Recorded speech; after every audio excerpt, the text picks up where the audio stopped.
all those things need to be collected from the doctor's team who are supposed to conduct the second autopsy. Yeah. And subsequently, they should make adequate planning and then get into the second autopsy process. I think the team, whoever the AIIMS director has planned, so I think they are likely to do it in the most standardized way. I'm confident they will come out with good results. Yeah. Yeah. Dr. Rao, your name is also in the High Court order. What has been said for you, and has anyone from Delhi AIIMS contacted you? I did hear about it, but officially I haven't got any confirmation from either the director of AIIMS or, of course, I communicated with my director, AIIMS Jammu director, and even he has no information, and we were in constantly touch, myself and my director, but so far I haven't received anything from my director. That means there's no information from my institute is concerned. And reporting the director of AIIMS, I'm unable to comment because I didn't hear from him so far until this time. Yeah, Dr. Rao, if you can share the details, like in the previous autopsy, the cover-ups, the inconsistencies, initially, to begin with, the belt that was allegedly used for hanging, that was not given by the investigating officer to the people who were doing the post-mortem. So this clearly highlights the lapses in this case, sir? Actually, I'm not much aware of the details of the first autopsy report because I'm yet to see the first autopsy report. But definitely, I think the court might have had a solid grounds on which it has ordered for the second autopsy. I think what I hear about the lapses is through the media. And I think the court was right to address the concerns of the family to order for a second autopsy. I'm confident that whoever the team has been formed from the AIIMS director, and definitely they are going to do a good scientific examination so that the family gets the justice. But Dr. Rao, as a forensic expert, if just to put this into perspective for our viewers, the main belt that might have been used to strangulate the person, if that is not submitted by the investigating officer, that clearly establishes the lapse, number one. Also, the height difference, earlier the height that was mentioned and the real height of the person. So there is clearly a cover-up in this case. Can you give us the procedure exactly in the previous autopsy that it should have been followed, which were missing in the previous case, sir, as you came to know from the reports that you gathered, sir? Yeah, see, definitely the lapses which you have pointed out, definitely there are something which is really concerning.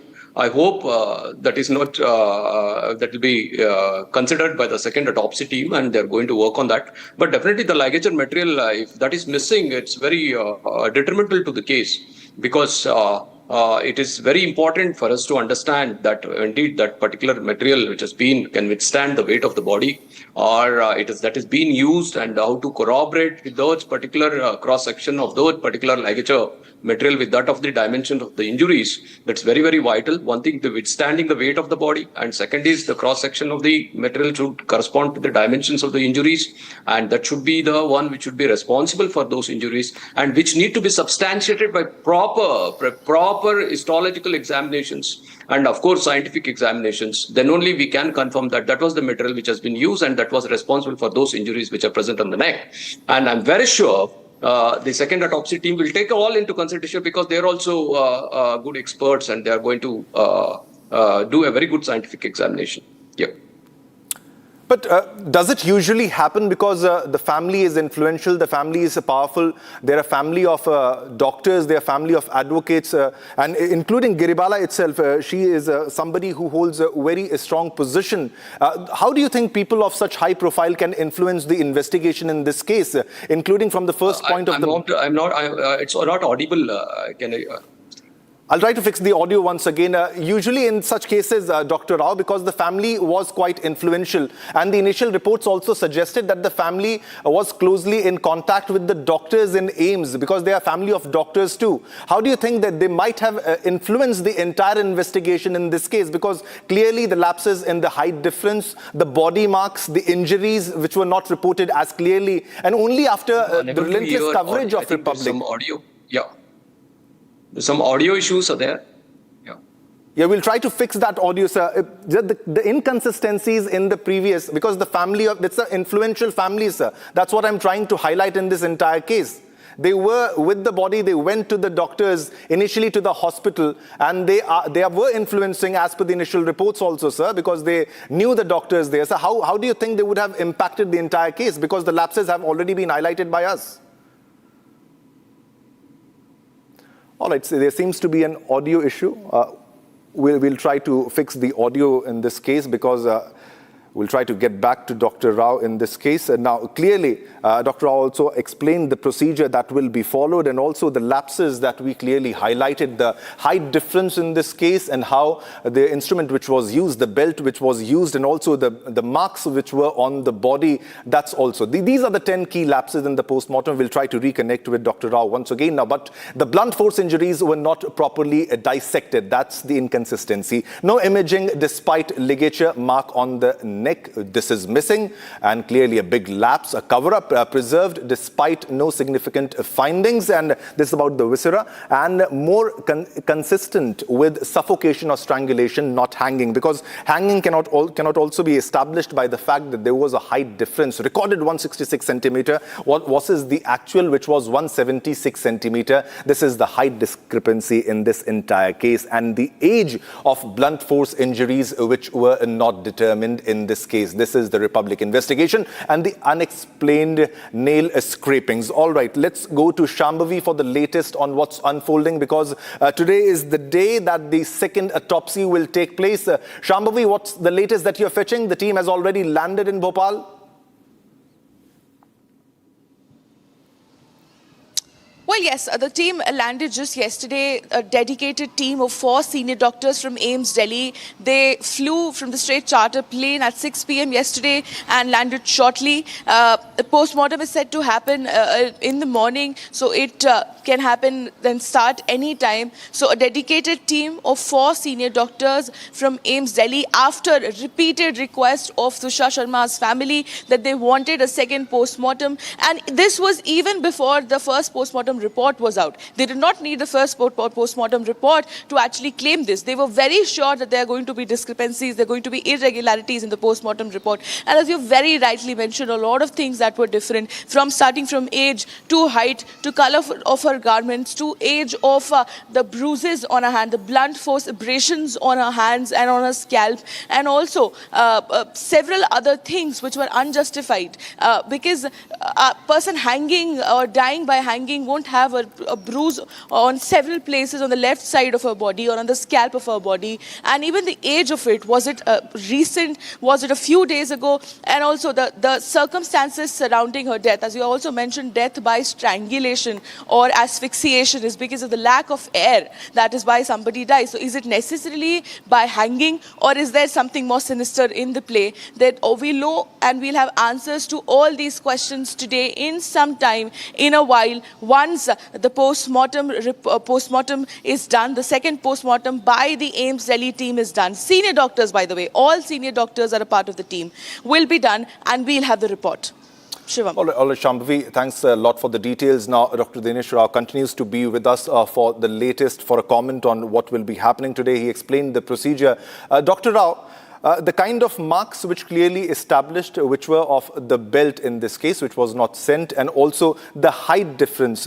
Don't you think this forms a criminal negligence in this case? And also action should be initiated against the doctors who were conducting the first post-mortem, including the investigative officer and the police team in totality. Because this is not just criminal negligence, it's part of a cover-up. And they were all working in coordination amongst each other, because otherwise the High Court won't be ordering the second autopsy as per the family demand, sir. See, definitely in the first post-mortem report, I've been surprised how the investigating officer failed to gather the particular evidence, that is the ligature material, and produce it to the doctor. But I'm sure with the second autopsy team, which has been there in Bopal, I think the investigating officer will be producing the same in front of them, and opinion can be sought from the second autopsy team. I think the second autopsy team will be able to give the opinion on the material and its usage in that particular offense. Yeah. All right. So what will be what will be lagging behind? What will be lack from comparatively from the first autopsy report to the second autopsy report? Because the body also decomposes. There's a specific guideline, a specific temperature which has to be maintained, and there were inconsistencies regarding that also. The hospital team, they wanted to hand over the body back to the family for cremation and for other purposes, for funeral, because they were wanting to hand over the body as soon as possible, because that was also sort of part of the cover-up plan, sir. Yeah, see, definitely the second autopsy will be definitely be a challenge because of the preservation related issues.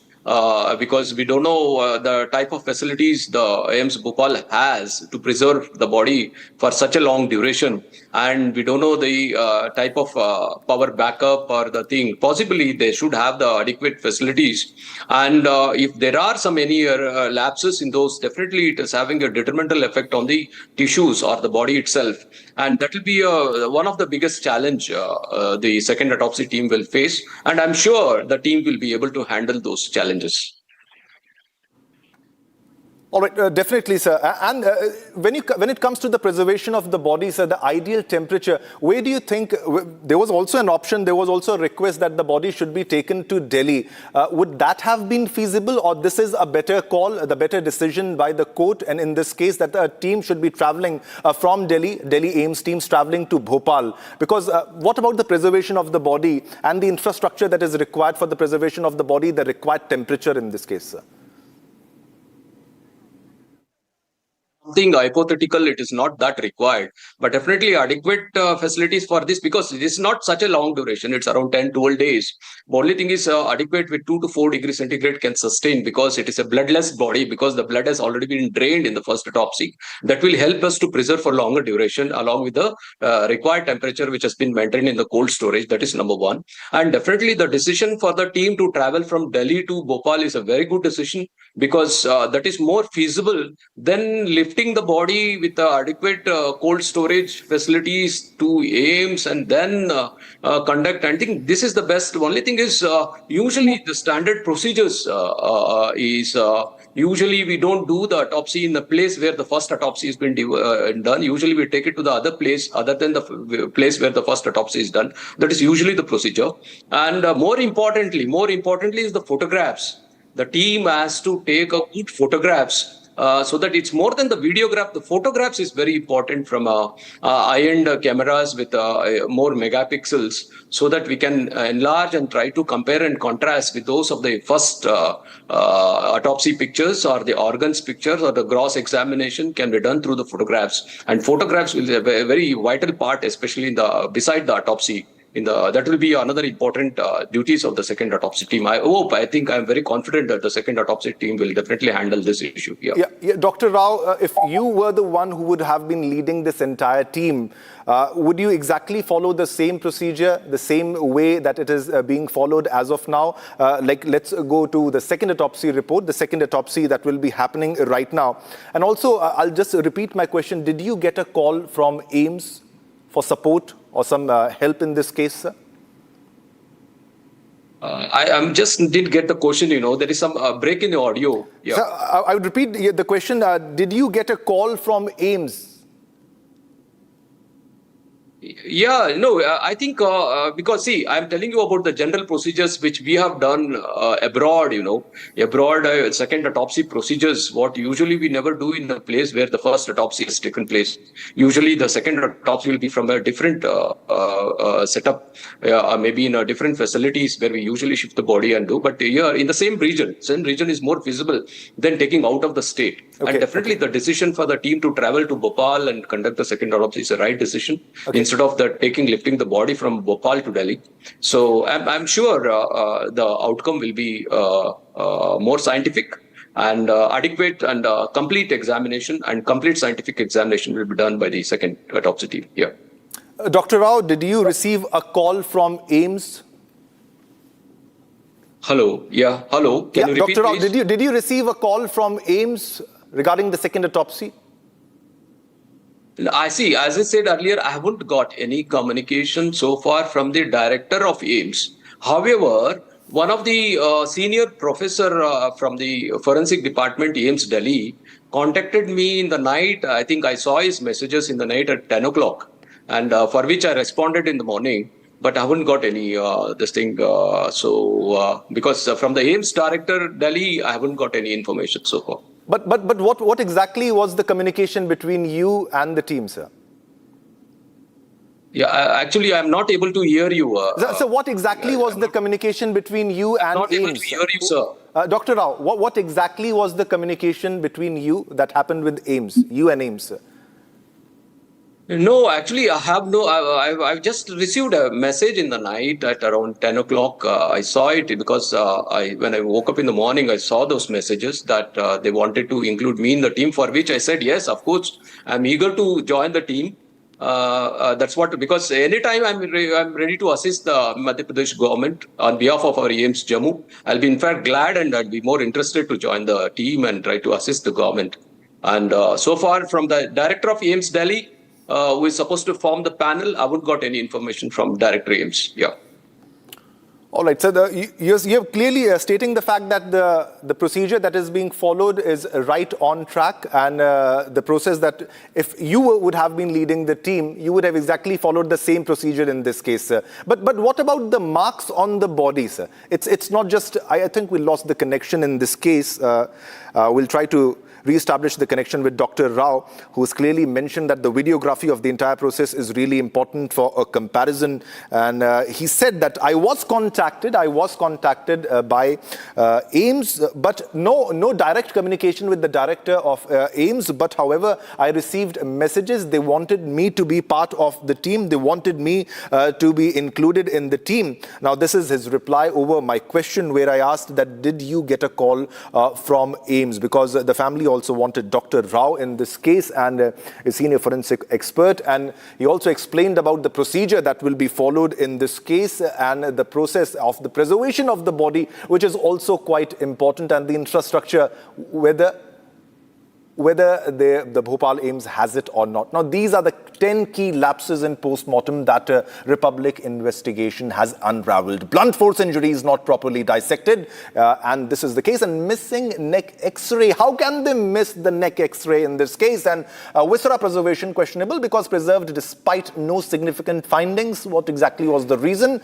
And inconsistent findings, and more inconsistent with the suffocation or strangulation, not hanging, because of the height difference, which clearly establishes the fact it's strangulation, height discrepancy. Recorded heights 166 centimeter rather than 176 centimeter. And also undated injury marks. Age of blunt force injuries not determined, that whether she was hit by some object also, not just strangulated. And no documented reason for DNA collection in this entire case. Unexplained nail scrapings. Inadequate autopsy team. No female doctor was included despite the guidelines that are in place. And the suspect also absconded. The potential injuries and drug influence, which was not investigated in this case. So big development in this case.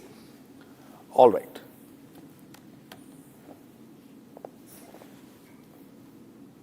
All right, viewers, now let's move on to other top stories. Now, Anke Gowda, a 75-year-old former bus conductor from Karnataka and a noted bibliophile, will receive a Padma Shri, India's fourth highest civilian honor from President Draupadi Murmu on Monday. He has been selected under Unsung Heroes category for his exceptional contribution to librarianship and the promotion of reading culture.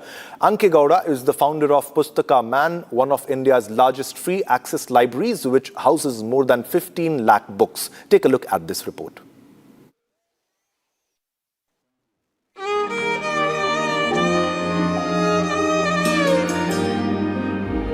The man with the treasure, Shri Anke Gowda M, Padma Shri 2026. Born into a farming family, young Anke Gowda developed an interest in books early while at school, beginning with the works of Swami Vivekananda.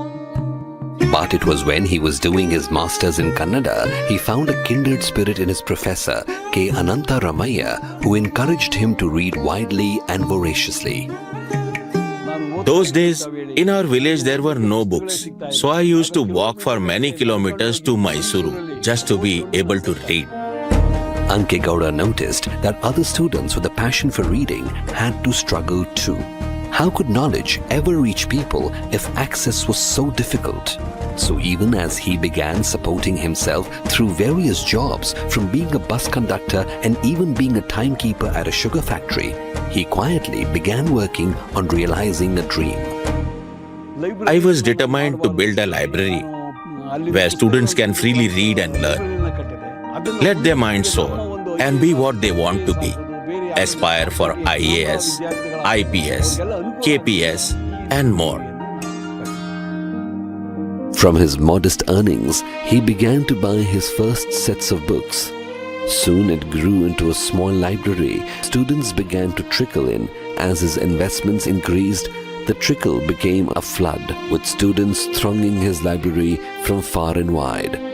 All this was made possible purely on the strength of his commitment. The bulk of his earnings and the proceeds from the sale of some property went into this mission, and through this endeavor, he had the unwavering support of his wife and son, and also a school teacher called Basavanna, who resigned his regular job to join the cause. I have come here to study for my civil service exam, and I can find all the relevant books that I need. I came casually with my friends and seeing sheer number of books, and I was totally hooked.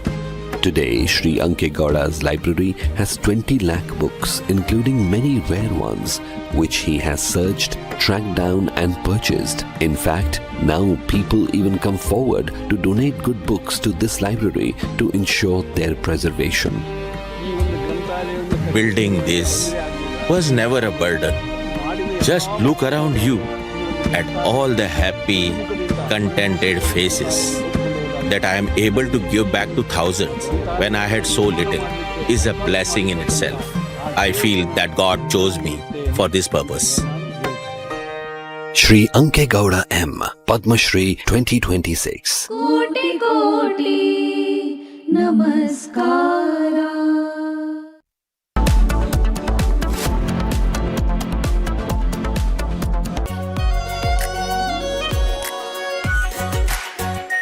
Our pure Shahi Paneer Masala.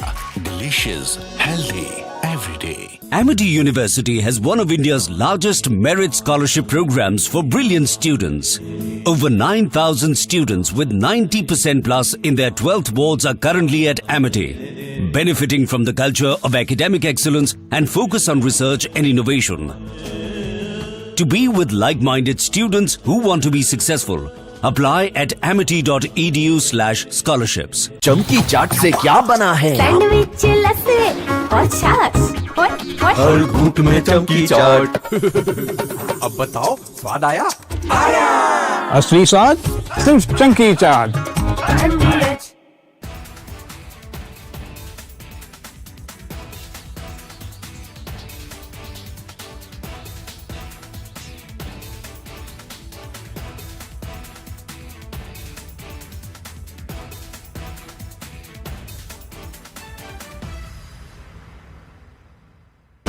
Pure सूजी pasta उबालो मिलाओ और खाओ 8 minute में तैयार क्या taste है सबका राजा R pure masala I want to start with some very disturbing pictures that have come in of a so-called right-wing leader. His name is Sushil Prajapati. He is accused of rape. After being in jail for 9 months, he gets bail, which means he's still an accused. He's an accused in a rape case. And the case goes back to 2025 when he took an LLB student to one place on the pretext of introducing her to a senior advocate. He drugged her drink and then he sexually assaulted her. He is still under trial for rape. He has not been released. But when he comes out, this rape accused, garlands are put on him as if he's some kind of a hero. As if he's achieved something great. Is a rapist to be celebrated, ladies and gentlemen? I ask you that question. And more than anyone else, I ask the right wing of this country. Very often I come on television and I say, yes, on several issues, I'm happy to be called a right-winger. But ladies and gentlemen, let me put it clearly. You cannot let a person like this man, this Sushil Prajapati, a leader of the Hindu Yuva Vahini, a local thug a man accused of rape, you cannot celebrate his act of rape or celebrate the fact that the rapist is out on bail. If that is the message we want to send to our society, and if all the BJP leaders want to be quiet about it, I want to ask them, why are they quiet about this? Why are they quiet? In the silence of the BJP leaders, is there a tacit support?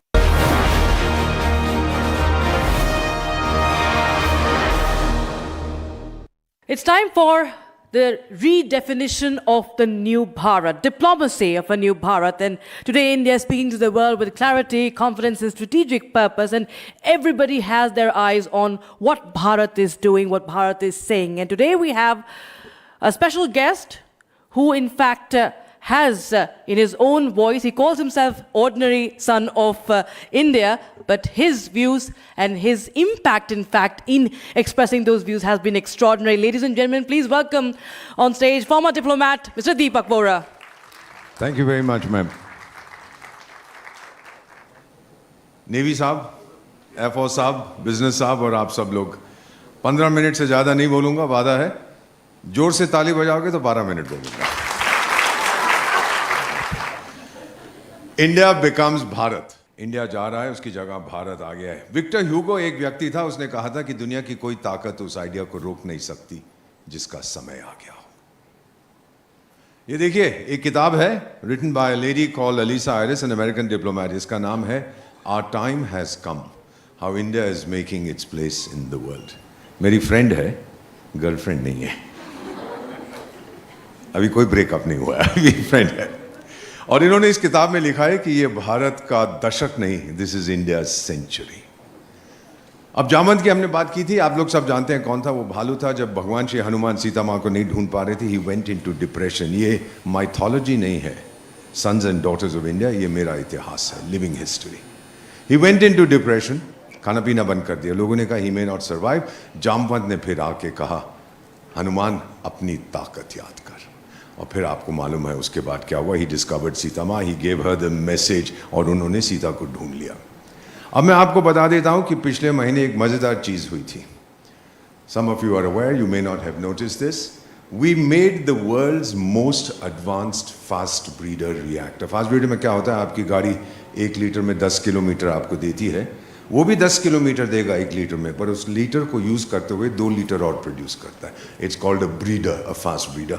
और दुनिया में ये जो technology है इसके commercial use की, एक देश के पास है, उसका नाम भारत है। ताली बजाइए। और फिर आपको ये भी पता है कि 24-25 अप्रैल को बिजली demand in Bharat was the highest in our history, higher than it has ever been. हमारा ग्रिड नहीं टूटा था, इट वाज 260 और 255 गीगावाट्स, क्योंकि सूर्य देवता ने 1/3 ऑफ दैट एनर्जी हमें दान में दी थी। This is India solar energy खेल रहा। आप समझ रहे हैं कितने शातिर खिलाड़ी हैं जिन लोगों ने इसकी बात की है। राज्य अनेक, राष्ट्र एक, समाज अनेक, भारत ये हुई ना बात। अब आज के आधुनिक जामवंत आज हमारी जिंदगी, बेटा वेदर यू लाइक हिम और नॉट, मुझे फर्क नहीं पड़ता। लोग मुझे कहते हैं कि आप नरेंद्र मोदी के चमचे हो, मैंने कहा गलत है, मैं महाचमचा हूं। Because what he is doing for the country, very few people have done this. उन्होंने आज मुझको मेरी ताकत याद करा दी है, my self confidence, my self belief, my self esteem. अब मुझे ये समझ नहीं आ रहा था जब मैं सुन रहा था इनको कहते हुए कि ये मेरा सिद्धांत, हमारा सिद्धांत है, हम घर में घुस के मारेंगे। जनरल साहब, मुझे तो कॉलेज में बताया गया था, स्कूल में कोई यहाँ तमाचा मारे बोलो टाइगर यहाँ भी मार दे, कोई पेट में लात मारे तो बोलो पीठ पे भी मार दे। मैं तो गांधीवादी था ना सर। दैट इज द सिद्धांत दैट आई हैड लर्न्ड। मुझे ये समझ नहीं आया था। फिर मैं गया महाकुंभ मेले पे सर, किन्नर अखाड़ा में एक महात्मा आई थी, मैडम, उनके चरणों में बैठ के मैंने कहा कि ये क्या बोल रहा है प्राइम मिनिस्टर। मेरी इतनी औकात नहीं है उसको बोलूं सर आप क्या कह रहे हैं। कहती है आपको याद है आखिरी चीज हनुमान ने क्या की थी। मैंने कहा महल को आग लगा दी थी। कहती राजदूत, हजारों साल पहले हमने घर में घुस के मारा था। और फिर जब हमने पिटाई की थी ना सर, ऑपरेशन सिंदूर में, वो कौन सा देश है हमारा पड़ोसी, नाम भूल जाता हूं, ऐसे कुछ नाम है उसका, तो वहाँ की जो खेती मार्शल है वो एक गाना गा रहा था, पता कौन सा गाना? डार्लिंग तेरे लिए सब खत्म हो गया। हम लोग सब अपनी सच्चाई में नहीं थे। Sons and daughters of India, let me introduce myself properly. मेरी उम्र 75 साल की है and I am very good looking. My father's family was from Ghazni in Afghanistan, तो मेरे अंदर पठान का खून है। My mother belong to a Sikh family. अभी आप कह रहे हैं कि भारत का नक्शा टेढ़ा क्यों है? नॉर्थ साउथ ईस्ट वेस्ट किसने बोला आपको? ऊपर है, नीचे है, लेफ्ट पे है, राइट पे? कोई अंग्रेज का बच्चा आके कह गया था मरकाट, और हम सब उसको फॉलो करते हैं। भारत के पुराने नक्शे देखिए, गोल हैं। That's why we talk of the world as one family. No north, no south, no east, no west. वो भारत है, वो इंडिया नहीं है। गोरे के बच्चे ही हमको कह गए थे, we follow it blindly, not any more. तो गोरों को क्या कहेंगे? Sons and daughters of India, western opinions about India. आप लोगों की उम्र बहुत कम है, but even in the 50s, even when I went to Paris on my first posting, General साहब in 1975 भारत के बारे में क्या कहते थे? Desperately poor, overpopulated, no technology, गुलाम हैं, low self-esteem, malnourished, खाने पीने को नहीं है इनके पास, भ्रष्टाचार बहुत है, religious and ethnic conflict. This was the dominant image of India, और कहते थे भारत टूट जाएगा। हम टूटे नहीं हैं, हम वहीं के वहीं हैं और मजबूत हो गए हैं हम लोग। You know, today everybody and his grandmother wants to be part of the India story. Prime minister Europe गए हैं, क्यों आते हैं रायसीना डायलॉग के लिए? 110, 120, 130 देश क्यों आते हैं? छोले खाने यहाँ पर? आपका मार्केट, आपकी ताकत उनको चाहिए। We are exceptional. The Arab League का नाम सुना है? 22 देश हैं, एक भाषा बोलते हैं, अरब लीग। हम एक देश हैं, हम 22 भाषाएं बोलते हैं। Look at the thrill of being an Indian. देखो दुनिया को क्या सिखा रहे हैं। We are a role model for the developing world. मैं 3 अफ्रीकन देशों में स्पेशल एडवाइजर हूं, 54 countries in Africa. They all say we want to be like India, लेकिन एक दो हैं वो कहते हैं हम यूरोप की तरह बनेंगे जी। Defining feature of this century, जब भारत का दुनिया का इतिहास लिखा जाएगा, 21st century, rise rise rise rise and rise of Bharat, और कुछ नहीं होगा। Sons and daughters of India जो हम कर रहे हैं, किसी को झूठा नहीं साबित कर रहे। It's an act of defiance. Chanakya ने 2400 साल पहले कहा था, ये 6 चीजें जल्दी से समाप्त करता हूं इसके बाद। First thing that a country needs to be great is leadership. 32 देशों ने नरेंद्र मोदी को अपने सबसे बड़े सम्मान दिए हैं। 32 देशों ने, more than any other leader in the world. And 9 of these 32 countries are Muslim countries, sir. Can you believe this? ये नरेंद्र मोदी और हिंदुत्व रोते रहते हैं, और ये अपने हाईएस्ट नेशनल ऑनर्स इस व्यक्ति को दे रहे हैं, who represents India. फिर उसने कहा था diplomacy must be the best. Chanakya ने कहा था, मैंने नहीं, वो तो मेरे दादा के दादा के दादा के दादा के दादा के दादा का परदादा था ना वो, तो उसने यही कहा था। किसको बोला गया था कि जाके यूक्रेन और रूस के बीच में समझौता कराओ? कौन सा देश गया था? हम गए थे। अभी दोनों विदेश मंत्री, वो बाबरची नहीं, जो भी उसका नाम है, ईरान वाला, हाँ वही, और वो सर्गी लैवरोव क्या बोलते हैं, अगर वहां पे जंग रुकवाना है किसको बोलो? भारत को बोलो। Look at the respect that they have for our diplomacy. और चाणक्य साहब, thank you very much. Economy already in the top 4। मैं कुछ चैनल पे अजी अब तो हम 6th हो गए हैं। और टाइगर, तेरे को क्यों खुशी हो रही है अगर हम 6th हो गए? I am an economist by training. How does it matter if I am 156th? मेरी पर कैपिटा तो वही है ना। जब मेरा निर्माण हुआ था भारत में, 500 कॉलेज और यूनिवर्सिटी से, कितने बेटा? 500, आज 60,000 है। I have 60,000 colleges and universities in India today, 15 lakh schools. I build 2 colleges every day. I build 1 university every week. I build 1 medical college every month. दुनिया में कोई नहीं कर सकता ये जो भारत कर रहा है। अमेरिका की आबादी 34 करोड़ की है। कितने की है? 34 करोड़। मेरे पास 34 करोड़ विद्यार्थी हैं। ताकत देख रहे हैं भारत की आप लोग? ताली बजाते रहो, अच्छा लगेगा। World's largest digital public infrastructure. By the way general साहब, अरे आप खड़े होइए सर, उधर देखिए पीछे की तरफ। आपको कह रहा हूँ जनरल साहब, पीछे देखिए जरा। अब आप लोग सच दिल पे हाथ रखे, पठान का बेटा झूठ नहीं बोलता। आप किसी को जानते हो जिसके पास स्मार्टफोन नहीं है? चाहे आपके घर में कोई भी हो, कभी देखा आपने किसी को? 140 करोड़ की आबादी के लिए 138 करोड़ स्मार्टफोन्स। पागल हो गए हैं हम लोग। आपको मालूम है 1 सेकंड के अंदर हम 6,600 डिजिटल ट्रांजैक्शंस करते हैं। 6,600, average time less than 2 seconds। पागल हो गए हैं। Cashless financial transaction last year United states 300 crore, चीन 1700 crore, Bharat 12,000 crore. This is 2025 official figures. 34 kilometre highway एक दिन में मैं बनाता हूं, 12 किलोमीटर रेलवे लाइन मैं बनाता हूं एक दिन के अंदर, 100 किलोमीटर एक्सप्रेसवे 100 घंटे में मैं बनाता हूं और कोई नहीं बना पाता, और 8 नए हवाई अड्डे एक साल के अंदर मैं बनाता हूं। यह भारत है। और एक साल में I make more locomotives than Europe and America combined. हुई ना बात, more than them Bharat railway engines बनाता है, लोकोमोटिव्स। दिवाली पे आप लोगों ने $70 बिलियन खर्च किए थे, बहुत बहुत मुबारक हो। बिलियन में 9 शून्य होते हैं। And 90% of what you bought was made in India. क्या बात है, क्या बात है। So I'm going to end now at 25. हमारी मीडियन एज है 25, यानी आधे भारतवासी मेरी तरह और आपकी तरह 29 साल से कम है, और आधे थोड़े से 29 साल से ज्यादा है। The oldest country in the world is Japan. Sir, उनकी मीडियन एज जनरल साहब is 49. और हमारी जवानी को देखकर, आप लोगों को बेटा देखकर दुनिया क्या कहती है? कहते हैं कि पीछे मुड़ के देख, not always like this. 60s and 70s हमारी हालत बहुत खराब थी बेटा। 66, 67 वी फेस्ड फैमिन, खाने को नहीं था।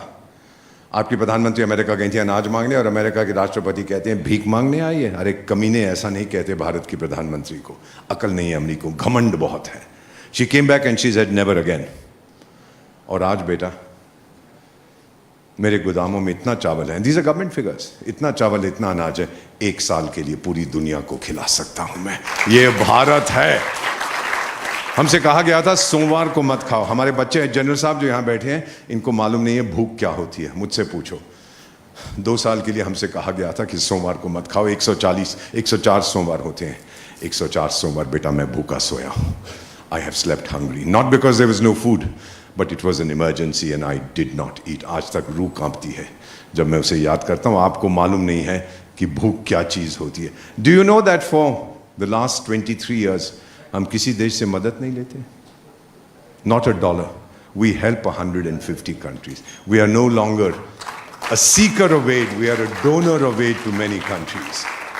अरे हमारी टोटल प्राइवेट वेल्थ, जल्दी से मैं समाप्त करना चाहता था, हमारी total private wealth is $8.2 trillion. Trillion में 12 शून्य होते हैं, 12 शून्य इन 1 ट्रिलियन। सर नंबर 1 हम किस पे खर्च करते हैं? ब्यूटी पार्लर पे।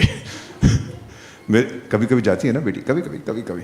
मेरे देश के अंदर 6.5 लाख गांव और शहर हैं सर, 6.5 लाख, और 1 करोड़ ब्यूटी पार्लर हैं। आप भी जाते हैं कभी कभी, मैं भी जाता हूं बाल बनाने के लिए कभी कभी। कर्नल साहब, truly amazing what we do. 1947 में कहते हैं हम आज़ाद हुए थे, बकवास करते हैं। मुझे तोड़ दिया गया था, मेरा मन वहीं फंसा हुआ था, मेरा जिस्म आज़ाद। सर जनरल साहब, my father was one of the many who fought for the British Empire in the second world war. मैंने कभी माफ़ नहीं किया सर उनको। अगर हम ना लड़ते, the results would have been, और अंग्रेज़ों ने झूठ बोला था आज़ादी देंगे, उस वक़्त केवल मेरा जिस्म आज़ाद हुआ था। फिर जब नेताजी, हमारे तो 25 लाख भारतवासी लड़े थे ब्रिटिश सरकार के लिए, और 25,000 लेकर, बेटा be proud of the fact ये निकलता है, तुम मुझे खून दो मैं तुम्हें आज़ादी दूंगा। जिस दिन उसकी मूर्ति को विराजमान किया, उस दिन मेरा ज्ञान आज़ाद हुआ। चंद्रयान गया जहाँ कोई नहीं गया, मेरा आत्मविश्वास आज़ाद हुआ। आपका धर्म आपको मुबारक हो, मैं तो सनातनी हूँ। जिस दिन राम लल्ला अपने घर गए, मेरी आत्मा आज़ाद हो गई उस दिन। This is Bharat. चाइना ने अपना विजिटिंग कार्ड 200 देशों को भेजा था, उस पर ऊपर लिखा हुआ था वायरस। हमने 200 देशों को भेजा सा, उस पर लिखा था वैक्सीन। ये है फर्क हमारे में और उनमें। और एक आदमी है, आपने नाम सुना होगा, अमेरिका का राष्ट्रपति है मैकडोनल्ड, सॉरी क्या नाम है इसका, जो भी है, तो उसको भी हमने भेजे थे, और वो कहता है India has been great, we will never forget. Have you heard this expression in English, when the going gets tough the tough get going? You heard this? तो एक लाइन ऐड कर दीजिए, when the going gets toughest the Indians get going. ये ताकत है आप लोगों की। 5,000 हमारे doctors, nurses, ward boys, ambulance drivers, they died. My own doctor, he was 38, I was 70। क्या बोलूं उसकी पत्नी से, क्या बोलूं उसकी विधवा से? मैं उसके चरण देखता हूं, उसकी आंखें नहीं देख सकता। चला गया मुझे बचाते हुए। Why? I should have gone, not him. लेकिन ये परंपरा है इस देश की, कुर्बानी देने की। Sir, we help each other, we die for each other. ये भारत है। सिक्किम में भूकंप आया था, जल्दी से मैं खत्म कर रहा हूं, ये फोटो देख लीजिएगा। 300 जगह सड़क टूटी हुई थी, from Gangtok the capital of Sikkim to Siliguri. 300 जगह। कब तक हेलीकॉप्टर से अपने लोगों को आप भोजन खिलाओगे? 2011 सितंबर में। उस समय हमने एक यूरोपियन कंपनी से पूछा कितना टाइम लगाओगे सड़क बनाने में? बोले 9 महीने लगेंगे। और इतने crore dollar. 2011 we didn't have the money. Then we asked border roads. I think some of the officers here may have been affiliated with border roads. वो फ़ोन मैंने किया था उनके डायरेक्टर जनरल को। मैंने कहा साहब पूछ रहे हैं उस समय पीएम कि कितना टाइम लगाओगे? And as I stand before you, बेटा झूठ बोलना मेरी फितरत नहीं है। 19 hours later he called. He said, Ambassador, सड़क खुल चुकी है। 19 hours और वो 9 महीने मांग रहे थे बेटा। ये ताकत है। हमारे 22 बच्चे शहीद हो गए थे like this kid. I went to a Sikkimese home, General Bakshi. The boy's body was lying outside. She hadn't cremated her son. 26 साल का था। Money was not an issue. Government will give, Sikkim government, federal government, army gave, border roads. I asked her, I said, बहन तेरे लिए और क्या कर सकता हूँ? कहती है आप तो स्पेशल एडवाइजर हैं, एक छोटा बेटा है 24 साल का, उसको बॉर्डर रोड्स में नौकरी दिलवा दे। ऐसे बहन क्या कह रही हैं? आपका बड़ा बेटा तो बॉर्डर रोड्स में अमर हो गया। कहती है हाँ, छोटे को मौका दो ना, वक्त आने पर वो भी अमर हो जाए। What a mother this woman was. I've never met her since. मेरी आंखों में जब पानी आया, उसके दोनों हाथ मैंने अपने हाथों में लिए, कहा माँ अगर मेरा जन्म भारत में होता है, तेरी जैसी माँ की कोख से हो, वक्त आने पर मुझे कुर्बान कर देना इस देश पर। और तब मैं समझा बेटा हम भारतवासी इसलिए नहीं है कि हम भारत में बसते हैं, हम भारतवासी इसलिए हैं कि भारत हम में बसता है। इंडिया लिव्स इन अस। 1924, 102 साल पहले 1 लाख अंग्रेजों ने 30 करोड़ भारतवासियों पर हुकूमत की थी। हम 30 करोड़, वो 1 लाख, ये कैसे हो गया? क्या गलती की हमने? गलती की थे ना? की थे कि नहीं? तो आज भारत का भविष्य कौन लिखेगा? अरे लिखोगे कि नहीं? जोर से बोलो। हम लिखेंगे। बोलो कौन लिखेगा? कोई पैदा नहीं हुआ। विकसित Bharat 2047, I'll be 96. I don't wish to be alive till then, sir. जल्दी जाऊंगा, जल्दी लौट के आऊंगा। तो विकसित भारत से एक चीज कहता हूं भाई, एक झलक तो दिखला जा। I thank you so much. मेरा मानना है कि भगवान भी भारतीय है। How's the जोश? How's the जोश? Thank you very much, sons and daughters of India. अरे खड़े होके ताली बजाओ, मजा आएगा। खड़े होके और मजा आएगा। Thank you so much. Thank you everybody. Mr. Deepak Vora, always bringing smiles to all our faces and leaving us in this electrifying atmosphere. Really appreciate you. Thank you so much for the rock star, Mr. Deepak Vora. Thank you so much, ladies and gentlemen.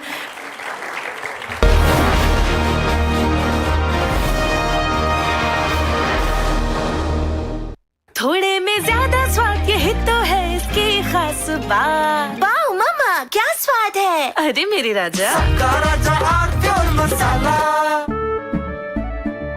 केसरिया से मन जोगी हुआ रे, दिल झूमे देखो मतवारा हुआ रे, केसरिया से मन जोगी हुआ। हर पल मनाओ केसरी त्योहार।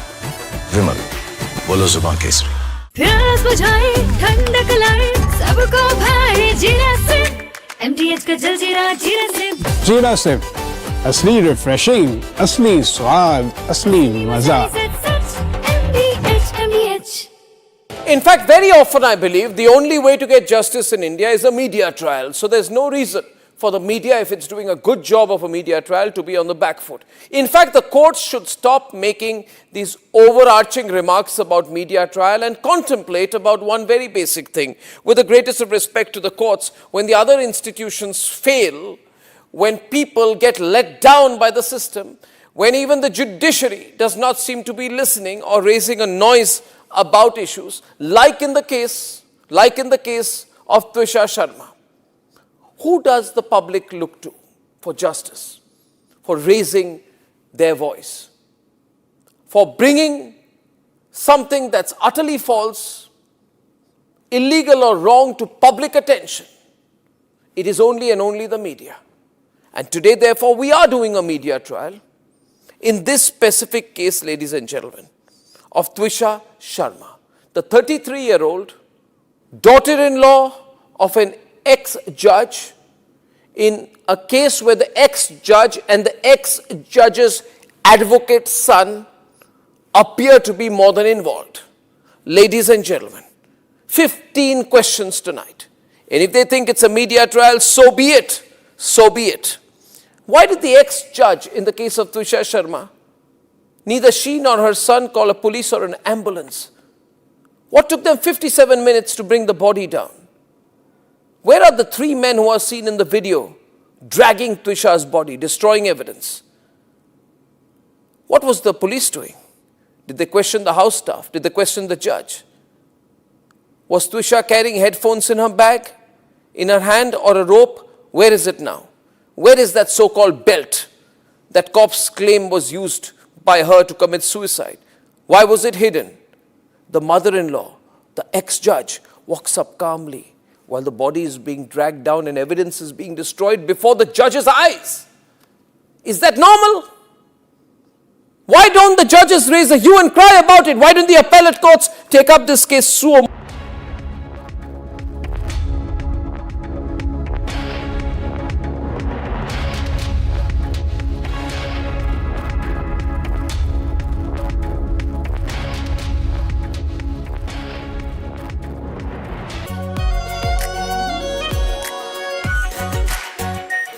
Are pure shahi paneer masala, delicious, healthy every day.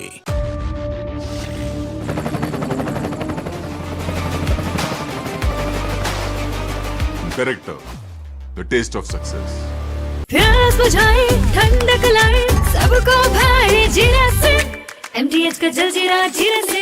जीरा से असली रिफ्रेशिंग, असली स्वाद, असली मजा. MTH.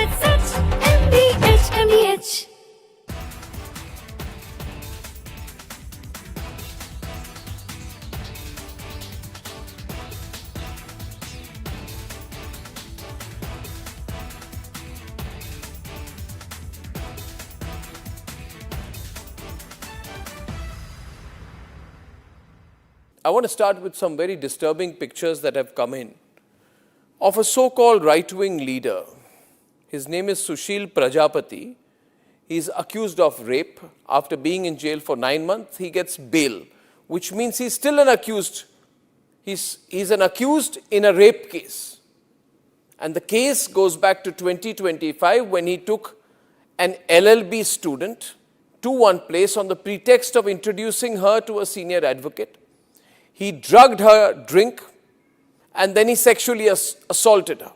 He is still under trial for rape. He has not been released.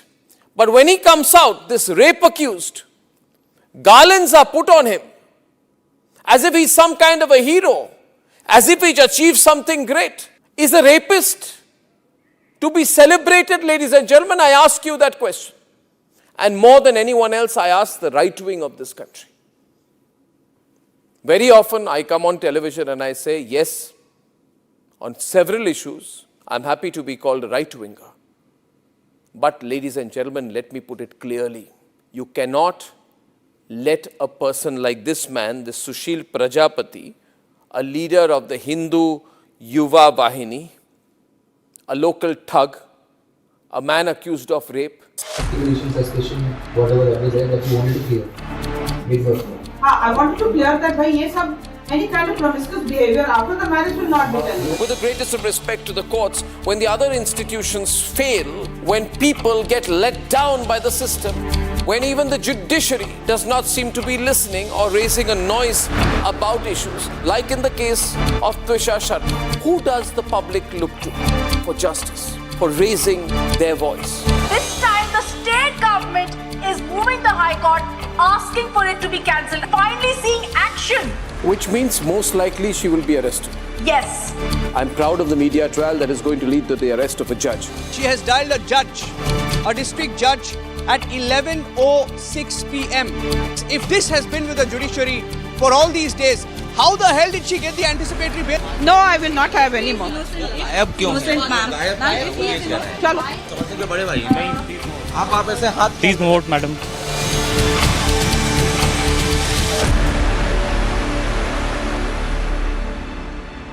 चमकी चाट से क्या बना है? सैंडविच लस्सी और छाछ हर घूंट में चमकी चाट. ड्राई फ्रूट और दही बड़े. चमकी चाट से स्वाद बढ़े. असली स्वाद सिर्फ चमकी चाट. केसरिया से मन जोगी हुआ रे, दिल झूमे देखो, मतवारा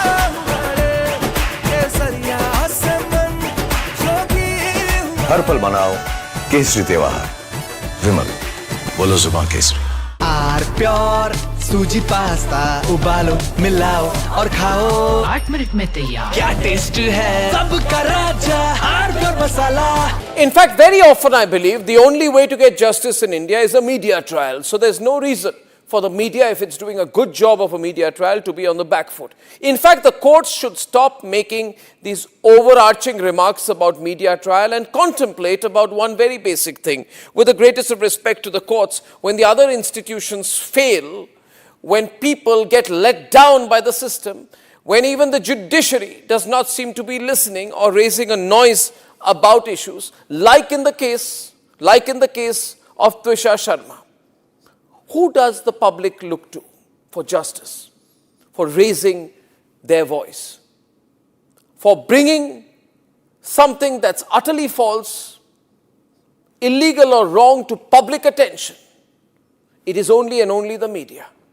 And today, therefore, we are doing a media trial in this specific case, ladies and gentlemen, of Twisha Sharma, the 33-year-old daughter-in-law of an ex-judge, in a case where the ex-judge and the ex-judge's advocate's son appear to be more than involved.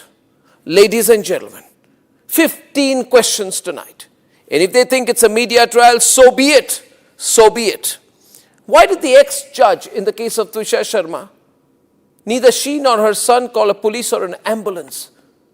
What took them 57 minutes to bring the body down? Where are the 3 men who are seen in the video dragging Twisha's body, destroying evidence? What was the police doing? Did they question the house staff? Did they question the judge? Was Twisha carrying headphones in her bag, in her hand, or a rope? Where is it now? Where is that so-called belt that cops claim was used by her to commit suicide? Why was it hidden? The mother-in-law, the ex-judge, walks up calmly while the body is being dragged down and evidence is being destroyed before the judge's eyes. Is that normal? Why don't the judges raise a hue and cry about it? Why don't the appellate courts take up this case suo motu?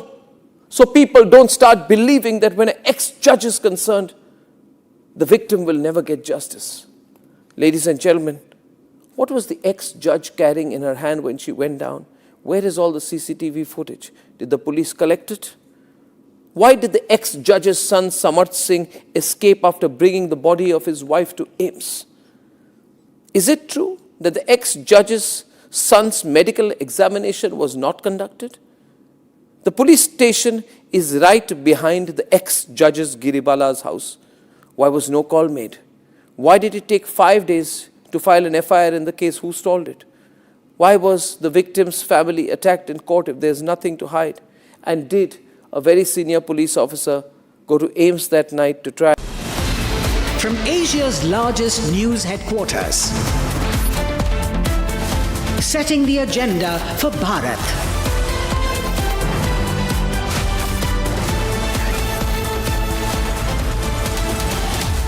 You're watching Republic.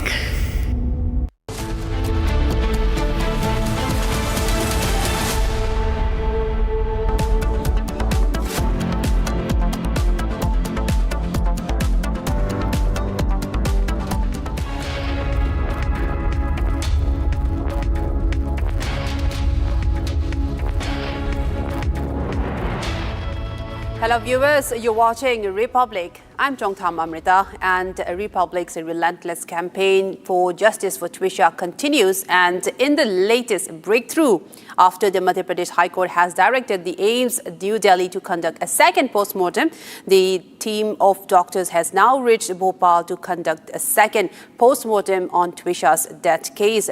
The mystery of questions all flagged by Republic. Republic continue to ask the serious questions and also flagged the lapses, the inconsistencies in the post-mortem report. We will get you all the details from the ground as well, but first take a look at the headlines. Headlines brought to you by Canara Bank. Together we can. Supreme Court takes a Twisha Sharma death case. 3-bench judge led by the Chief Justice of India, Surya Kant, to hear the case on Monday.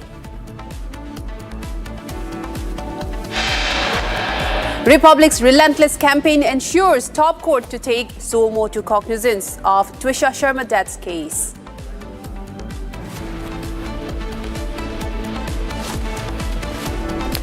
Big win for Twisha Sharma's family as Supreme Court takes up the case.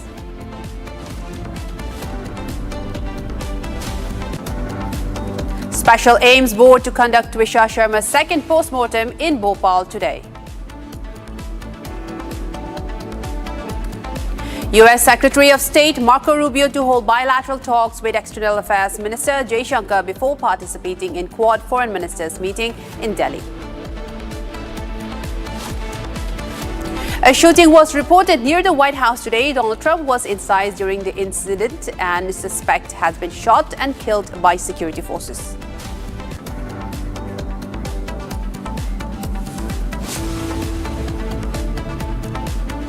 Viewers, we have a big updates coming in. At the moment, Republic's campaign continues to produce impact on the ground. A 4-member medical team from the All India Institute of Medical Sciences has landed in Bhopal to conduct a second post-mortem examination of Twisha Sharma following directions issued by the Madhya Pradesh High Court. The Madhya Pradesh High Court had earlier ordered that a new medical examination be conducted by specialists from AIIMS, Delhi. The doctors have reportedly travelled to Bhopal with advanced medical equipment required for the procedure, and this comes after multiple irregularities were found in the first post-mortem report, including bluish and injury marks found all over Twisha's body. Even the height recorded was different from Twisha's actual height, as exposed by Republic in its continued campaign for justice for Twisha, and now a team of Bhopal team has now reached Bopal. Right, I'm now joined by Sambhavi, who is now on the ground from Bopal, who has been tracking this story at great detail, and Sambhavi has in fact more details for us. Sambhavi, a very good morning to you, and we are getting reports that a team of doctors has now reached Bhopal, and the second autopsy as directed by the Madhya Pradesh High Court is set to begin soon. Can you tell us more details into that? Well, definitely. Just day before yesterday, Madhya Pradesh government has asked and has approved a second post-mortem, has been asked by Twisha Sharma's family time and again, even before the second post-mortem report was out. And they've been asking, they've already alleged, even before the report was out, that there are going to be irregularities, there are going to be discrepancies in the report. And that was true. That is absolutely true, because in the post-mortem, there's several things wrong. Not just post-mortem, even the FIR, at very minuscule thing like the age of the victim has also been like 3 different ages at 3 different places. That is the condition of this entire investigation, of this entire case since the start. And post-mortem report did not help, be it the height, be it the color of garments, be it the presence of bruises, be the age of the bruises. When was that bruise inflicted on Twisha? A lot of questions which have risen out of the post-mortem report. So now that the Madhya Pradesh government has allowed, Madhya Pradesh High Court has allowed the second post-mortem to be conducted, a dedicated team of 4 senior doctors, a team of senior doctors are conducting this post-mortem. Was flown from the state charter plane just yesterday at around 6 p.m. and today the second post-mortem is set to happen. Definitely new details are going to come up, because there has been, even Republic has spoken to several forensic experts who have claimed that there are irregularities with the report. There is something which is not sitting right. So we will get our answers, all our answers today once the report is out. And we will keep bringing you the latest updates about what happens after the post-mortem too, what comes in the post-mortem report, and every little thing which will answer not just the Twisha's family's questions, but Republic's actively campaigning against Twisha's, for Twisha's justice for Twisha, as well as every citizen of this country who's been equally invested, emotionally invested in this case. Amrita. Right, definitely, Sambhavi. In fact, you have been there on the ground, on the spot, and been at the foremost position, in fact, with Republic, and even meeting with the mother-in-law and questioning those questions which they refused to answer, especially regarding the calls that she made and also regarding the lapses in the post-mortem report. And now, Sambabi, I'd like to know from you is that earlier, about a few days ago, the Madhya Pradesh High Court has in fact directed the police to preserve her body. And what about the condition of her body as of now, as you are getting the reports, because the post-mortem will be conducted, that was preserved for a possible post-mortem during that time as well? Are you getting report of any of the condition of the body as of now? It's been almost 2 weeks now.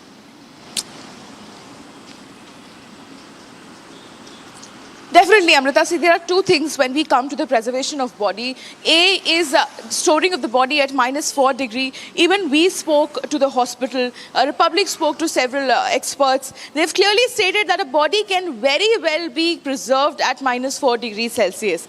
It is absolutely possible for a body to be preserved at -4 degrees Celsius for several days at length. A lot of them even made a very solid point that at Mount Everest and at such mountains, there are many people who are lost, many people who died. Their body is still preserved in that ice. It is not decomposing. It is still preserved. And it's not -80 degrees there. So -80 degrees was not required from the very beginning. That was just coercion. That was just trying to coerce family into taking the body so that a second post-mortem का जो title है वो अपने आप में बहुत reflect करता है बेटा। ये सभी देश मध्य प्रदेश वासियों के जी मैं ये कहना चाह रहा हूँ, सुप्रीम कोर्ट ने सो मोटो ले लिया है और काफी गंभीर टिप्पणियां की हैं। उन्होंने लापरवाही को उजागर किया है, पूरे सिस्टम को कटघरे में खड़ा किया है। So we thank again everyone who's been part of this since the beginning. It's one step towards the fight. We again thank again everyone. But we're just waiting. Abhi 2nd PM hai. We're really waiting for it. We want the answers so we can go about it. 2nd PM होने के बाद अंतिम संस्कार का कुछ plan किया आपने, कहा यहाँ या? अभी मैं कमेंट नहीं करना चाहूंगी, एक बार हो जाए we let you all know. Thank you again. Thank you. तो देखिए, परिवार जो है वो एम्स पहुंच चुका है। त्विषा के पिता, त्विषा की भाभी, त्विषा के भाई मेजर हर्षित, सभी इन लोगों को डॉक्टर्स ने जो है यहाँ पर बुलाया है, क्योंकि एक तो परिवार के साइन होंगे, उनके बिना परिवार के साइन के बिना पोस्टमार्टम नहीं हो सकता। दूसरी चीज ये जो मैं आपको बड़ी बात बताना चाहता हूँ इस पूरे मामले में, चूंकि जो डॉक्टर्स का पैनल है वो परिवार से बातचीत करेगा, उसके बाद पीएमसी का बहुत बहुत धन्यवाद आप लोगों का सहयोग दे रहे हैं। माननीय मुख्यमंत्री जी का बहुत बहुत धन्यवाद जी, सभी का धन्यवाद। आज 2nd पोस्टमार्टम होना है, टीम आ गई है, क्या लगता है कुछ नए डेवलपमेंट्स होंगे, क्योंकि 1st PM से आप सेटिस्फाइड नहीं? सर 1st PM में आप देखेंगे बहुत सारी शॉर्टकमिंग्स थी, ऐसा हमें लगता है, और 2nd PM से हमें पूरी उम्मीद है। और 2nd PM की रिपोर्ट कुछ ना कुछ हमारे लिए भी चीज़ें लेके आएगी कि जो 1st PM में शायद मे भी हो सकता है कि उनके इन्फ्लुएंस में वो चीज़ें नहीं आ पाई हों, या डॉक्टर से मान लो कोई चूक रही भी गई होगी तो 2nd PM में वो क्लैरिटी ज़्यादा मिल पाएगी और कहीं ना कहीं भरसंभव की चीज़ें उसमें सामने आएंगी। सब बड़ी बात यह है कि सुप्रीम कोर्ट ने इस पूरे मामले में अब सो मोटो ले लिया है, उन्होंने वो खुद इस पर जो है सुनवाई करेगी कल, तो इस पर क्या कहेंगे? अच्छा है, पॉजिटिव साइन है कि जुडिशरी भी एक्शन में आ रही है। जैसा कि पहले हम काफ़ी दिन से परेशान हो रहे थे, यहाँ कोई सुनवाई नहीं हो रही थी, कोर्ट में भी सारी चीज़ें हमारे साथ हो रही थी, बट अभी सुई मोटो जो सुप्रीम कोर्ट ने लिया है, मुझे उम्मीद है कि वहाँ से कुछ ना कुछ निकल के आ पाएगा। लास्ट राइट की बात लगातार चल रही है, क्या आपको लगता है कि आज जैसे ऑटोप्सी हो जाएगी तो उसके तुरंत बाद क्या आप ये डॉक्टर से कंसल्ट करके करेंगे? पूरा जो डॉक्टर से ही कंसल्ट करके करेंगे कि क्या रहता है उसमें लास्ट राइट का, फिर उसी हिसाब से डिसीजन लेंगे। Thank you. Right, that was my colleague Satya Vijay, who is also on the ground zero at AIIMS Bopal. को फॉलो करने के लिए बाकी सभी मीडिया भाइयों का, देशवासियों का, माननीय मुख्यमंत्री जी का बहुत बहुत धन्यवाद। आप लोगों का ऐसा ही सहयोग आगे जारी रहना चाहिए जब तक हम न्याय मिलेगा। ये एक नज़ीर बनेगी पूरे एमपी के लिए। इस सुओ मोटो लिया है चीफ जस्टिस ने, बहुत बहुत धन्यवाद उनका कि एक उनका जो टाइटल है वो अपने आप में बहुत रिफ्लेक्ट करता है बेटा। ये सभी देश मध्य प्रदेश वासियों के लिए, पूरे भारतवासियों के लिए एक नज़ीर बनेगा। ये आप देखना कि अब न्याय मिलेगा, कोई क्राइम करने से पहले सोचेगा 10 बार। क्या लगता है चीजें क्लियर हो जाएंगी पहले PM में? जी बिल्कुल। देखिए PM2 इसीलिए होता है, PM2 का मतलब ये होता है कि जो क्लैरिटी आपको पहले राउंड में नहीं मिली है वो सेकंड राउंड में मिलेगा।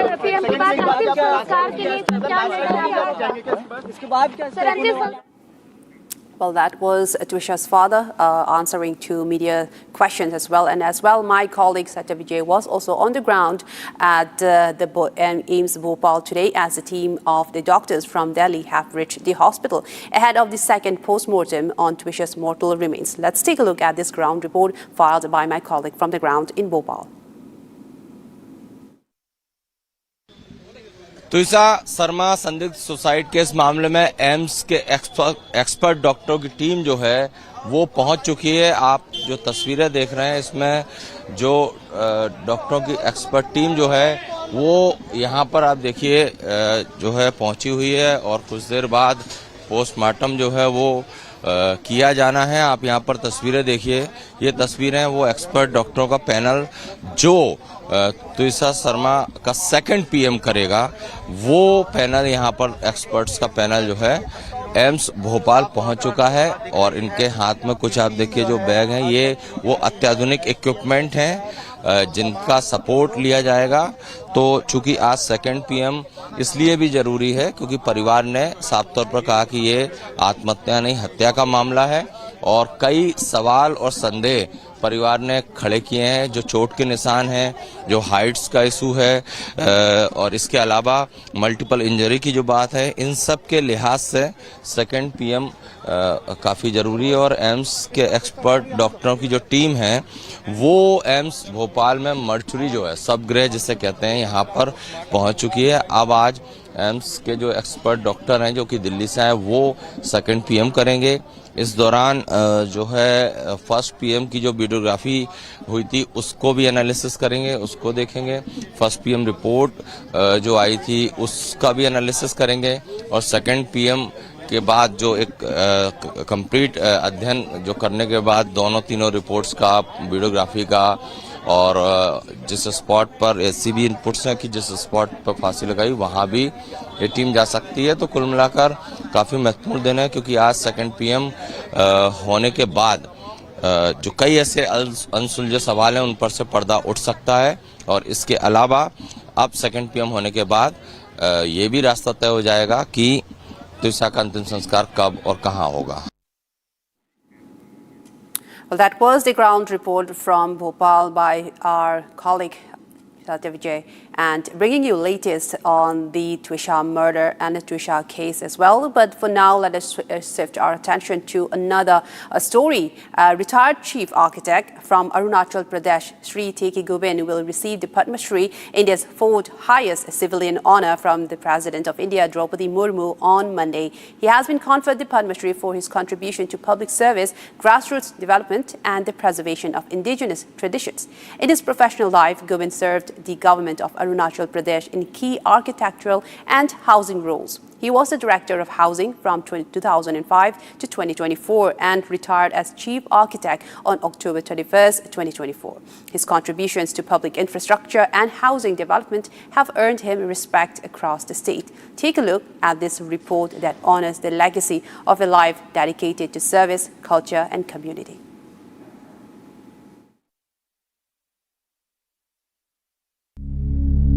A nation is not held together by borders alone. It is held together by the quiet faith of a people who refuse to let their traditions die. The architect of identity, Teki Gobind, Padma Shri 2026. Born in 1964 in KB, Arunachal Pradesh, he grew up within the traditions of the Nishi tribe, a community deeply rooted in the indigenous Donyi Polo faith. He lost his mother when he was 4 years old. He retreated inwards. He loved to draw, often lost in his own world. Drawing sharpened his observation of the world around him.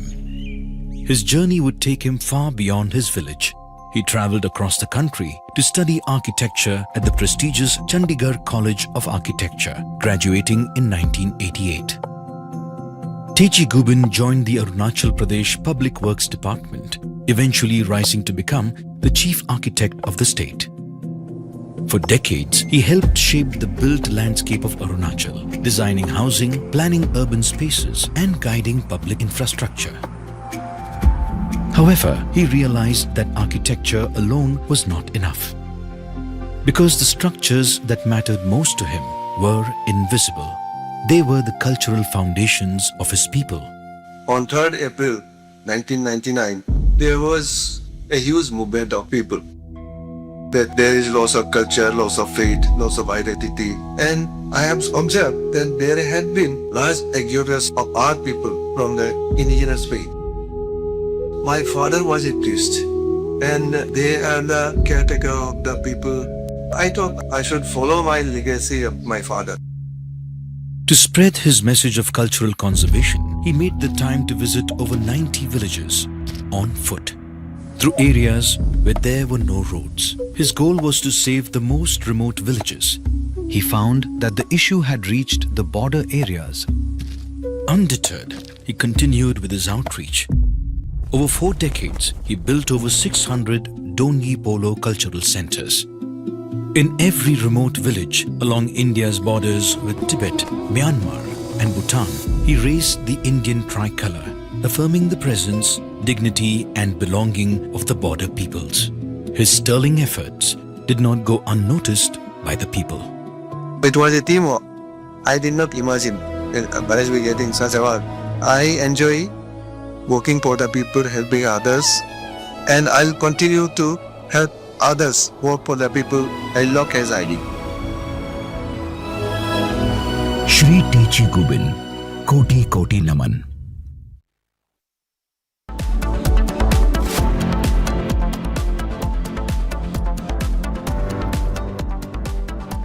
थोड़े में ज्यादा स्वाद यही तो है इसकी खास बात। वाओ मामा, क्या स्वाद है? अरे मेरे राजा, जब तक लाजवाब न बन जाए उसे नहीं इत्मीनान है। तभी तो रिचमंड बनना नहीं आसान है। चमकी चाट से क्या बना है? आलू चाट या फ्रूट चाट, स्वाद बनाए चमकी चाट। क्या बात है? स्वादिष्ट पकोड़े और परेशान, अरे चमकी चाट है इसकी जान। असली स्वाद सिर्फ चंकी चाट।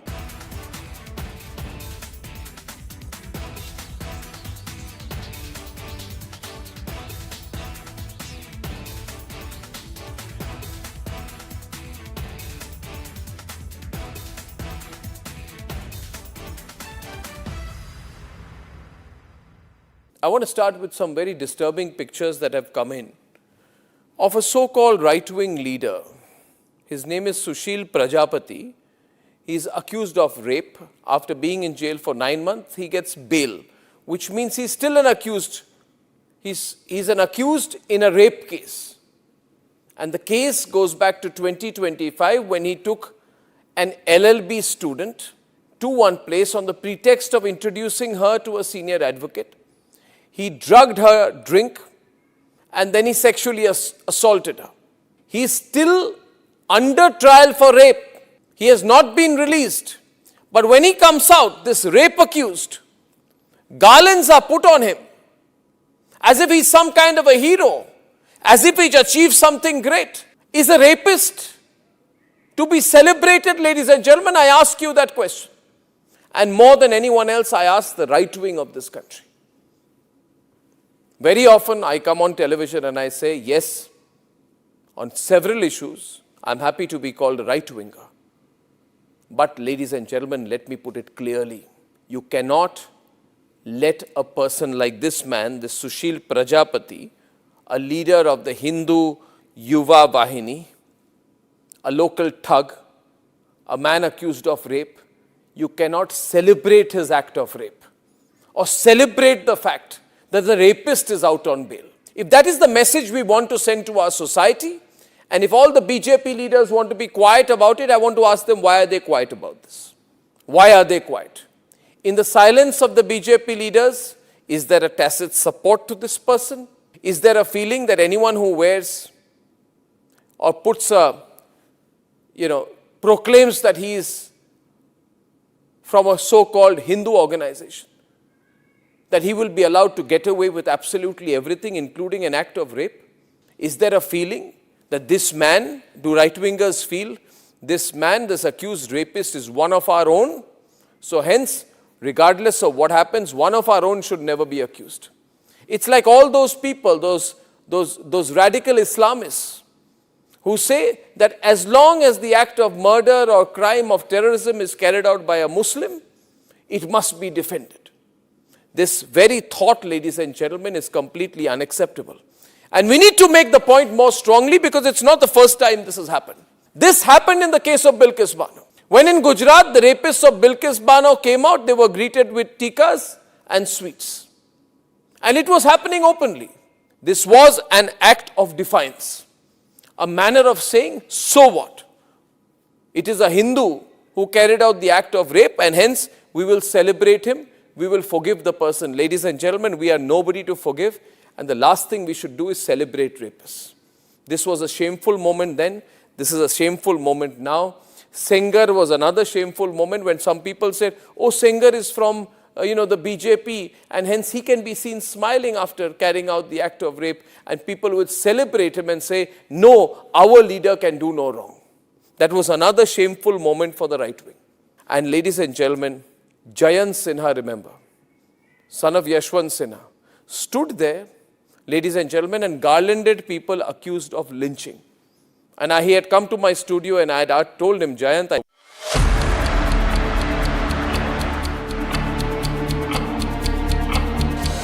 within hours of Twisha's death, as per the call detail records of this terrible person called Giribala Singh, some judge who thought she's a judge, judges will get away. She made over 40 calls after the death of her daughter-in-law, many of them to judges. Why was she calling judges?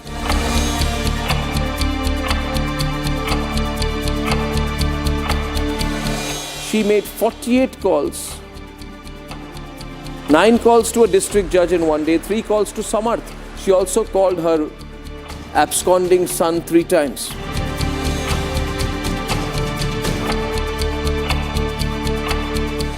Court orders Samarth to withdraw his bail plea. That's the big breaking news that's now coming in. His counsel submits he will surrender before the concerned court in 5 days. Examined at that time, now finally after Republic's pressure, Samarth Singh is going to finally be surrendering.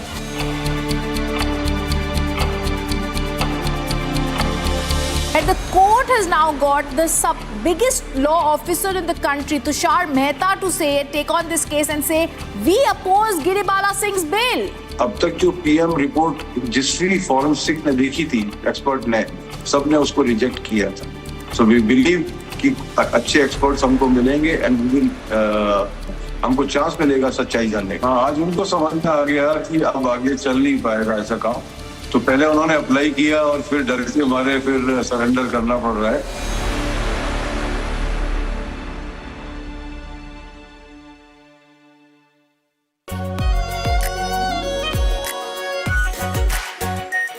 Our pure Shahi Paneer Masala. Delicious, healthy, every day. केसरिया से मन जोगी हुआ रे, दिल झूमे देखो मतवारा हुआ रे. केसरिया से मन जोगी हुआ. हर पल मनाओ केसरी त्योहार. विमल, बोलो जुबान केसरी. चमकी चाट से क्या बना है? सैंडविच, लस्सी और छाछ. हर घूंट में चमकी चाट. अब बताओ, स्वाद आया? असली स्वाद सिर्फ चमकी चाट.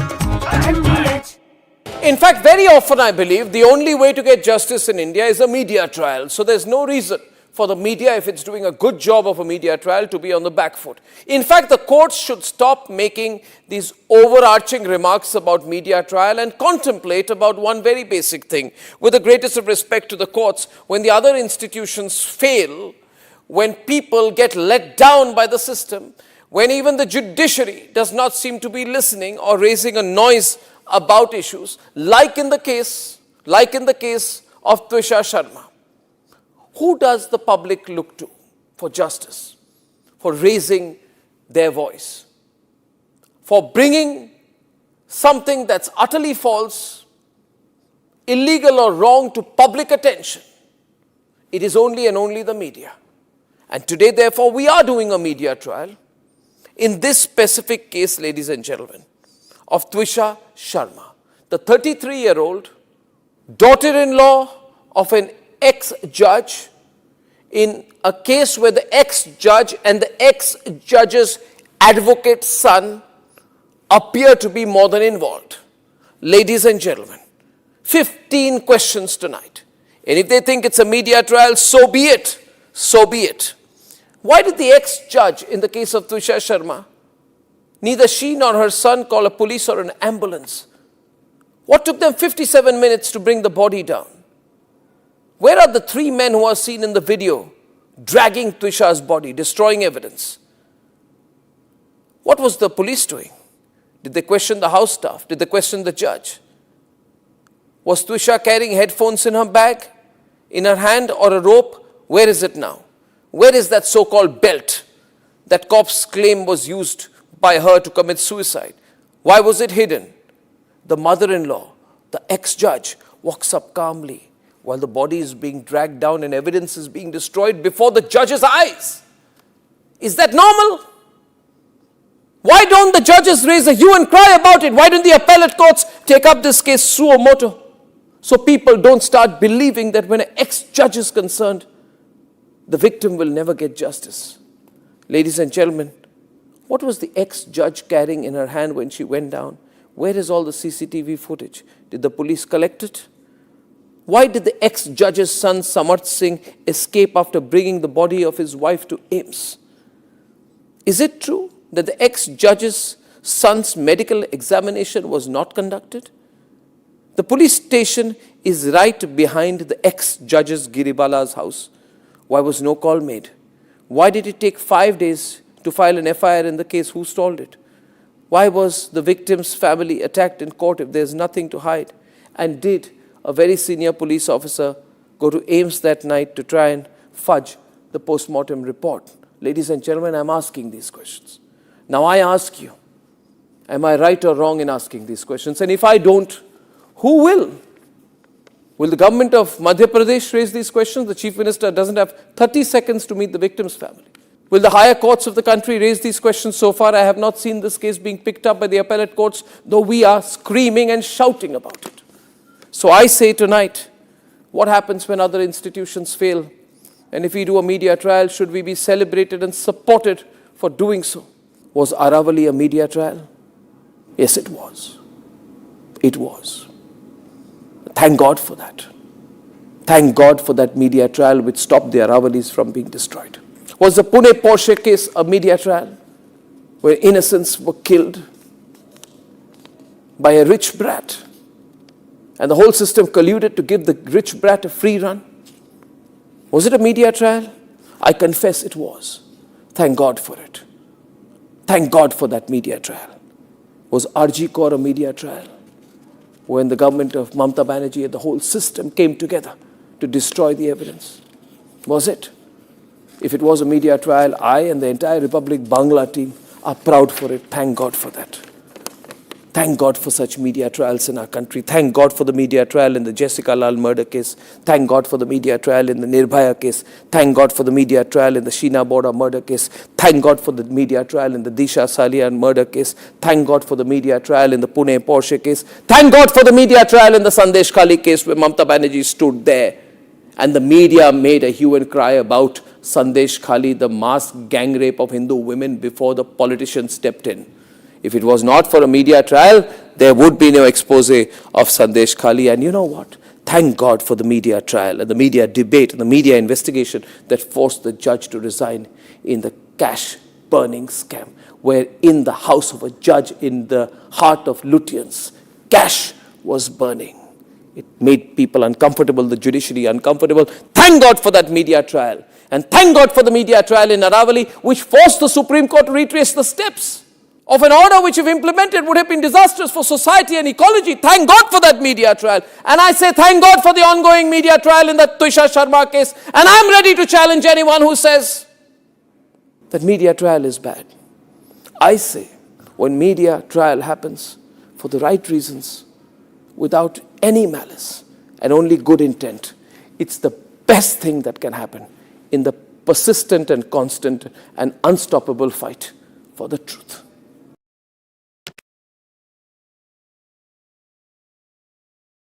I want to start with some very disturbing pictures that have come in of a so-called right-wing leader. His name is Sushil Prajapati. He is accused of rape. After being in jail for 9 months, he gets bail, which means he's still an accused. He's an accused in a rape case. And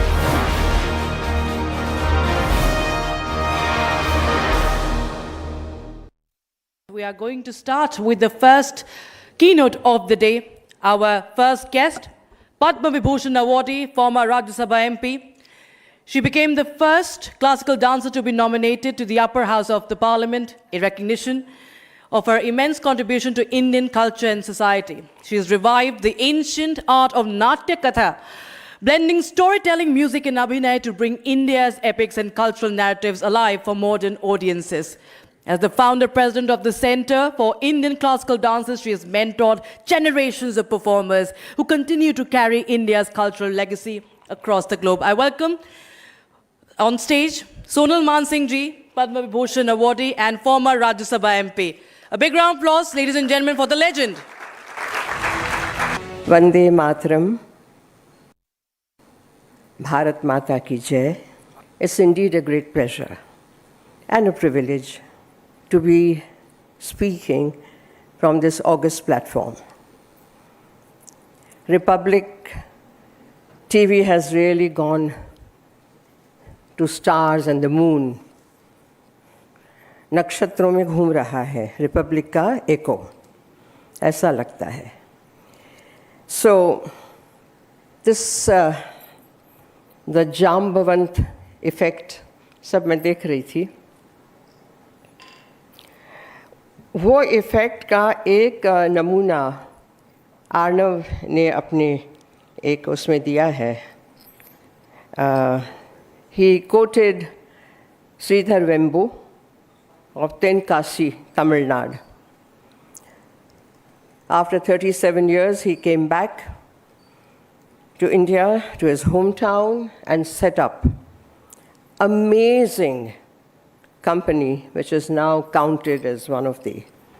But what is so beautiful, he has written a letter, open letter, to the Indians living, especially in the United States of America. And the message is clear: come back home. Bharat needs you. Whether it is all the great names, you know, I need not say Nadella and Sundar Pichai and all that, but there are others. We who live in India, we live in Bharat, we live in India, but are we living in Bharat? That is a question I would like to raise today. What is the difference? So much has been said about it. Bharat, Bhava Raga Tal, Bhaswati iti Bharat, jo prakash mein rat hai, that which is effulgent, that which is bathed in light of knowledge. So many things. When you say India, we don't quite get that feeling. I was thinking then about the Nasadiya Sukta from Rig Veda, 10th Mandal, 129th verse. That whole Sukta. You may have heard about it. Talking of quantum physics, talking about space and time, and so many things. Black holes, one universe or multiverses. Yes, but please consider this. Rig Veda is nothing less than, according to the proper calculation, nothing less than 21,000 years old, if not more. Unfortunately, India is stuck at 5,000. Bharat goes back in time, the Sanatana. So why do I want to quote this Nasadiya Sukta? I'm so amazed. You know, na asat, that which was and was not before existence, before creation came into being. You know, our little minds, our alpa buddhi always plays around the dualities. What was there before time and space began? What was there before creation began? And this is the kind of freedom of thinking, freedom of thought, speech, which today is questioned. Today it is scary even to say what you think freely in some parts, in some of the aspects.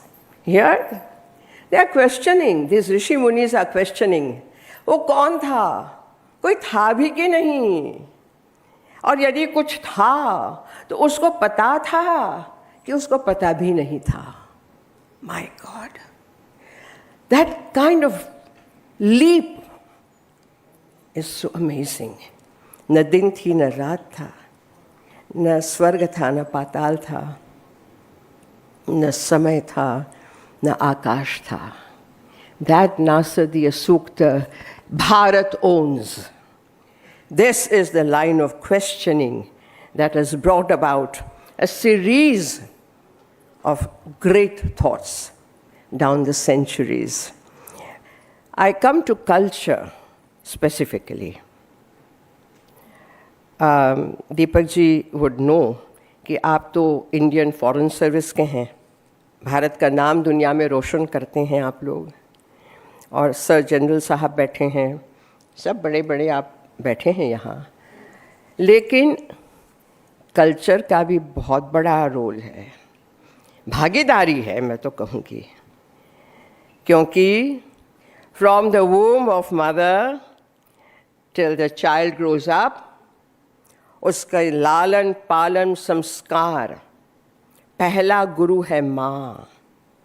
इसीलिए पहले कहते हैं मातृदेवो भव पितृदेवो भव. ये भारत की सोच है, दुनिया में कहीं नहीं है. It's a mother whose thoughts affect the child. It's a mother who brings up. अब ये पूरा जो एक संस्कार को अंग्रेजी में क्या कहेंगे I don't know. Sometimes English words fail me because some words are not translatable, but we understand what they mean. संस्कार सिंचन करना, ये जिम्मेदारी परिवार की है, family, also the education system, and also the सरकार. So very humbly, I would like to give a suggestion to the powers that be, and this is a wonderful moment for me to say what I want to say. For some years, I had been propagating the Indian Heritage Service. Indian Heritage Service. क्या होता है कि culture ministry में भी somebody from Koila Ministry, somebody from Textile Ministry, somebody from Food Processing Ministry, Railway Ministry, Forest cadre, they come and they sit on the chair and they are the arbitrators of culture. If there is an Indian Heritage Service who are properly trained, educated, informed, then I think Bharat की संस्कृति और उसके द्वारा बहुत विकास आगे हो सकता है. Do you agree with me? Yeah? Okay, good. Because it may sound a little sort of ठीक है, Indian Foreign Service, Indian Administrative Service, Indian Police Service, Indian Information Service, all services are there. When is culture going to be serviced? It's only with such informed, knowledgeable officers. That's where Bharat की आत्मा झलकती है. भारत देश एक शरीर है. It's a body. If there is no prana, the body is dead. We burn it. Where is the prana? The prana is in Samskruti. And therefore we say Sanatan Samskruti, perennial. Nothing else is perennial. This has existed and is flourishing despite thousands of years of attacks, of torture, of burning. Bharat has withstood all that. And today we are still able to talk about it, to experience it. So therefore I think culture is a very, very important component. इसमें अभी मैंने सुना, I heard that perhaps US is going to, or they have already, I'm not sure, क्या कहते हैं उसको? Patent on yoga. Has anyone heard about that? I heard about it. Maybe it was some fancy idea. हल्दी कर दिया, नीम कर दिया, हाँ, अब हमारा भरतनाट्यम ओडिसी भी कर लेंगे. And I can't see Mr. Trump get up and do it. हाँ, नहीं, कुछ भी हो सकता है. It is a yoga. Your daily life is a yoga. Why? Yeah, mind, body, soul combine and blah, blah, blah. We have heard a lot of that. We all know it. How do we apply it? Especially in these times of technological advances, of social media, of algorithms which really shape your mind and your opinions. In this time of a disconnect from your own self and your inner self, a disconnect which brings about depression, suicidal tendencies. We see it every day. How to combat it, how to go over it, how to take a leap of faith. And that is where our yoga systems come. There is, of course, Karma Yoga, Kriya Yoga, Nada Yoga. You chant Om, go on chanting Om consciously, and you see the difference. There is Bhakti Yoga, there is Jnana Yoga, which is in Gita, Bhagavad Gita. There is Nritya Yoga. And let me tell you that each one of you has a dancer in yourself. Even when you're saluting, sir, this is Pataka Hasta. Pataka means the flag, pennant. And this hasta can be used in so many different ways. When you say, be careful, this is Suchi hasta. It can be used to show the one and only, to say no, to say keep quiet, so many things. This is kya hai? In Rajya Sabha, I always told, especially the South Indian, my MP friends, आप तो dance करते हो, है ना? No, no, no. This is Allah Padma. This is full-blown lotus. How beautiful is that? And what all you can do with it. I'm just telling you that while you are seated, this is Bharat talking, not India. Have you ever felt your body? Have you ever understood your body? हाथ क्या कर रहा है, आपकी उंगलियां क्या कर रही हैं, except to, of course, scroll or type out on laptop. आपकी उंगलियों, एक उंगली में, in each finger there is a tattva, the element, the 5 elements, pancha tattva. Vayu, Agni, Vayu, Akash, Prithvi, Jal. When they combine, they come together. You are healthy. You are fine. This is our Bharat talking, telling you, Pancha Tattva ko rakho, prajwalit rakho. So, आपको सिखाया, now you get it on the social media. एक क्या lesson सीखो, 500 रुपया दो. अरे भाई हाथ सीधा करो and उंगली टाइट करो. करो आप लोग तो उंगली ऐसे रहती है. क्यों? क्योंकि all the time you are only using this now. ये करो, करो. नहीं कर सकते. हाँ देखो, एक एक हाथ को देखो, एक उंगली को देखो, प्यार करो इस उंगली को। ये हाथ से आप खाते हैं, पीते हैं, कपड़े पहनते हैं, लिखते हैं, गाड़ी चलाते हैं, सब कुछ करते हैं। This is Bharat which combines the body with the mind, not just meditation में बैठ गए, no.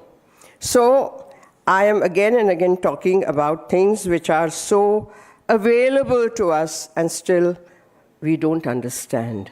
एक चीज़ मैं यहाँ से फिर से और बोलना चाहूँगी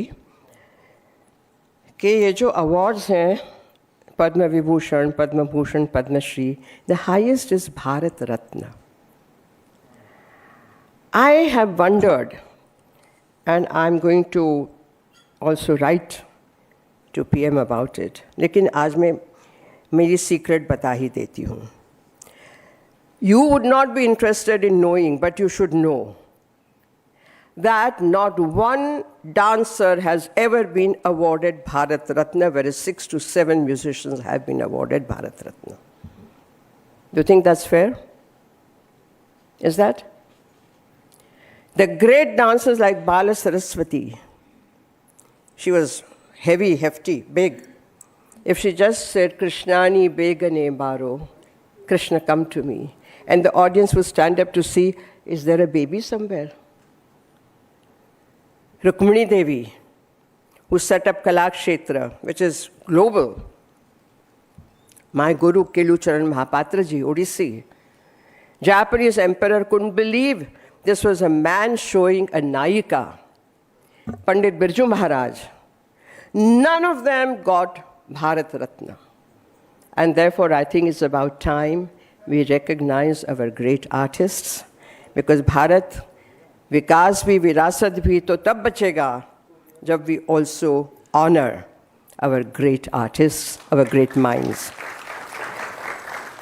भारत मेरे में है और मैं भारत में हूँ, ठीक है? भारत मेरे अंदर बसता है, जीता है, मेरे प्राण भारत में हैं और भारत मेरा है. Today, again, another question, a doubt that I have to raise. Do we deserve Bharat? Do we deserve Bharat? And I say that with full sincerity. We have taken so many things for granted. It's time we bring ourselves together. We become swastha, swam sthit, that we are within ourselves confident, assured, happy despite whatever is coming. The whole world is suffering. We are not the only ones. But then, what is my kartavya? My kartavya is to remain balanced and spread a kind of a, not joy, but a kind of pleasure, a kind of a, smile that brings light to people. Young लोगों को देखो, जब देखो तो यूं होते हैं, बेचारे यूं कर रहे हैं, नाक उसमें लगा हुआ है या तो मज़े कर रहे हैं. There's a kind of a feeling that somewhere they are here and there. It's the focus, the yoga, the mano yoga, the laser-like attention to your passion. And this is my one key passion. We have a passion, a great passion in life, which really leads us on that path. My passion was dance. I ran away from my family in Bombay, went to Bangalore in 1963 after my BA, and never went back to live in Bombay with my family. I've suffered ups and downs. 67 in Delhi. Then for 5 years I was homeless in Delhi. Today, no one believes that Sonal Mansingh, really, she's Padma Vibhushan, she was Rajya Sabha. Oh, ये तभी की बात है. तभी की बात सोचिए how one's journey turned into a pilgrimage. A pilgrimage to Kailash, which was my dance. My Nataraja, my Natarani, they are there. When I danced in front of the south face of Kailash, can you imagine, at 18,000 feet, that I could dance for half an hour? Why? How? Passion, bhakti, and yoga. Otherwise, it's not possible. Bhakti, yes, the humility. How dare I dance before you? But please grant me that one wish. Humility is another great quality that Bharat has treasured. Bharat always says, sar jhukao. Why? Namaskar karo, tab to ye ghutna, they attack my knee. I say, don't attack, my knees are very, very precious. है ना? Paparo जो भी है. We are taught to sit down, put our knees on the ground, and put our head on the ground at the feet of the Guru or the Devata. क्यों?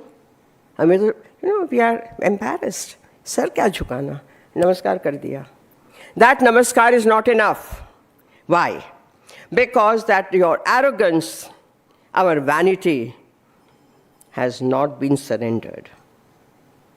Namahate, namaste, namahate, te, that which is within you, I bow to that. If we understand, then we are not embarrassed. This Bharatiya samskar, this tradition, everything has a great meaning. And why we should not learn that? We should learn that. Because it is given to us, it is beautiful, it charitra nirman, it makes your character so wonderful. Other people want to follow you, they are curious why you are doing this, you can tell them also. So, like spreading the concentric circles, we can do so much. And I really hope and wish that this conclave, this is the 8th conclave, amazing work, and the great minds who speak, their thoughts go far and farther and farther. And at the end, I would just say that, I'm ending now. Om Sarvesham Swastir Bhavatu. Sarvesham Shantir Bhavatu. Sarvesham Purnam Bhavatu.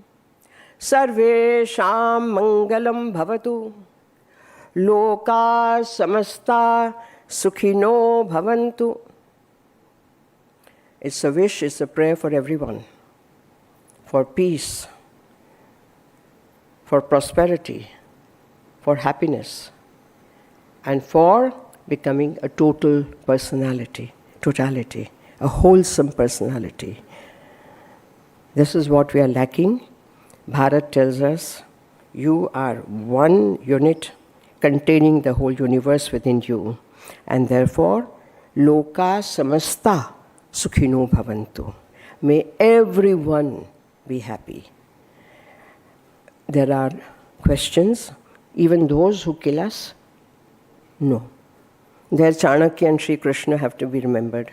No. You do not offer your second other cheek? No. You do not accept terrorism and violence. You do not accept all the nonsense that is being talked about.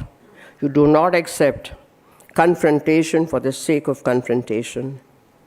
We are strong. We have to meet the challenges, but keeping in mind that here is the base. The Bharatiya Samskar is the base. Over and above that, we know what to do. When we are attacked, we shall repel them. This Bharat today is strong, mazboot. Yes. Tali baj gayi, very good. Yeah. So I once again thank Republic TV, Arnab especially, for thinking of me and inviting me to speak. Ek Bharat, Shrestha Bharat, Vikas bhi, Virasat bhi, Vasudhaiva Kutumbakam, all these beautiful sutras coming live with you all the viewers. I wish you all great future. Your great future will translate into great Bharat. Bharat Mata ki Jai. Thank you.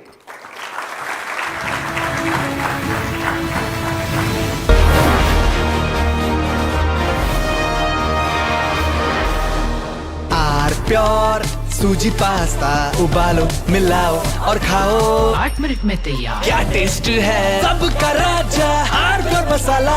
यानी इस घर में कुछ है जो टूटता नहीं। ये पिलर कभी नहीं टूटेगा। रुंगटा स्टील टीएमटी से बना।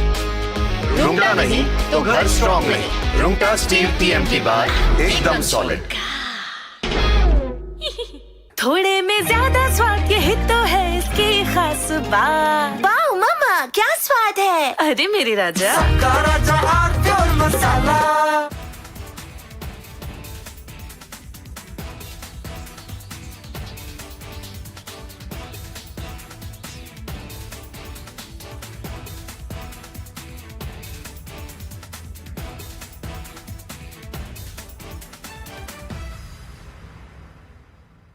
I want to start with some very disturbing pictures that have come in of a so-called right-wing leader. His name is Sushil Prajapati. He is accused of rape. After being in jail for 9 months, he gets bail, which means he's still an accused. He's an accused in a rape case. And the case goes back to 2025 when he took an LLB student to one place on the pretext of introducing her to a senior advocate. He drugged her drink and then he sexually assaulted her. He is still under trial for rape. He has not been released. But when he comes out, this rape accused, garlands are put on him as if he's some kind of a hero, as if he's achieved something great. Is a rapist to be celebrated, ladies and gentlemen? I ask you that question. And more than anyone else, I ask the right wing of this country. Very often I come on television and I say, yes, on several issues, I'm happy to be called a right-winger. But ladies and gentlemen, let me put it clearly. You cannot let a person like this man, this Sushil Prajapati, a leader of the Hindu Yuva Vahini, a local thug, a man accused of rape, you cannot celebrate his act of rape or celebrate the fact that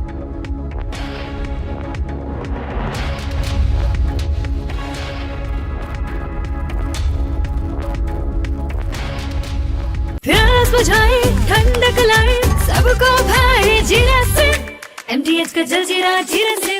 जीरा SIP असली refreshing, असली स्वाद, असली मजा। MTH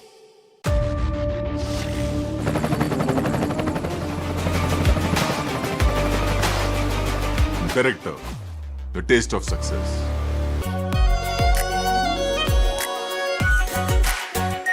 Our pure Shahi Paneer Masala. Delicious, healthy, every day. In fact, very often I believe the only way to get justice in India is a media trial. So there's no reason for the media, if it's doing a good job of a media trial, to be on the back foot. In fact, the courts should stop making these overarching remarks about media trial and contemplate about one very basic thing. With the greatest of respect to the courts, when the other institutions fail, when people get let down by the system, when even the judiciary does not seem to be listening or raising a noise about issues, like in the case of Twisha Sharma. Who does the public look to for justice, for raising their voice, for bringing something that's utterly false, illegal or wrong to public attention? It is only and only the media. And today, therefore, we are doing a media trial in this specific case, ladies and gentlemen, of Twisha Sharma, the 33-year-old daughter-in-law of an ex-judge, in a case where the ex-judge and the ex-judge's advocate's son appear to be more than involved. Ladies and gentlemen, 15 questions tonight. And if they think it's a media trial, so be it. So be it. Why did the ex-judge in the case of Twisha Sharma, neither she nor her son call a police or an ambulance? What took them 57 minutes to bring the body down? Where are the 3 men who are seen in the video dragging Twisha's body, destroying evidence? What was the police doing? From Asia's largest news headquarters, setting the agenda for Bharat.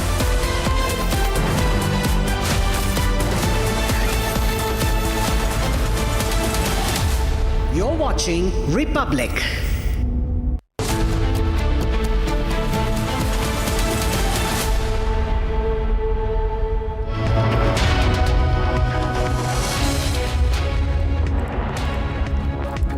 Hello and welcome viewers. You're watching Live and Breaking on Republic TV with me, Ishita Mitra. Now viewers, our campaign calling for justice in Twisha Sharma's case continue to win and create results on the ground. Now a second autopsy will begin in Bopal shortly, while the Supreme Court will take up the case tomorrow. Getting you all the updates on that on the other side, but first up a quick check at the top headlines. Headlines brought to you by Canara Bank. Together we can. A panel of doctors from Delhi AIIMS have arrived in Bopal AIIMS and the autopsy will begin shortly.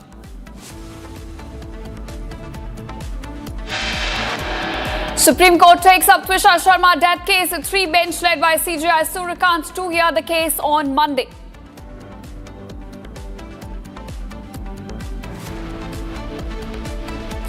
Republic's relentless campaign ensures top court takes suo motu cognizance of Twisha Sharma death case.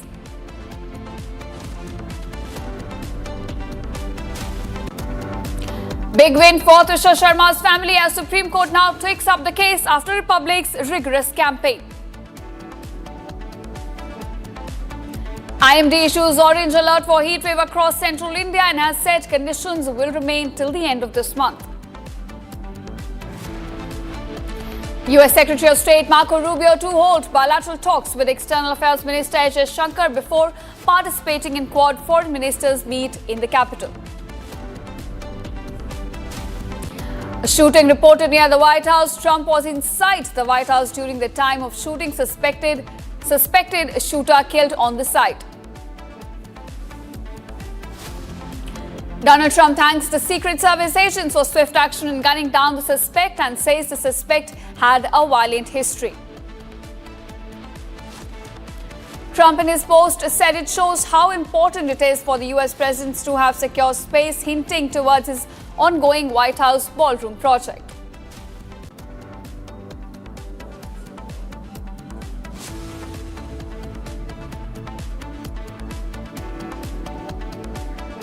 Welcome viewers. Our top focus at this hour. Now fresh developments are coming to light in Twisha Sharma case. Now the SIT is currently interrogating the accused husband Samarth Singh, and Republic in fact has accessed some key details from the ongoing interrogation. Now some of the key points that in fact Samarth has raised during this interrogation. Now he's alleged that Twisha's behavior changed following her pregnancy. In fact, he goes on to claim that Twisha did not wish to lead a domestic life. Instead, she aspired to lead a glamorous lifestyle. Now, he goes on to mention that her behavior underwent a change after the pregnancy was confirmed on April 17th. He also recounts that tickets, in fact, had been booked for him and Twisha to travel to Bengaluru. However, Twisha suddenly refused to go to Bengaluru and insisted on going to Ajmer to stay with her brother. Now, remember, these are allegations that have been made by the accused husband, and they are in line with what, in fact, the mother-in-law had also been saying. Now, the mother-in-law, in fact, had been going from one platform to another, trying to character assassinate her dead daughter-in-law, and this is what the husband is also sort of hinting at during the interrogation. All right, now these are the key details which are coming to light from the interrogation which is underway. Now, Samarth Singh, the accused husband, in fact, has confessed that during the interrogation which is still underway to the SIT, he says that Twisha's behavior essentially changed following a pregnancy which was confirmed on April 17th. He goes on to mention that Twisha did not want to lead a domestic life. Instead, she aspired to live a glamorous lifestyle. Now, these are just allegations, nothing backed by proof as of now, which have been made by the accused husband and are in line with what the mother-in-law had also been hinting at during the press briefings. Both the accused in this case, the mother-in-law Giribala Singh and the accused husband Samarth Singh, continue to point blame on Twisha for the kind of lifestyle that she wanted to live and how she did not want to take up this or to continue this pregnancy, in fact. Now, he goes on to mention that there were several changes which were, in fact, reflected in her behavior post the confirmation of her pregnancy on April 17th. And he also goes on to recount that tickets had been booked for both of them. Both of them were set to travel to Bengaluru, but Twisha suddenly refused to go to Bengaluru and insisted on going to Ajmer instead to stay with her brother. Now, these are some of the key details that Republic, in fact, has accessed based on what Samarth, in fact, has been saying to the special investigative team as the probe in this case still continues. Now, viewers, remember, Twisha, in fact, had detailed in her messages which were exchanged with the mother during the last few days that she was going through verbal torture inside her marital home. And now these allegations stand in complete contradiction to what Twisha had revealed to her mother, but they are in line with what the mother-in-law had been saying so far, trying to deflect blame from the accused husband. So as the probe continues, Republic will continue to monitor minute-by-minute developments and getting you all the details of what is happening, not just in the courtroom, not just at AIIMS Bhopal, but also with regards to the interrogation being carried out by the SIT. Now, Samarth, who in fact has confessed to SIT, we have some details of that. Now, in fact, my colleague Shambhavi also joins me with more details on this. Shambhavi, break it down for us. What exactly Samarth has now confessed to SIT as the probe in this case continues? Now, from the outset, it looks like he's trying to deflect the blame, saying that Twisha's behavior changed post-pregnancy.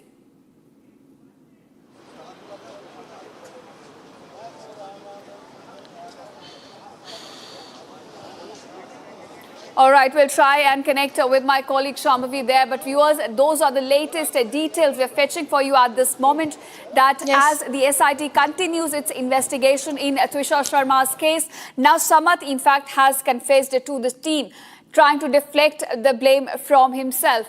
All right, my colleague Shambhavi is back with us right now. Now, Shambhavi, break it down for our viewers, the details we have accessed from the ongoing interrogation of Samarth Singh.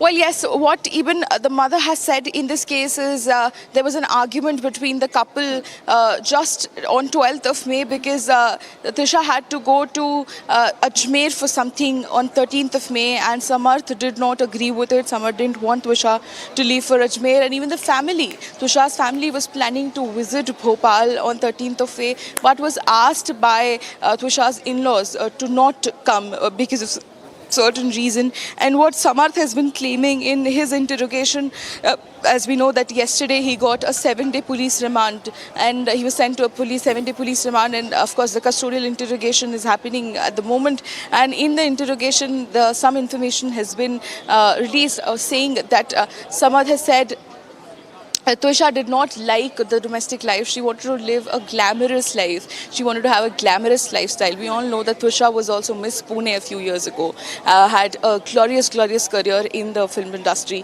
And of course, but she decided to get married. They met on a dating app, and from there they decided after a few months to get married. And just within a few months, such arguments started. Of course, the mother could not continue telling us more about it because she broke down, given the, of course, sensitive situation. But these are the details that we are getting from Twisha's family as well as from Samarth Singh's interrogation. Right. Now, Shambhavi, all these allegations which have come to light, they stand in complete contradiction to what the family has been saying so far. In fact, the family has gone ahead and refuted all of these allegations made by Samarth. So help us understand, what is the family saying right now in response to these allegations?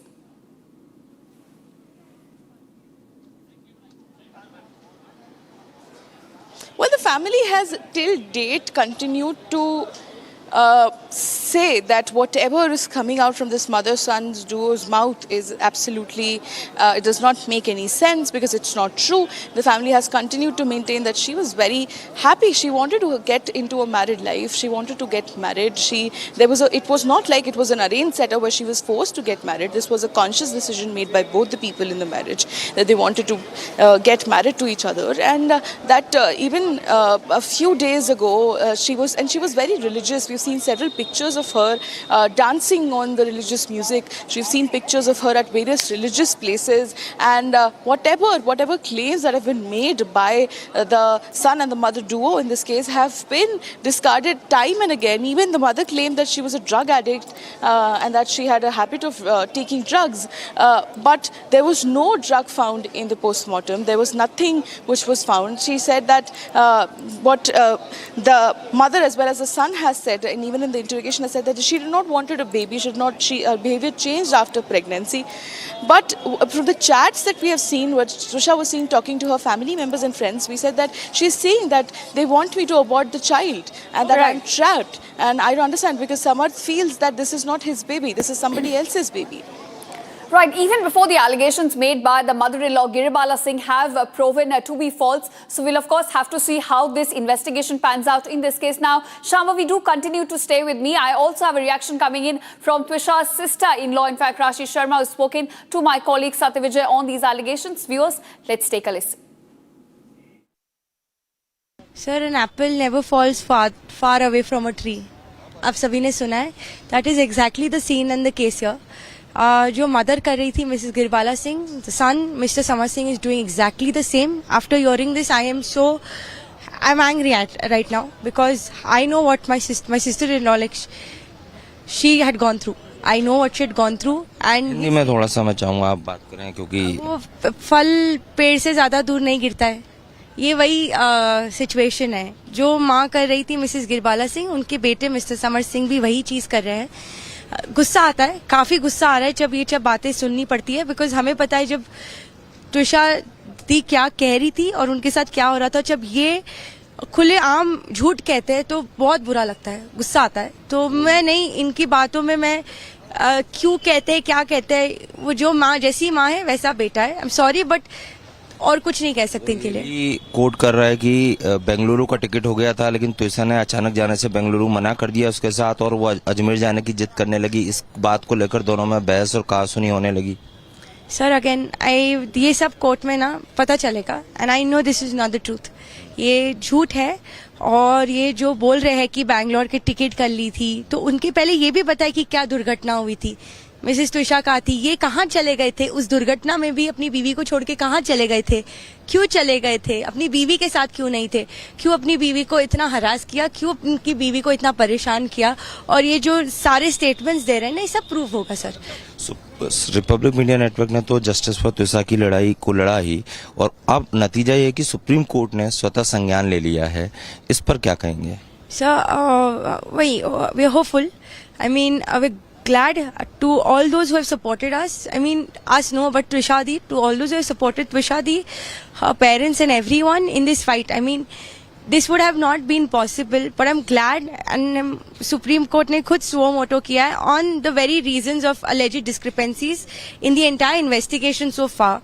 So that's a big thing in itself and we hope that जितने भी answers चाहिए सभी को वो मिल जाए. We would want for Twisha to rest in peace.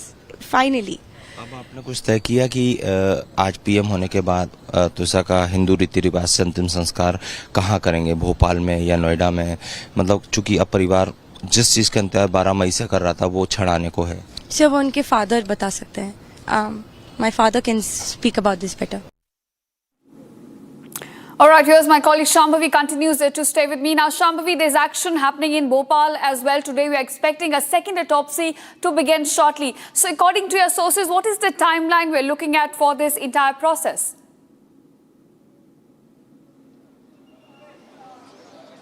Absolutely. We are right outside the mortuary right now. Let me show you one second. I'll ask my VJ to show you around. This is the building inside which the post-mortem is happening at the moment. It is going to take a few hours. It started at 11 a.m. today, and it will take a couple of hours in this entire process, and we'll know very soon what exactly is the result of the second post-mortem, the post-mortem that the family has been waiting for, that Republic Network has been waiting for, the post-mortem that we've been actively, extensively, relentlessly campaigning for, justice for Twisha, a second post-mortem, because of all the discrepancies. And when it comes to why was it needed, of course, even the fact that the Supreme Court has taken a suo motu cognizance of the case, given the alleged discrepancies in not just the post-mortem report, but in the entire investigation so far, shows that there is something, some substance, some truth in this entire allegation. Right, Shamavi, thanks so much for joining us. Of course, as Republic continues its campaign calling for justice in Twisha's case, this second autopsy becomes really important. Now, we also have the family, the father, Navnidhi Sharma, and also the brother, Major Harshit Sharma, reacting to this second autopsy now beginning in Bopal, in fact, in just a short while from now. Now, remember, this has been their demand from day one. As they said, there were several irregularities which were exposed even by Republic in the first post-mortem report. Let's listen to their action. PM शुरू होने वाला है, अपनी तैयारी कर रहे हैं और उन्होंने भरोसा दिया है नॉन बायस और स्क्रैच से शुरू करने का। वो एक फ्रेश तरीके से शुरू करेंगे और उसके बाद जो भी उनकी फाइंडिंग्स आएंगी उसको कंपेयर करेंगे। सर, एक चीज जो हमें जानकारी है कि डॉक्टर्स ने आप लोगों से ये भी पूछा कि आपके क्या क्या डाउट्स हैं सेकंड, क्यों आपने क्या अंदेशा जताया जिस वजह से आप सेकंड पीएम मांग रहे हैं? ना, उनका प्रोटोकॉल होता है, जब भी PM2 होता है तो वो पीएम फर्स्ट पीएम को कंसीडर नहीं करते हैं, वो करते हैं फ्रेश से, स्क्रैच से करते हैं। मतलब ऐसे पहली बार हो रहा है ताकि उनको फाइंडिंग्स एकदम नॉन बायस मिले और जो भी फंडिंग हो उसके बाद उसका कंपैरिजन किया जाता है। एक चीज सर ये भी है कि इतना बड़ा ये केस हो गया है कि सुप्रीम कोर्ट ने खुद सो मोटो लिया, स्वतः संज्ञान लिया। रिपब्लिक मीडिया नेटवर्क भी लगातार इसको एक मुहिम की तरह इंसाफ की लड़ाई को आगे बढ़ा रहा है। रिपब्लिक का तो बहुत बहुत धन्यवाद, अर्नब सर का, पूरे रिपब्लिक नेटवर्क का, आप सभी भाइयों का और सभी जो भी मीडिया कर्मी हैं दूसरे चैनल से भी, उनका भी बहुत बहुत धन्यवाद। धन्यवाद मुख्यमंत्री जी का, माननीय मुख्यमंत्री का, जिन्होंने संज्ञान लेते हुए इसको सीबीआई के लिए निर्देशित किया और हमारी कई मांगों को माना। और बहुत बहुत धन्यवाद सीजीआई साहब का, नतमस्तक हूँ सर। आज ये नज़ीर बनेगा। ये एक मैं कहना चाहता हूँ मध्य प्रदेश वासियों से, ये हम मिडिल क्लास के लिए, हम आम आदमी के लिए ये इतना बड़ा नज़ीर बनने वाला है कि ये अब आपको न्याय प्रक्रिया में सुधार का ये एक कदम उठाया गया है सीजीआई द्वारा। उन्होंने इसको डिस्क्रिपेंसीज में डाला है। उसका अगर आप टाइटल देखेंगे तो ये एक बहुत बड़े रिफॉर्म्स की ओर इंगित करता है। तो इसमें जितनी भी डिस्क्रिपेंसीज हुई हैं, जो भी है, क्या कैकस बन जाता है, न्याय नहीं मिल पाता है लोगों को, तो अब जुडिशरी पर न्याय मिलने की संभावनाएं बहुत बढ़ गई हैं और कोई भी क्राइम करने से पहले 10 दफे सोचेगा और लोगों को न्याय प्रक्रिया में बहुत सुधार देखने को मिलेगा। दो महत्वपूर्ण सवाल मेरे, एक तो समर्थ से जो पुलिस ने पूछताछ की उसमें समर्थ ये कह रहा है कि प्रेगनेंसी के बाद से त्विशा का व्यवहार बदल गया था, वो घरेलू जिंदगी नहीं जीना चाहती थी। अब इसमें मैं कमेंट नहीं करूंगा क्योंकि अब जो संज्ञान ले लिया है सीबीआई में वही सारे उत्तर और आंसर लेंगी, इसमें मेरा कमेंट करना उचित नहीं रहेगा। जाने की बात को लेकर कुछ विवाद हुआ था क्या समर्थ से, उसका ऐसा कुछ बताया था क्या त्विशा ने आपको? नहीं, मेरे को तो अभी मैं इस पर नहीं कमेंट करना चाहूंगा क्योंकि अभी ये अब under a very good investigation things are there, तो मेरा कमेंट अच्छा नहीं रहेगा इस बारे में। हमने बहुत सारी चीजें बताई रखी हैं ऑलरेडी मीडिया को। प्लानिंग उसमें अभी इसमें इट डिपेंड्स कितना समय लगता है, तो जो जितना हमें समय लगे उसके अकॉर्डिंगली हम प्लान करेंगे। सुप्रीम कोर्ट ने इस पूरे मामले में सुओ मोटो लिया है जी।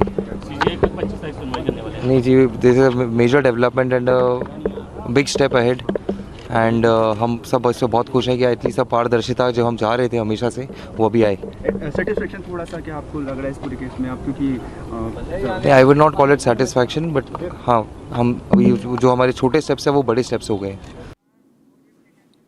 All right, viewers. Now, even as family says, we are one step closer to achieving justice in Twisha's case. And in another big win for the family, the Supreme Court will now be hearing the case on 25th of May. That's tomorrow. Now, the CJI, led by 3-judge bench, will hear the case in the Apex Court. And speaking to Republic, Twisha's father called this as a major win for the family. Here's more on this. Take a look. Twisha is now closer to getting justice with the Supreme Court, now to hear the case of Twisha. The court had cited re-alleged institutional bias and procedural discrepancies in the unnatural death of young women in matrimonial home for the hearing. Now the CJI-led 3-judge bench will hear the case on 25th May. This also comes after Republic had found serious lapses in the first post-mortem report. The first report had stated the wrong height of Twisha Sharma and also the age of blunt force injuries were not determined. Speaking to Republic, Twisha's father said that Giribala has been completely exposed and that they had been planning on how to deal with the case. आपके लिए पूरा खुला खेल था वहां पर, छोड़ रखा था आपको, जो करना है करो, जो करना है करो, जो पॉसिबल वे आउट है बचने का, जो आप चार्जेस लगा रहे हो ट्यूशा के ऊपर, वो भी रखो वहां पर सामान ले जा करके उसके सामान में. ये तो मतलब सरासर नेग्लिजेंस का केस है, बहुत बड़ा नेग्लिजेंस और बहुत बड़ी कॉन्स्पिरेसी है ये, जो एक्सपोज होना बाकी है. पर मुझे उम्मीद है ये जरूर एक्सपोज होगी और जो फैक्ट्स हम दुनिया के सामने लाए हैं वो एस्टैब्लिश भी होंगे. But this battle was not an easy one. Twisha's father also said that their family was threatened and abused in the Bopal court. इतना हैवी फैसिलिटेट किया जा रहा है एक ऑनरेबल वकील को जिसका एक बहुत बड़ा रेपुटेशन है, 35 इयर्स की प्रैक्टिस है उसकी, उसका कोई ख्याल नहीं रखा जा रहा, गाली दी जा रही है, अब्यूज कर रहे हो उसको, मार रहे हो उसको. इवन मीडिया को उन्होंने नहीं छोड़ा. आप गूंस बुला के ला रहे हो, वो गूंस कौन है? वो लाइफ थ्रेटनिंग सिचुएशन दे रहे हो आप लोगों को. एडवोकेट के अपने हाई कोर्ट, अपने कोर्ट में जाकर के लाइफ थ्रेटनिंग सिचुएशन में बैठ करके प्रैक्टिस करेगा क्या? After Supreme Court takes cognizance, Twisha's father calls this as a big win. बहुत बहुत धन्यवाद सुप्रीम कोर्ट का, सीजीआई साहब का बहुत बहुत धन्यवाद जिन्होंने संज्ञान लिया. और मैं थैंक्स स्टार्ट करूंगा देना पहले अपने अर्नब जी को, रिपब्लिक टीम को, जिन्होंने मेरे को बिल्कुल डूबे हुए आदमी को एकदम उठा दिया, तैरना सिखा दिया उसने. प्लस मैं आज जिसमें ये भी जोड़ना चाहूंगा कि सीएम मोहन यादव सर ने भी हमारे संज्ञान को लिया और हमारी चीजों को बहुत आगे बढ़ाया. सभी का और सभी भारतवासियों का जिन्होंने सहयोग दिया हमारे इसमें सबका बहुत बहुत धन्यवाद. अब मुझे न्याय की उम्मीद बहुत बढ़ गई है. मेरे को लगता है कि मुझे न्याय मिलेगा. Republic coverage ensured the highest court takes suo motu in cognizance. And now all eyes are on the 25th of May and Twisha is now closer to getting justice.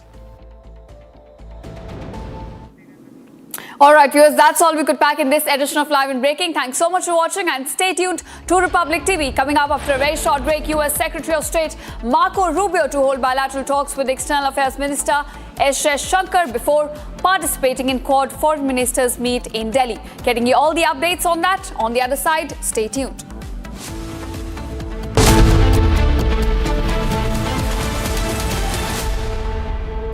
Pure सूजी पास्ता उबालो, मिलाओ और खाओ. 8 minute में तैयार. क्या taste है सबका राजा हार्डवेयर मसाला. केसरिया से मन जोगी हुआ रे, दिल झूमे देखो मतवारा हुआ रे. केसरिया से मन जोगी हुआ. हर पल मनाओ केसरी त्योहार. विमल बोलो जुबान केसरी. चमकी चाट से क्या बना है? सैंडविच, लस्सी और छाछ. हर घूंट में चमकी चाट. ड्राई फ्रूट और दही बड़े. चमकी चाट से स्वाद बढ़े. असली स्वाद सिर्फ चंकी चाट.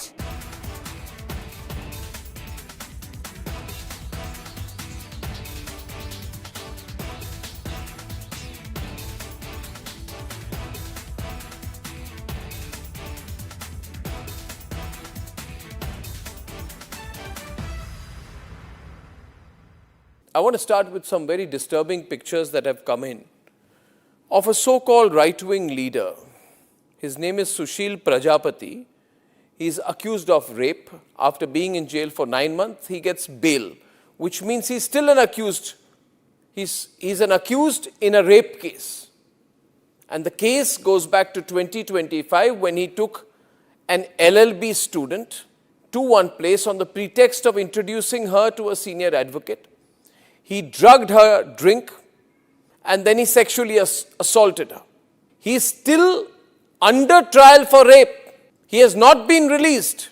But when he comes out, this rape accused, garlands are put on him as if he's some kind of a hero, as if he's achieved something great. Is a rapist to be celebrated, ladies and gentlemen? I ask you that question.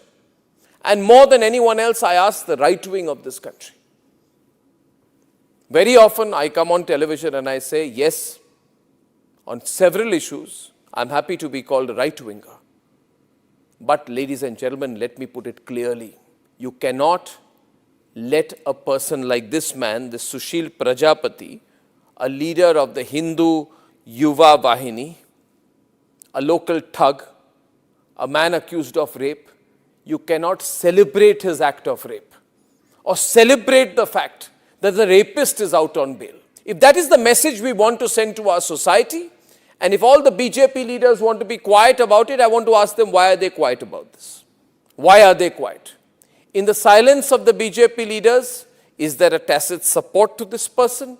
Is there a feeling that anyone who wears or puts a, proclaims that he is from a so-called Hindu organization, that he will be allowed to get away with absolutely everything, including an act of rape? Is there a feeling that this man, do right-wingers feel, this man, this accused rapist is one of our own? So hence, regardless of what happens, one of our own should never be accused. It's like all those people, those radical Islamists who say that as long as the act of murder or crime of terrorism is carried out by a Muslim, it must be defended. This very thought, ladies and gentlemen, is completely unacceptable. And we need to make the point more strongly because it's not the first time this has happened. This happened in the case of Bilkis Bano. When in Gujarat, the rapists of Bilkis Bano came out, they were greeted with tikas and sweets. And it was happening openly. This was an act of defiance. A manner of saying, so what?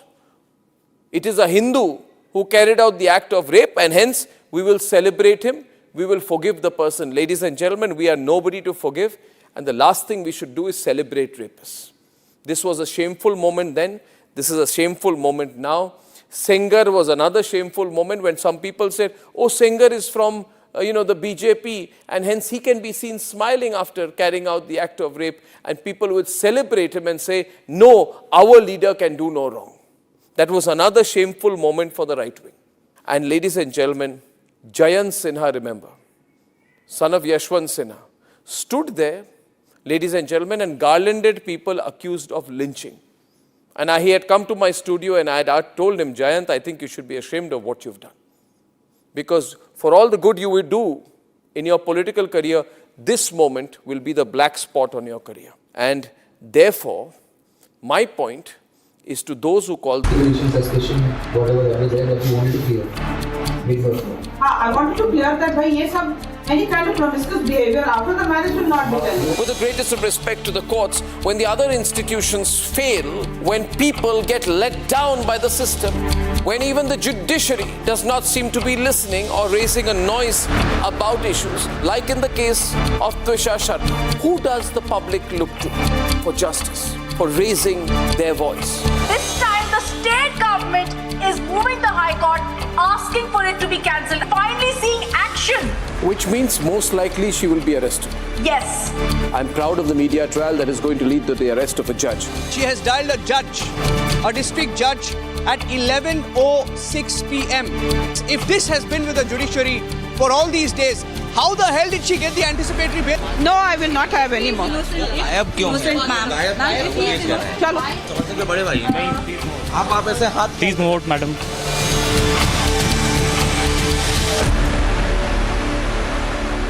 Yeah. प्यास बुझाए ठंडक लाए सबको भाए जीरा से MTH का जलजीरा जीरा से जीरा से असली रिफ्रेशिंग, असली स्वाद, असली मजा। MTH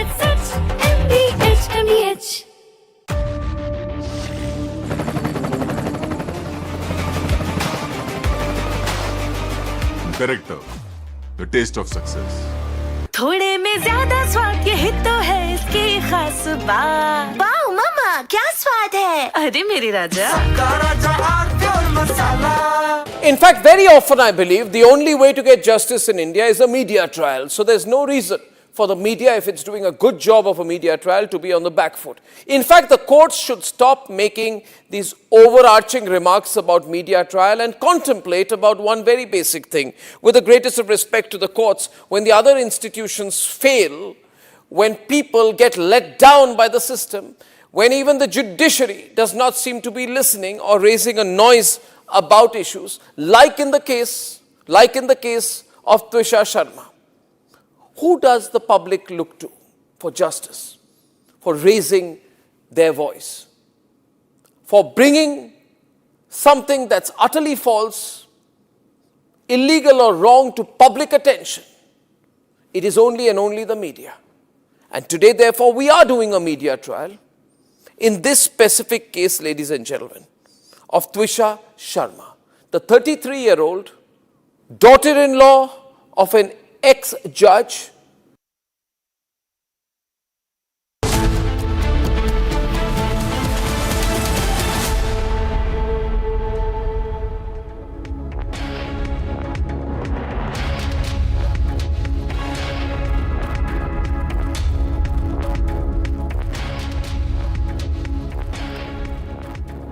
A very warm welcome, viewers. You're watching Republic TV. This is Shivam Dutt Mehta, and the top focus in this bulletin will be the Twisha death mystery also. But also, we are getting the live shots of Rubio right now on your television screens, ladies and gentlemen. Let's cut across to the shots and let's view, because Marco Rubio is in India, and these are the latest shots that we are getting right now on your screen, ladies and gentlemen. This is the meeting between Marco Rubio and S. Jaishankar on your screens, ladies and gentlemen. On your screen, as you can see, this is the meeting shots between Marco Rubio and S. Jaishankar. And he is on a visit. Marco Rubio is on a visit. He landed in Kolkata and then he headed to Delhi, met PM, and now he is meeting S. Jaishankar. Live visuals coming in on your screen, ladies and gentlemen. This is Marco Rubio meeting S. Jaishankar. The high stakes meeting, the high stakes huddle that is supposed to happen has already begun, and this is the latest shot. These are the latest visuals that we are getting of the meeting, of the visuals of the meeting, the first visuals on your screen. First on Republic, on your television screen, ladies and gentlemen, Marco Rubio will be holding talks with S. Jaishankar and later attend a US embassy event in New Delhi. So that is the lineup, that is the itinerary that we are talking about. Latest visuals of US Secretary of State Marco Rubio. Let's listen in if we have some audio in this. Let's listen in.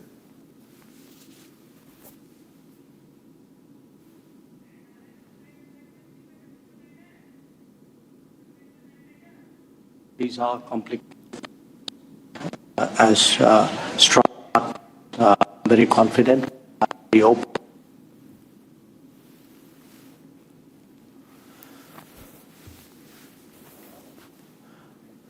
All right, viewers, these are the live visuals on your screen, ladies and gentlemen. As you can see, this is US Secretary of State Marco Rubio holding bilateral talks with External Affairs Minister S. Jaishankar. All right, we have our senior executive editor Abhishek Kapoor joining us on a phone line. Abhishek, it's a very important meeting and it has already begun. And let's see if we have Nats and you can speak over it.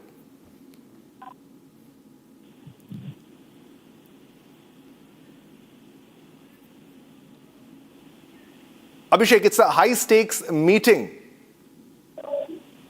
Well, yes, absolutely, Shivam, and big one, big diplomatic event happening in New Delhi. And this is, remember, one-off visit first by Marco Rubio as Secretary of State. And this comes at a time when the relationship between India and the United States is not passing through its best of phases. In fact, it's seen a dip and a dive post the Operation Sindoor. Abhishek, let's listen in to Marco Rubio. Let's listen in. Sure. Thank you for welcoming us. We have a lot to discuss and a lot to work on, but this is we are the two largest democracies in the world, and so that alone is a baseline for incredible cooperation. But we have so many common interests that it makes all the sense in the world for us to continue to build, really, to build upon. This is not about restoring or reinvigorating. I've seen some people use that terminology. This is about continuing to build on what is already a very solid and strong strategic partnership, one of the most important ones that we have, and I would argue one of the most important ones in the world. So thank you.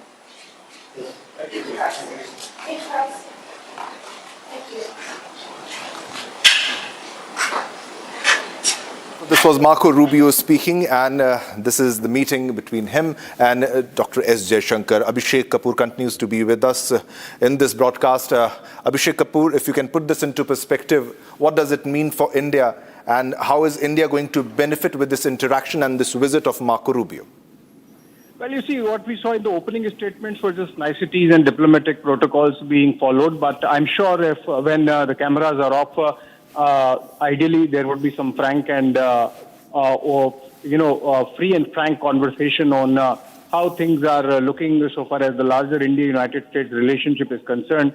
We have seen a dip for sure coming in post Operation Sindoor and the kind of positioning that happened from Washington D.C. insofar as its role in facilitating a dialogue is concerned. Abhishek, I would request you to stay with us. Jaishankar is speaking. Dr. S. Jaishankar. And a relationship that impacts and influences other regions in the world. And that is because we have converging interests on many issues and in many parts of the world. So today, these are complicated as strong, very confident, very open.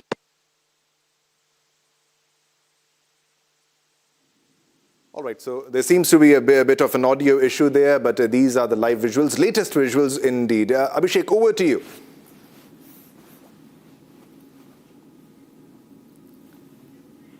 Well, you see, this is, as I said, diplomatic niceties panning out, Shivam, and what we are expecting is that some free and fair conversation happens on how India and the United States relationship goes from here on, because the kind of dip it has seen in the backdrop of Operation Sindoor specifically and generally post the tariff war launch targeting India, even as China was exempted from those punitive tariffs for purchasing Russian oil and gas. India suffered and India was made to suffer. So obviously it was messaging coming in from the Trump administration that if we do not acknowledge his role in, or President Trump's role in Operation Sindoor, they are going to come after us. So if that be the case, then if the Americans are going to come after us for taking care of our energy security, then what this special strategic partnership is about. If that conversation does not happen, then obviously you are going to see the stalemate and the costs continue. I think in Marco Rubio, we have a reasonable, rational Secretary of State. I believe he's carrying a message from the DC establishment, and he's himself someone who sees the advantages of why India is a strategic partner and major defense, non-NATO major defense partner, or a great relation going forward, and with a history now of 2 decades of having built the relationship in a bipartisan manner between Republican and Democrat administration. So I think Marco Rubio is one who comes with some institutional memory of that. So he would hopefully try and bring the relationship back on an even keel. And we are seeing the first of the visit happening from the Secretary of State. We have seen the agenda setting of sorts from the American side, even as Rubio was wheels up from Miami. He said that we want to sell a lot of energy, lot more energy to India, and as much as they can buy. So obviously that's on the agenda insofar as the Americans are concerned.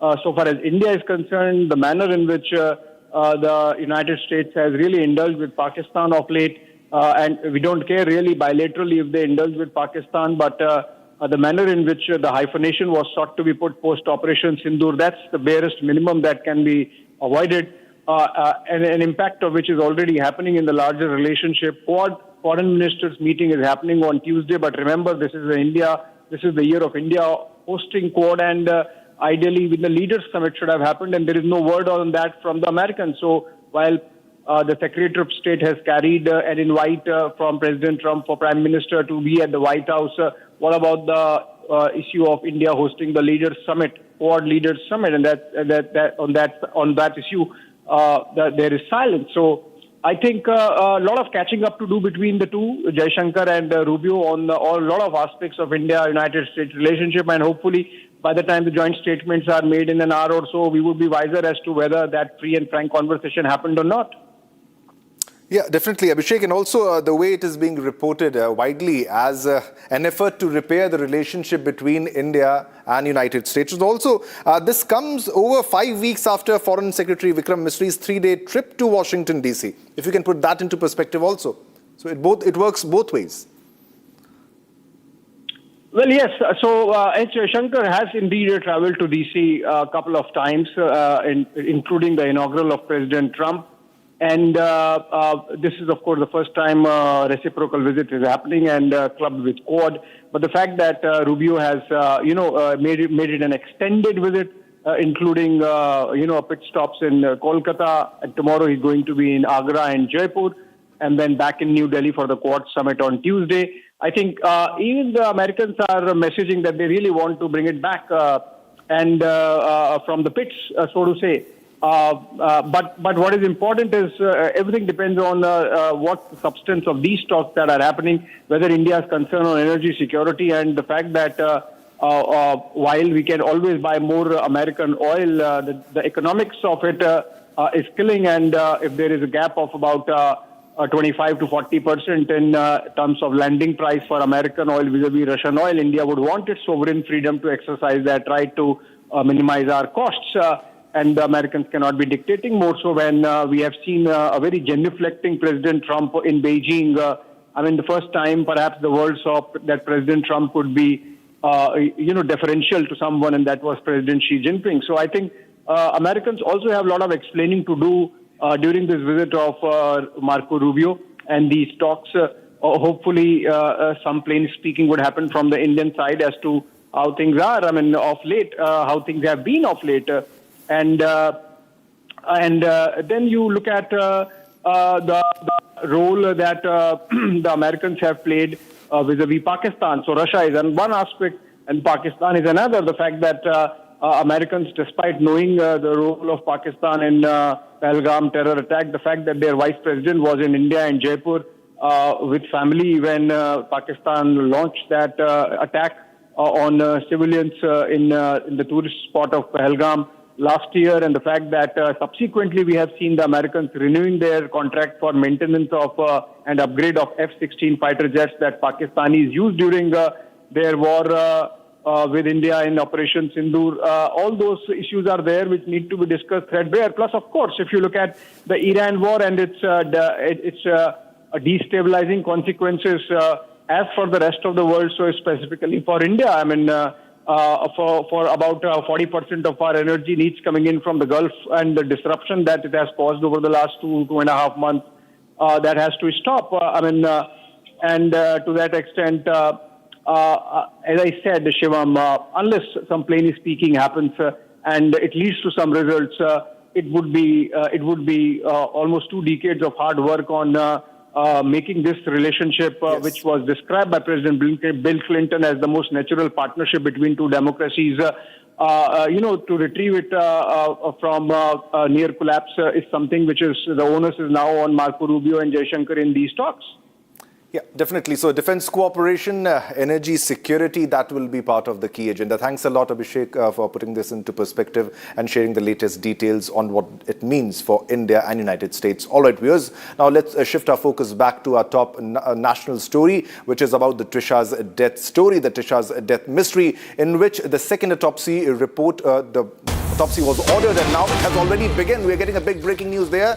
The second post-mortem, that is the second autopsy on Twisha's mortal remains, has begun. So that has begun, and this is the second post-mortem, and this is happening in AIIMS Bhopal, and the Delhi doctors team, that is the Delhi AIIMS doctors team, has that have arrived earlier in Bopal, and now they are in the mortuary. They started conducting the post-mortem in this case. This is the second post-mortem, as was the demand of the family, as was the demand of Twisha's family in this case, because there were many lapses, many botchops in the previous autopsy that was conducted. Even the belt that was allegedly used in the murder, in the alleged hanging of Twisha, was not given by the investigative officer to the doctors, the team of doctors who were conducting the post-mortem in the first case. Now, many lapses and also the height difference, and that exactly was the reason why the family demanded that, yes, there is a cover-up, and these exactly are the lapses. Exclusively, we have highlighted the lapses for you.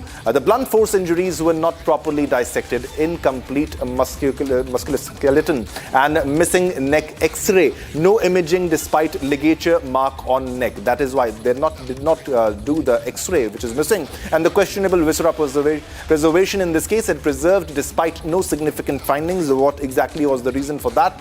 Because there are many inconsistencies and inconsistent findings, more consistent with suffocation or strangulation, not hanging exactly. So that is also a case, and height discrepancy, which is a very key factor amongst the many lapses. Recorded 166 centimeter versus actual the 176 centimeter. All right, Shambhavi continues to be with us. She has been tracking the story from day one. Shambhavi, we're getting to know that the autopsy has begun. If you can share the latest details on that, Shambhavi.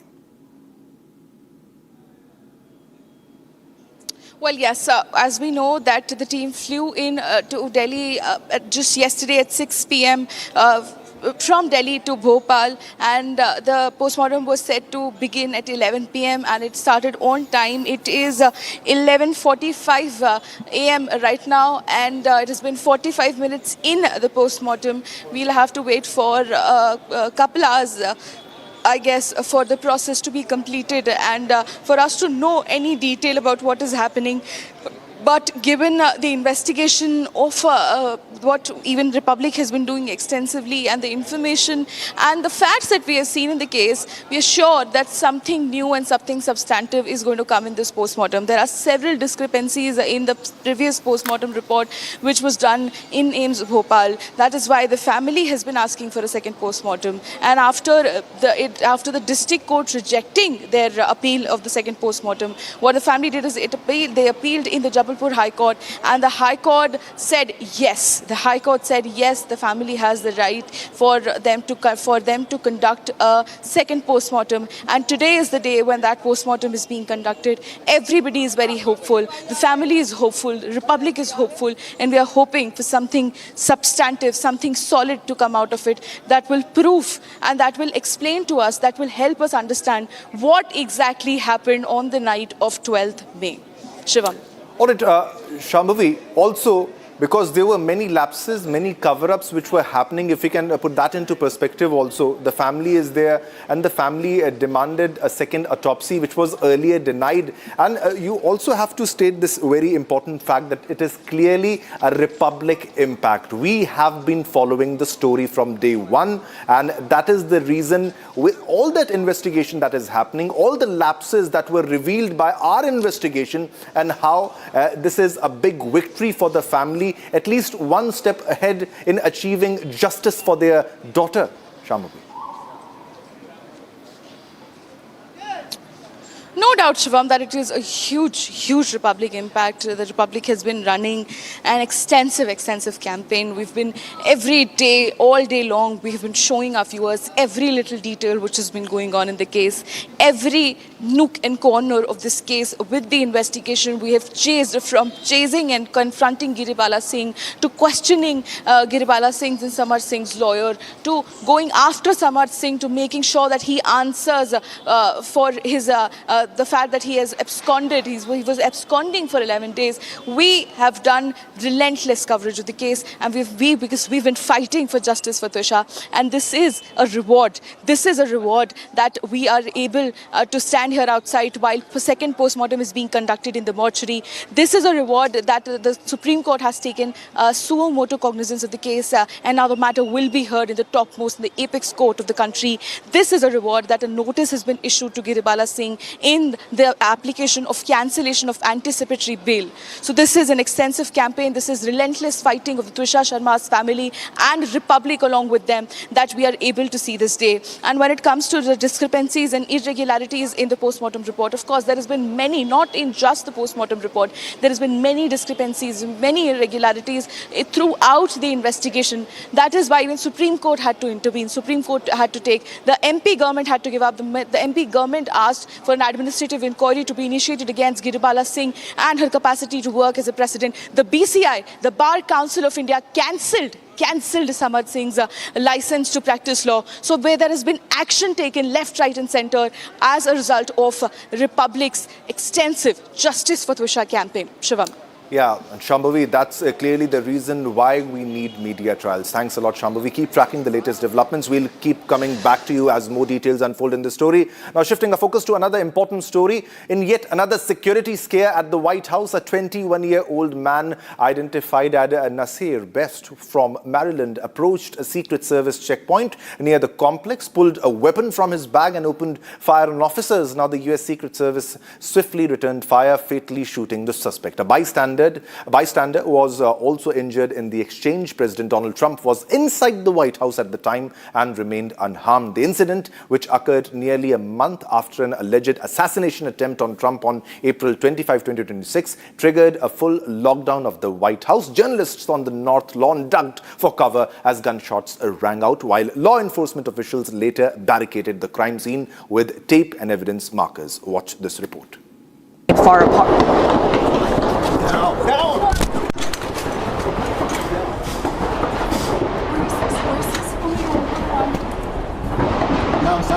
In yet another security scare at the White House, a 21-year-old man identified as Nasir Best from Maryland approached a Secret Service checkpoint near the complex, pulled a weapon from his bag, and opened fire on officers. The U.S. Secret Service swiftly returned fire, fatally shooting the suspect. A bystander was also injured in the exchange. President Donald Trump was inside the White House at the time and remained unharmed. The incident, which occurred nearly a month after an alleged assassination attempt on Trump on April 25, 2026, triggered a full lockdown of the White House. Journalists on the North Lawn ducked for cover as gunshots rang out, while law enforcement officials later barricaded the crime scene with tape and evidence markers. To hear or see from the president, despite all of this taking place, some questions.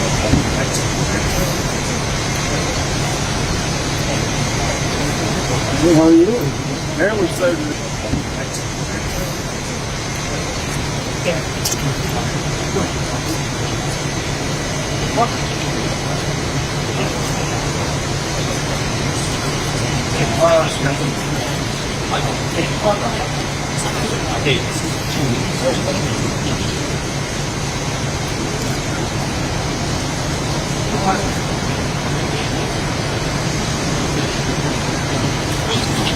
Yeah, that's probably interesting. He was mentioned got filling around. You can hear very clearly the gunshots right now. They sound close by because it is very close. I estimate around 50 feet. And if you were to fire shots from the corner of the main entrance towards the White House, first kind of target, the first one of target is those pennies. They're called the Egypt. All right, viewers, we're getting a big breaking news development. Now, this is coming from Quetta, Pakistan, where in Pakistan, a suicide blast in Quetta has killed 23 people. Big breaking news development coming in on your screen, ladies and gentlemen. We'll also show you the shots of the chaos. These are the exclusive shots on your screen, ladies and gentlemen. We were waiting for the confirmation because the death toll has risen to 23. 23 people have died in this Fidain attack. The Baloch Liberation Army, that is the BLA, has taken the responsibility of the Fidain attack on Pakistani army personnel in Quetta. The BLA claims responsibility for the Fidain attack on train carrying military personnel from Quetta. This is the exclusive visual, ladies and gentlemen. You can see the train has been derailed because of the explosion and the chaos, the aftermath of the fire that is the billowing out, the smoke that is billowing out from that location, and they're trying to douse the flames, but they can't do anything because the damage has already been done. This blast in Quetta has killed 23. 23 has been killed. And possibly these are the 23 army personnel which have been killed by the BLA. This is the blast in Quetta. Big breaking news development on your screens. This is the Majid Brigade of the BLA, the Fidain Brigade, that is the self-sacrificing unit of the Baloch Liberation Army, who has targeted a train transporting personnel of from the Quetta camp. They call the Pakistani army the occupying forces, which is exactly the truth in this case. And in this highly organized Fidain attack, the Baloch Liberation Army, the Baloch fighters accept the full responsibility for this operation. They have released a letter, they have released a statement, they have released a post in this case, and they are saying the detailed information regarding the operation along with specific material and human casualties inflicted upon the enemy as a result of the attack will also be released shortly. But these are the reports that the damage is 23 people killed, and I repeat that this damage will further escalate. That means that there might be more casualties in this case. Big blast in Pakistan, very big blast in Pakistan. All right, viewers, now it's time to slip into a short commercial break after this big breaking news development from Pakistan. Coming up after the break, this is Kyiv came under a massive Russian drone and missile attack early Sunday, hours after President Volodymyr Zelensky and the US Embassy warned of an imminent strike. Coming up next.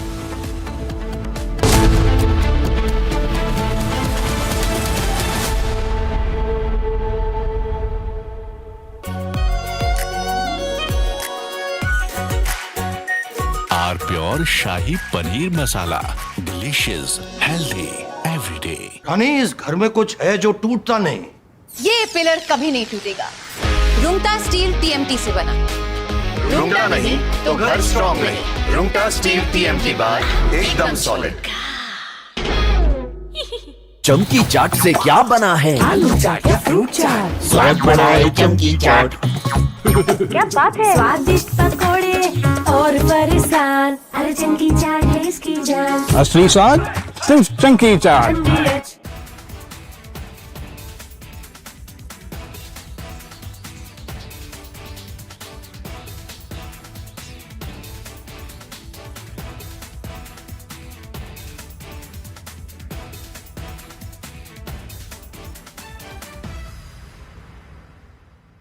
I want to start with some very disturbing pictures that have come in of a so-called right-wing leader. His name is Sushil Prajapati. He is accused of rape. After being in jail for 9 months, he gets bail, which means he's still an accused. He's an accused in a rape case. And the case goes back to 2025 when he took an LLB student to one place on the pretext of introducing her to a senior advocate. He drugged her drink and then he sexually assaulted her. He is still under trial for rape. He has not been released.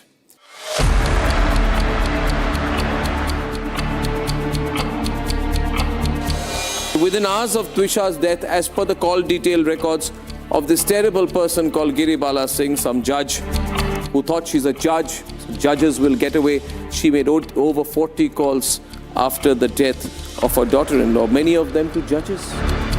Why was she calling judges?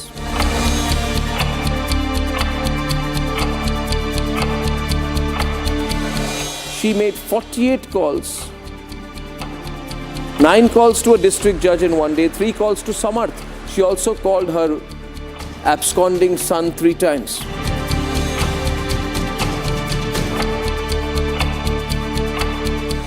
Court orders Samarth to withdraw his bail plea. That's the big breaking news that's now coming in. His counsel submits he will surrender before the concerned court in 5 days. Examined at that time, now finally after Republic's pressure, Samarth Singh is going to finally be surrendering.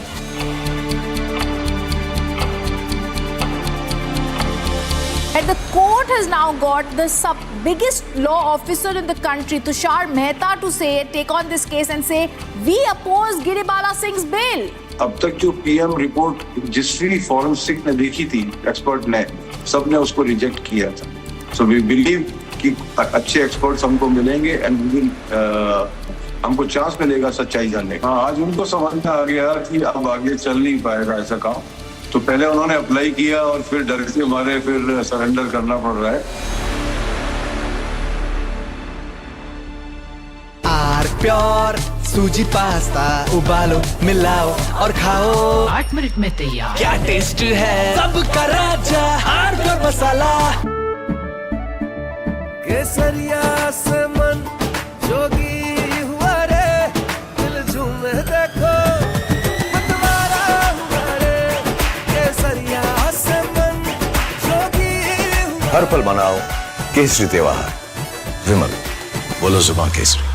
थोड़े में ज्यादा स्वाद यही तो है इसकी खास बात. वाओ मामा क्या स्वाद है. अरे मेरी राजा.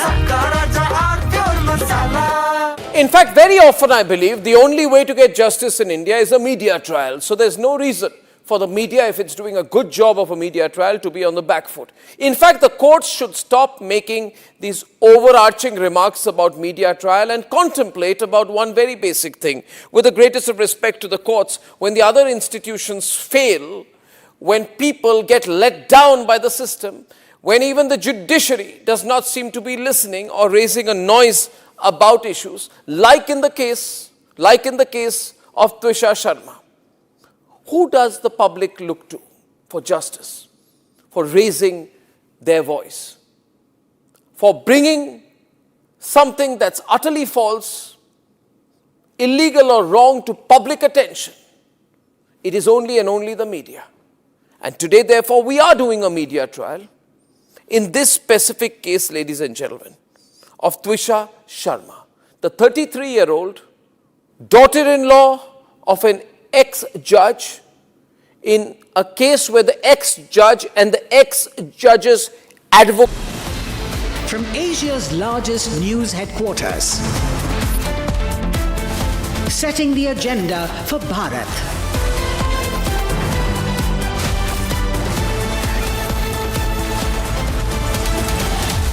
You're watching Republic.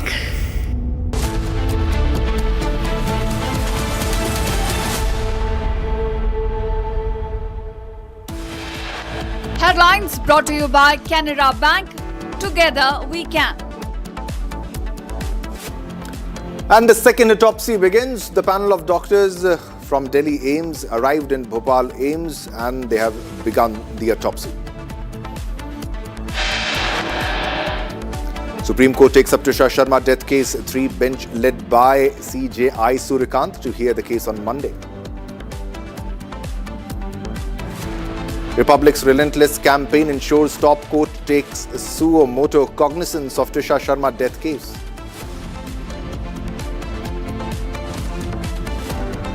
Big win for Twisha Sharma's family as Supreme Court takes up the case. An AIIMS has issued orange alert for severe heat wave across central India. AIIMS has said the conditions will remain the same till the end of the month. The temperatures will rise till 45 degrees at many cities. US Secretary of State Marco Rubio holds bilateral talks with External Affairs Minister S. Jaishankar, both leaders to brief media shortly. A shooting was reported near the White House. Trump was inside the White House during the time of the shooting.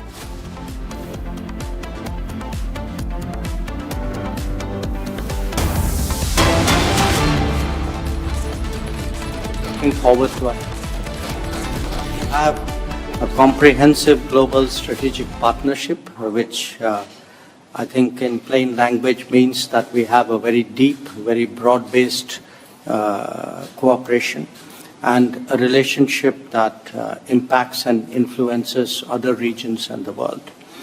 And that is because we have converging interests on many issues and in many parts of the world.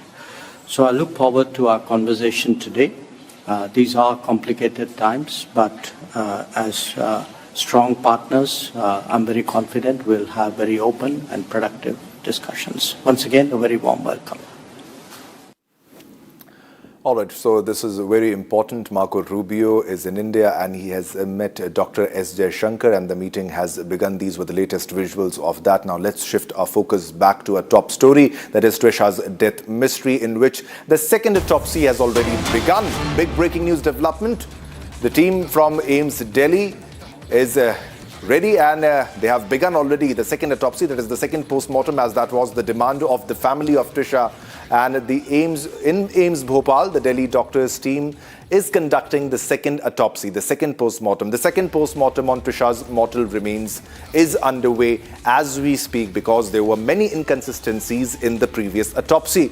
And the Delhi doctors team is conducting the second autopsy, and many inconsistencies in the previous autopsy were highlighted in the Republic investigation also, where we clearly highlighted that and the reports also suggested that the belt that was allegedly used in hanging was not given by the investigative officer to the team of doctors who were conducting the first post-mortem in the first case, and also the height difference, which is clearly highlighting the kind of lapses, the cover-up, the bottom in the entire case, because the height difference was around 10 centimeter, 166 centimeter and 176 centimeter in this entire case. And also the marks on the body, the marks on the ligature, marks on the neck clearly highlight this as a case of strangulation or suffocation rather than hanging. We also have the graphics on the key lapses that were there in the previous case in the first autopsy. We'll play that also, but this is a very big breaking news development.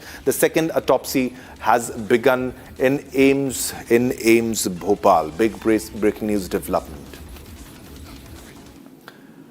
Now, ladies and gentlemen, the Delhi AIIMS team is ready and they have begun the autopsy, the post-mortem, second post-mortem today. And Republic earlier spoke to forensic expert, that is Dr. Dinesh Rao. Now, Dinesh Rao was mentioned in the court order as a recommended expert who could do the second autopsy. Let's take a listen as he flags the gaps present in the first post-mortem. There was clearly a cover-up, sir. It's also exposed by many forensic experts, including you, that there are many inconsistencies in the previous autopsy that happened. Now, what is going to be happening today? If you can put that into perspective and share the details on the procedure that will be followed by the specialists today, sir. Yes, actually, I'm not aware because I'm not part of the team, actually, because I've so far haven't got any confirmation from the AIIMS director about me in the team. So I'm not in the team, but definitely I can tell you the procedures which usually we follow in doing second autopsy. It's a duty of the doctor who wants to do the second autopsy to gather all those documentations which has been part of the first autopsy, right from the post-mortem report to the photographs, the videographs, the crime scene examination reports about the ligature material and any evidences like tox or ancillary investigation evidences, the details which has been or the outcome of those investigative results. All those things need to be collected from the doctor's team who are supposed to conduct the second autopsy. Yeah. And subsequently, they should make adequate planning and then get into the second autopsy process. I think the team, whoever the AIIMS director has planned, so I think they are likely to do it in the most standardized way. I'm confident they will come out with a good results. Yeah. Dr. Rao, what exactly was the communication between you that happened with AIIMS, you and AIIMS, sir? No, actually, I've just received a message in the night at around 10 o'clock. I saw it because when I woke up in the morning, I saw those messages that they wanted to include me in the team, for which I said, yes, of course, I'm eager to join the team. That's what, because anytime I'm ready to assist the Madhya Pradesh government on behalf of our AIIMS Jammu. I'll be in fact glad and I'll be more interested to join the team and try to assist the government. And so far from the director of AIIMS Delhi, who is supposed to form the panel, I haven't got any information from Director AIIMS. Yeah. But Dr. Rao, as a forensic expert, if just to put this into perspective for our viewers, the main belt that might have been used to strangulate the person, if that is not submitted by the investigating officer, that clearly establishes the lapse, number one. Also, the height difference, earlier the height that was mentioned and the real height of the person. So there is clearly a cover-up in this case. Can you give us the procedure exactly in the previous autopsy that it should have been followed, which were missing in the previous case, sir, as you came to know from the reports that you gathered, sir? Yeah, see, definitely the lapses which you have pointed out, definitely there are something which is really concerning. I hope that is not, that will be considered by the second autopsy team and they're going to work on that. But definitely the ligature material, if that is missing, it's very detrimental to the case, because it is very important for us to understand that indeed that particular material which has been can withstand the weight of the body, or that is being used, and how to corroborate with those particular cross section of those particular ligature material with that of the dimension of the injuries. That's very, very vital. One thing, the withstanding the weight of the body, and second is the cross section of the material should correspond to the dimensions of the injuries, and that should be the one which should be responsible for those injuries, and which need to be substantiated by proper histological examinations and of course scientific examinations. Then only we can confirm that that was the material which has been used and that was responsible for those injuries which are present on the neck. And I'm very sure the second autopsy team will take all into consideration, because they're also good experts and they are going to do a very good scientific examination. So this was the forensic expert, Dr. Dinesh Rao, who said that I was communicated by the AIIMS officers, but however, I was not communicated, approached by the AIIMS director in this case, and he would have been happy to assist them in the second autopsy, because that was the demand of the family also, and his name was mentioned by the court also. Now let's move on to another top story. Now, US Secretary of State Marco Rubio is on his first official visit to India, and at a time when Washington is looking to reset ties with New Delhi amid trade tensions, energy concerns, and growing geopolitical challenges. From defense and Quad cooperation to pharmaceuticals and supply chains, the visit underlines why India remains critical to America's Indo-Pacific strategy. Here's a report on everything we know so far. US Secretary of State Marco Rubio began his first official visit to India, with Washington looking to strengthen ties with a key strategic partner in the Indo-Pacific. Rubio arrived amid growing global tensions over trade, energy security, and the Iran crisis, with India emerging as a crucial partner for the US. During his visit, Rubio held talks with PM Modi and senior Indian officials on trade, defense, technology, and Quad cooperation. Rubio also underlined India's growing strategic importance in America's Indo-Pacific approach. It's great to be here and to see this facility and the embassy, and to open a new building that's really going to make us more efficient in terms of the work we do here. And obviously to thank our locally employed staff here as well, which are excellent. And we had a very productive meeting today. We'll have very productive meetings in this visit. India is at the cornerstone of how the United States approaches the Indo-Pacific, and not just through the Quad, but bilaterally. The visit comes at a time when ties between the two countries have faced pressure over tariffs and energy issues. Despite trade friction, India remains central to US strategic calculations, especially in countering China's influence across the Indo-Pacific region. India's pharmaceutical sector also remains vital for the US, with Indian companies supplying a major share of generic medicines used by American consumers. India's massive consumer base and expanding economy make it one of the world's most important markets for American businesses and investors. Rubio also spoke about ongoing talks with Iran, saying diplomatic efforts were continuing, but warning that Tehran can never be allowed to develop nuclear weapons. The question is about the Iranian issue, and as I said, there's been some progress done, some progress made. Even as I speak to you now, there's some work being done. There is a chance that whether it's later today, tomorrow, in a couple days, we may have something to say. But this issue needs to be solved, as the President has said, one way or the other. Iran can never have a nuclear weapon. The straits need to be opened without tolls. They need to turn over their enriched uranium. They need to turn over their highly enriched uranium. We need to address that issue. We need to address the issue of enrichment. These are the President's points consistently. And his preference is always to deal with it in a diplomatic way. The President's preference is always to solve problems such as these through a negotiated diplomatic solution. That's what we're working on right now. But this problem will be solved, as the President's made clear, one way or the other. We hope it's done through the diplomatic route. That's what we're working on, and perhaps there'll be something to talk about on that topic. The visit is being seen as a major diplomatic effort by Washington to stabilize ties with New Delhi and reinforce strategic cooperation in an increasingly volatile global environment.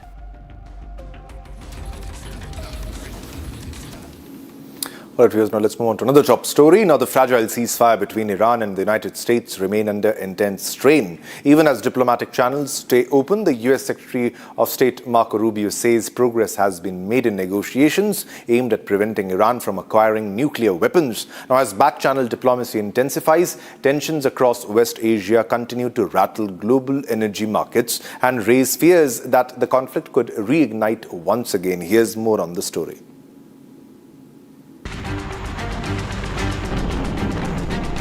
Even as guns fall silent across parts of West Asia, the war of words between Washington and Tehran is growing sharper. US Secretary of State Marco Rubio says negotiations with Iran are showing signs of movement, but he remains firm that Iran can never be allowed to obtain a nuclear weapon.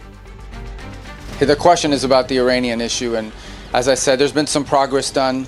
Some progress made. Even as I speak to you now, there's some work being done.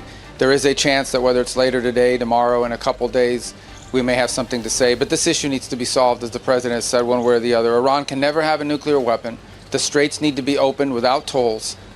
They need to turn over their enriched uranium. They need to turn over their highly enriched uranium. We need to address that issue. We need to address the issue of enrichment. These are the President's points consistently. And his preference is always to deal with it in a diplomatic way.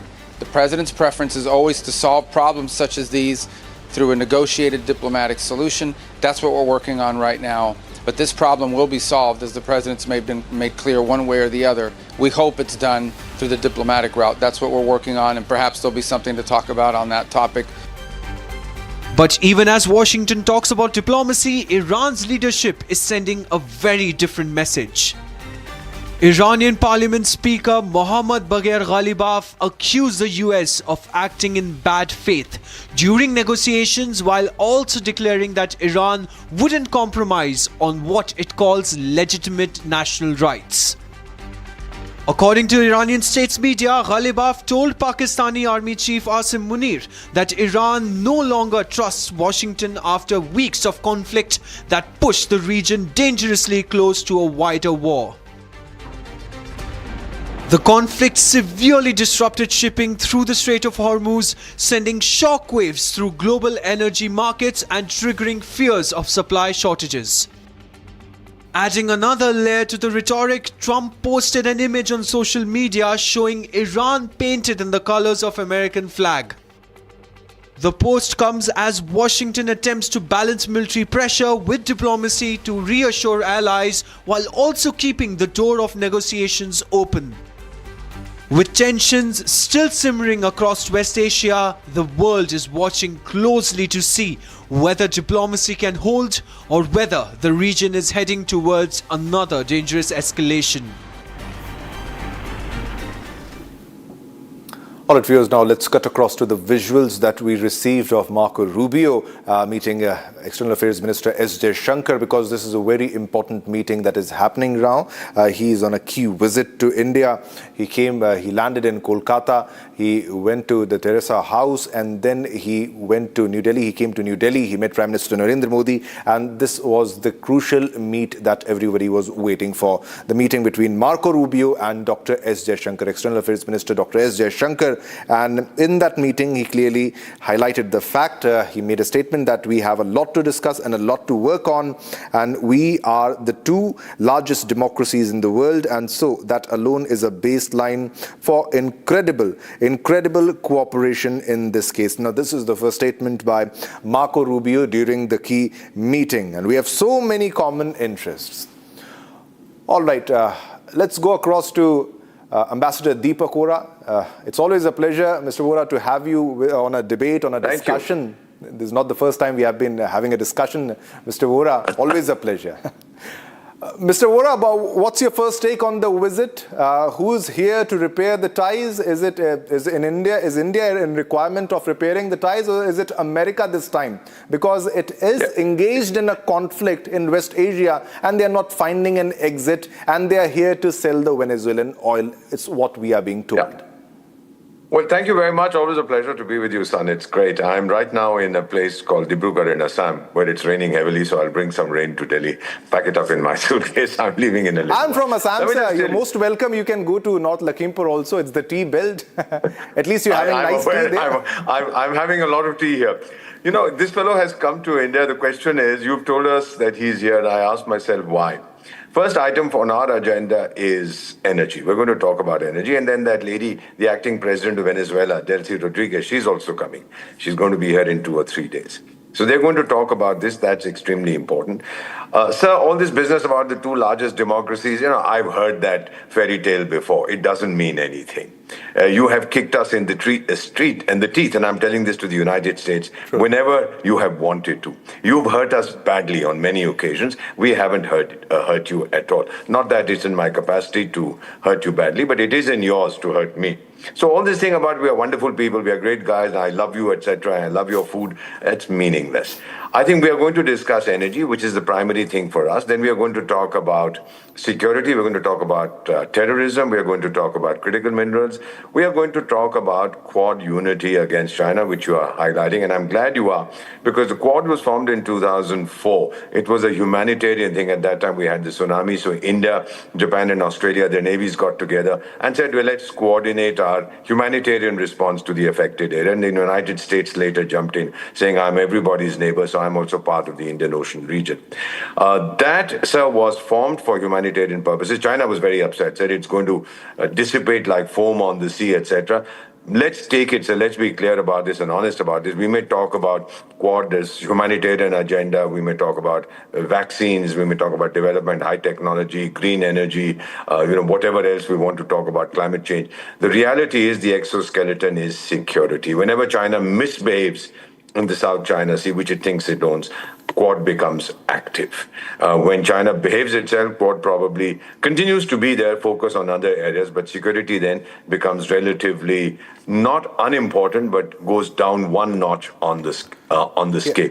Basically, I think that after Donald Trump's visit, and then, of course, Shri Vladimir Putin went off to China, I believe that the Indian Prime Minister and the US President will be meeting in July at the G7 meeting. And I think probably, to put it in cricket terminology, I think Marco Rubio has come to set the field to see what is going to happen. Then we're going to discuss these issues. And I wouldn't be surprised, sir, if, again, this is a guess, I have no reason to say this, if there is any further talk on this so-called nonsensical ceasefire between Iran and the United States, and that there will be further discussions in Islamabad, he might even go to Islamabad from here. Last month it was the Vice President, we don't know who's going to go this time. But my own feeling, and landing in Kolkata has its own significance. He went on to the Missionaries of Charity, a hardcore Christian organization. And America also has been bombing these jokers in Nigeria, saying that you've been hurting Christians, so we'll bomb you, the Islamic fellows over there. So I think this was meant to be a statement that you have removed their FCRA, foreign currency regulation account funding. They used to get money from all over, because we had some suspicions about what these people were up to. So he may have Ambassador Vora, do you think there was a message? There was a message that Rubio wanted to convey during his first visit, that the first venue he chose to visit in Kolkata was the Mother Teresa house. Is there a message? Oh, absolutely. There is no question about it. We've had some information. You've reported it yourself. We've had inputs about what they were up to. about conversions and so on and so forth. And maybe all the goody fellows were, no, they're such wonderful people, they don't do this kind of, but they're wonderful people, but that doesn't stop them from doing what we think they were up to, which is why their foreign currency thing was withdrawn, along with thousands of other agencies that are funded from overseas. So that was a message, certainly, that we are a Christian civilization, maybe even a Judeo-Christian civilization, and we would like to make sure that Christians are not hurt any. We're not hurting any Christians, we're not persecuting them. It's just that we had stopped their funding from overseas, and he probably wanted to say, well, we are here. So basically, I think energy we will discuss, Quad we will discuss. We will also discuss cooperation in certain areas. For example, they took money from me but haven't supplied me the aircraft engines. Now, this is America. I love you, sweetheart. That's what they tell everybody, and then go give them a tight slap. So I think we will take this with a pinch of salt. We will tell Mr. Rubio that we love you. This is your first visit. You're a great guy. But beyond that, let's see what you are able to deliver. And let's get ready for the meeting between our Prime Minister and your President. We understand that you're in difficulty.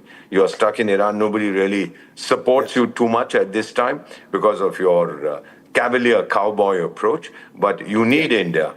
And we want you to also treat us as an equal. We're not going to bow before. And also Ambassador Vora, because Donald Trump is known to make many U-turns, and because you can't trust America in this case. But it's always a pleasure to have you on the show. Thanks a lot, Ambassador Vora. I just wanted to say, when their ambassador said India, Sergio Gore, India is a trusted partner, sure, for you. But for us, America is not a trusted partner. Definitely a trust deficit between India and US, especially after Donald Trump. Thanks a lot, Deepak. Thank you very much, son. Thank you. Always a pleasure. Yeah, thanks a lot. All right, viewers, now it's time to slip into a short commercial break, but don't go anywhere because we have a lot more lined up after the break. Coming up next, a key media briefing by Marco Rubio and Dr. S. Jaishankar. Coming up next.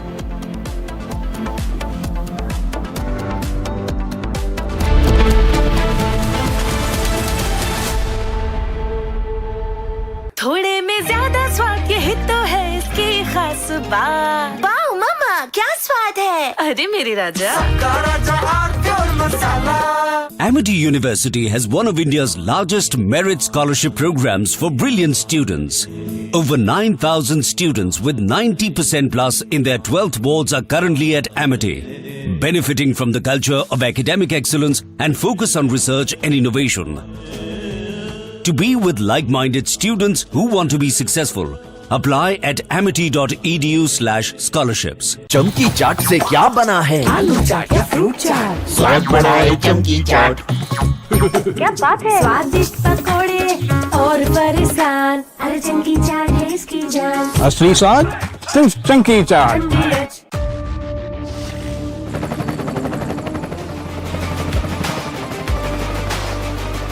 Character, the taste of success.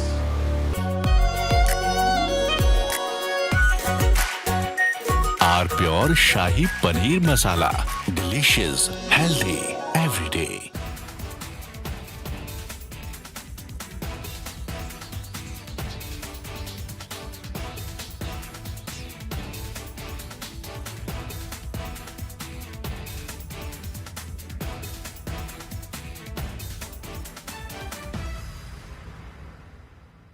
I want to start with some very disturbing pictures that have come in of a so-called right-wing leader. His name is Sushil Prajapati. He is accused of rape. After being in jail for 9 months, he gets bail, which means he's still an accused. He's an accused in a rape case. And the case goes back to 2025 when he took an LLB student to one place on the pretext of introducing her to a senior advocate. He drugged her drink and then he sexually assaulted her. He is still under trial for rape. He has not been released. But when he comes out, this rape accused, garlands are put on him as if he's some kind of a hero, as if he's achieved something great. Is a rapist to be celebrated, ladies and gentlemen? I ask you that question. And more than anyone else, I ask the right wing of this country. Very often I come on television and I say, yes, on several issues, I'm happy to be called a right-winger. But ladies and gentlemen, let me put it clearly. You cannot let a person like this man, this Sushil Prajapati, a leader of the Hindu Yuva Vahini, a local thug, a man accused of rape, you cannot celebrate his act of rape or celebrate the fact that the rapist is out on bail. If that is the message we want to send to our society,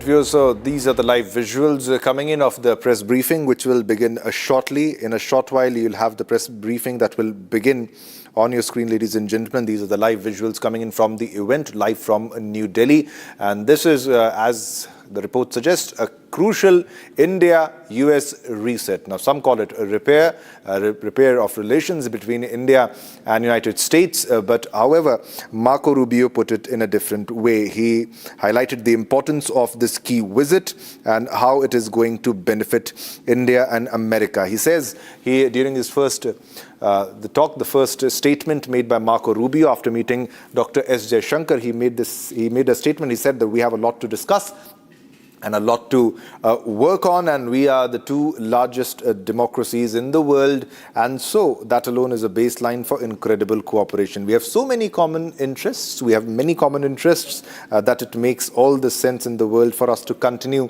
to build upon, and this is not about restoring or reinvigorating, and I've seen people use that terminology, so he's quite aware of the terminology that is being used and why reports are calling this as a repair of relations, and he went on to say that I have seen people use that terminology. This is about continuing to build on what is already a very solid and a strong strategic partnership, one of the most important ones that we have and one of the most important ones in the world. So clearly highlights the fact that America is in need of good relations with India, and also the fact that they want to sell oil to India and they want to present themselves as a potential exporter of oil.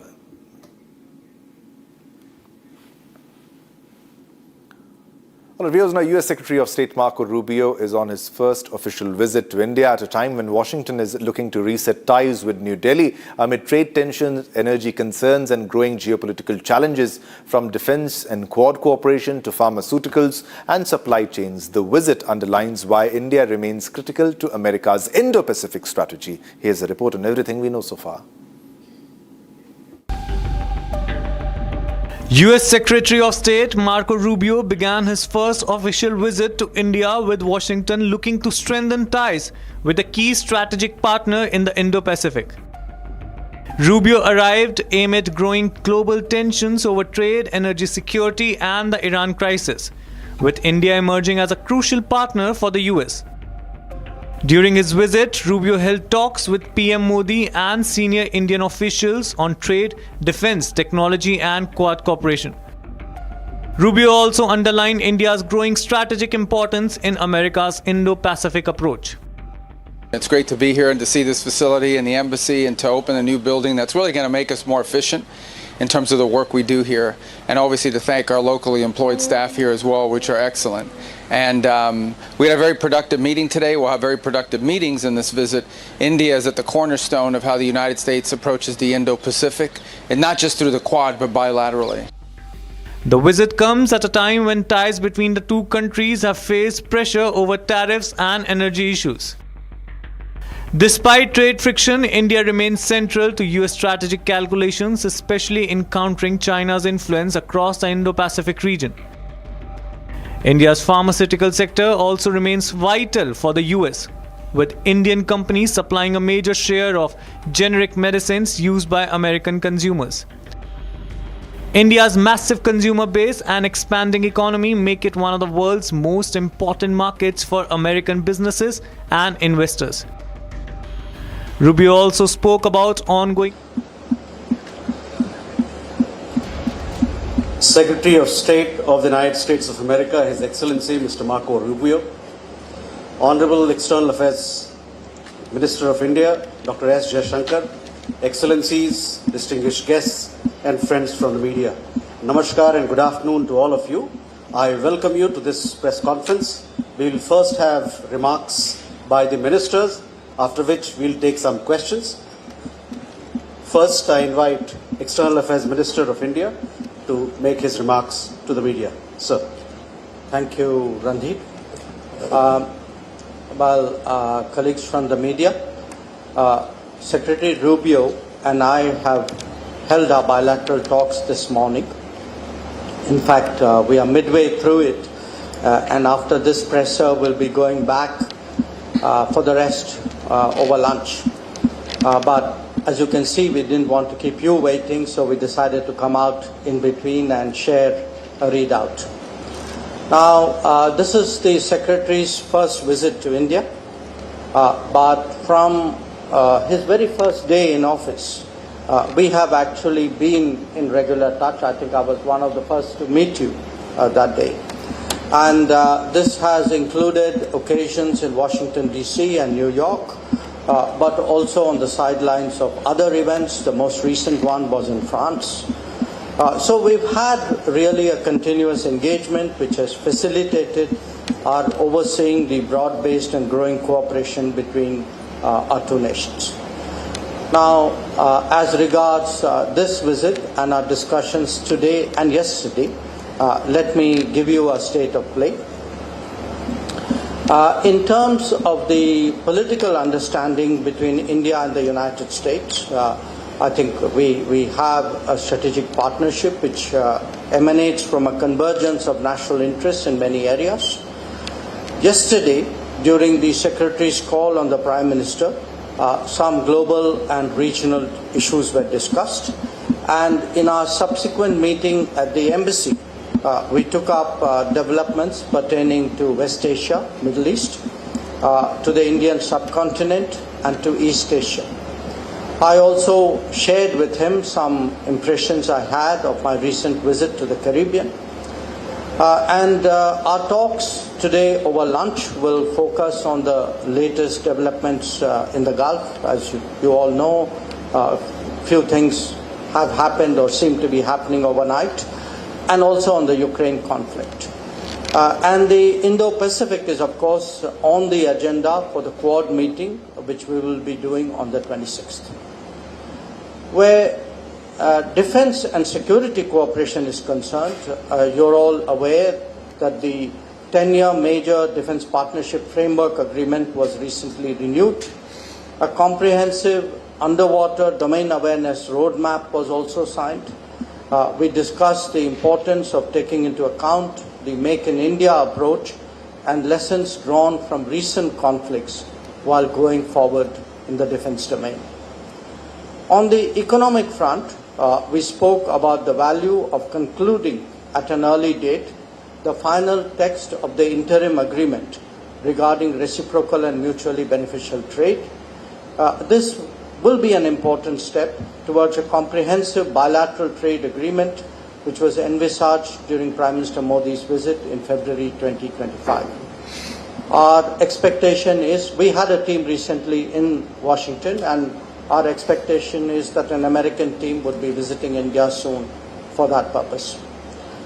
We spent some time today discussing energy issues, and again, you're all aware that our government's fundamental responsibility is to address the needs of 1.4 billion people. Obviously, ensuring the accessibility and affordability of energy for them is our prime objective. Secretary and I therefore welcome the expansion in our energy trade in recent months. Diversified supplies are at the heart of energy security for India. We devoted some time to nuclear energy cooperation as well.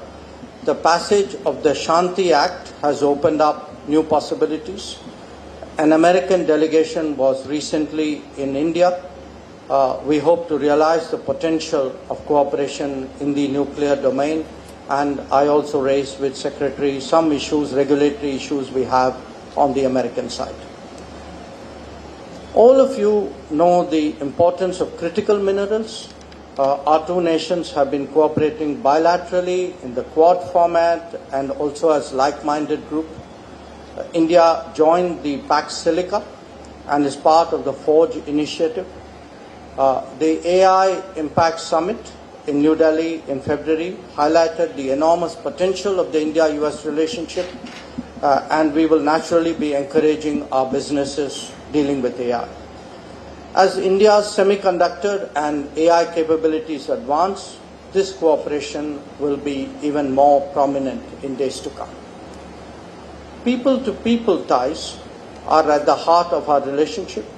I apprised Secretary Rubio of challenges that legitimate travelers face in respect of visa issuance. While we cooperate to deal with illegal and irregular mobility, our expectation is that legal mobility would not be adversely impacted as a consequence. After all, this is very relevant to our business, technology, and research cooperation. Friends, India and the United States have common interests, but they also face shared challenges. Prominent among them is terrorism. Our position in that regard is very clear. It is one of zero tolerance. We appreciate the strong cooperation between concerned agencies of our two countries in this domain. I particularly recognized the extradition from the United States to India last year of a key planner of the 26/11 Mumbai attacks. Our two countries will intensify cooperation bilaterally as also in relevant international forums. We will continue to collaborate closely on countering illegal trade in narcotics. Our discussions, which, as I said, are still ongoing, have covered a range of regional and global issues. So let me state India's broad position which pertains to all of them. And I would make 5 points here. One, that we advocate dialogue and diplomacy to address conflicts. Two, we support safe and unimpeded maritime commerce. Three, we demand scrupulous respect for international law. Four, we are against weaponization of market shares and resources. And five, we believe in the value of trusted partnerships and resilient supply chains to de-risk the global economy. So overall, this has been a very timely visit by the Secretary. I think our discussions have been very productive, and I look forward to hearing his remarks. Thank you, sir. I now invite U.S. Secretary of State for his remarks to the media. Thank you. Well, first of all, thank you for your very warm welcome. And it's been a phenomenal visit already, and it's only been a day, and we have so much more work to do. And it's an honor to be here with all of you in this important visit to one of our most important strategic partners in the world. And I want to highlight that point for a minute. We obviously have relations, and we work with countries all over the world, and we need to, just as India does. And we have all kinds of alliances and partnerships with countries that we work on, sometimes on discrete and individualized issues, other times on broader issues that involve one region of the world or another. A strategic partnership is something very different. It's something much broader than that. A strategic partnership is when your interests as two nations are aligned and you work together strategically to solve those problems. And the list of issues that we work together with India on, the breadth and scope of them, is what highlights the fact that India is an important strategic partner of the United States, one of our most important strategic partners in the world.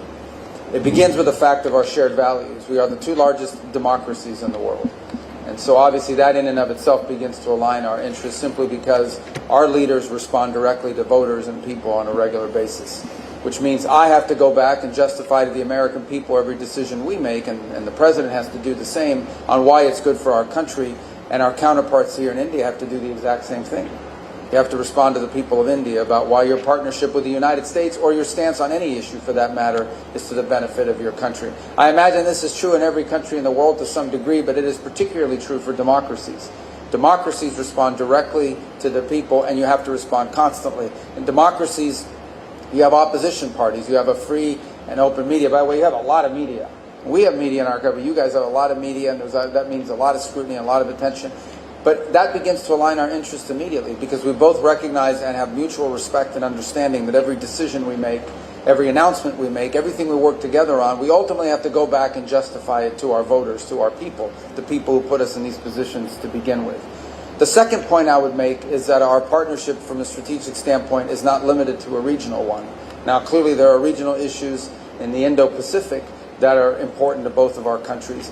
But the ability, increasingly as we have conversations, we are talking about strategic interests that align beyond simply the region. Whether it's your visit last week into the Western Hemisphere, we have a lot of alignment.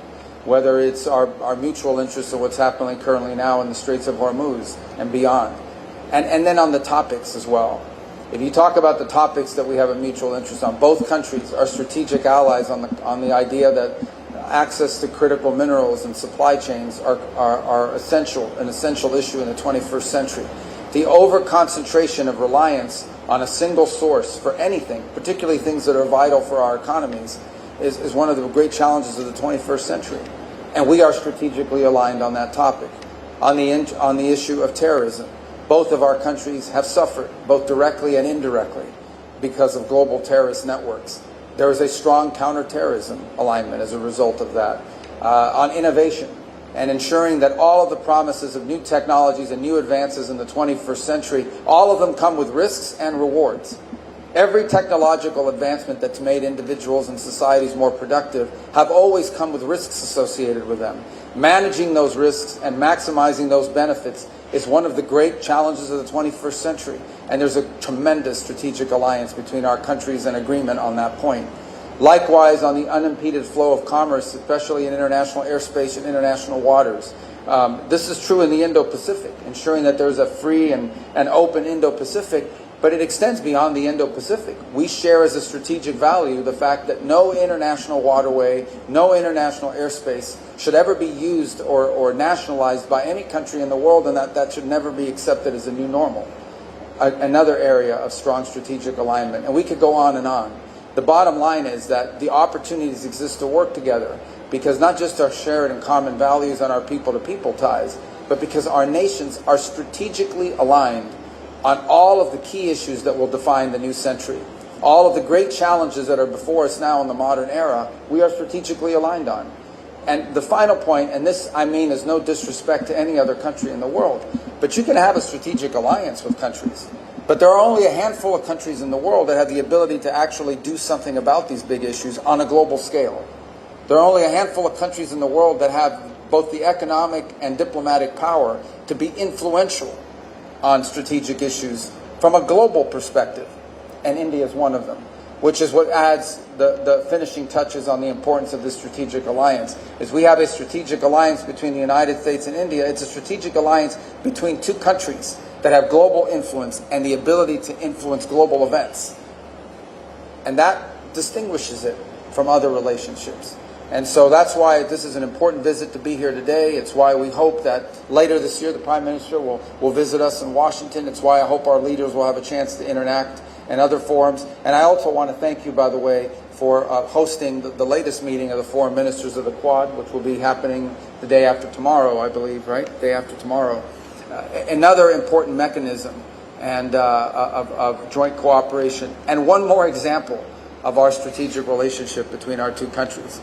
Because the Quad is a form of alignment between four countries who are not just strategically aligned on a bunch of key issues, but four countries that have the ability to varying degrees to influence global events on these topics of mutual interest. So there's a lot of details and things we can talk about. I didn't mention energy, but we also are strategically aligned on energy. You know, energy and the ability to generate power is the key behind all of the great industries out there. Whether it's data centers, whether it's artificial intelligence, whether it's the ability to modernize and continue to advance economically, all of it begins and ends with the ability to generate the power necessary, not just to raise standards of living, but beyond that, to expand into new industries. And both of our countries are strategically aligned in ensuring that we have a world that can not just produce but deliver the energy resources that are necessary to power a modern economy. So I'm not given the breadth and scope of areas of alignment.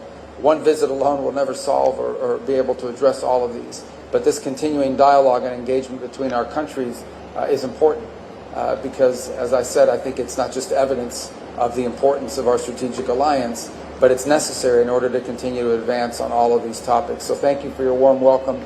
Thank you all for covering these events here today, and And I look forward to returning many times. 4 days for a country of this size, of this beauty, and of this diversity, and all the things you have to show us. We can't possibly see it all in 4 days, but we're going to try, or we're going to die trying, because it's a pretty packed schedule.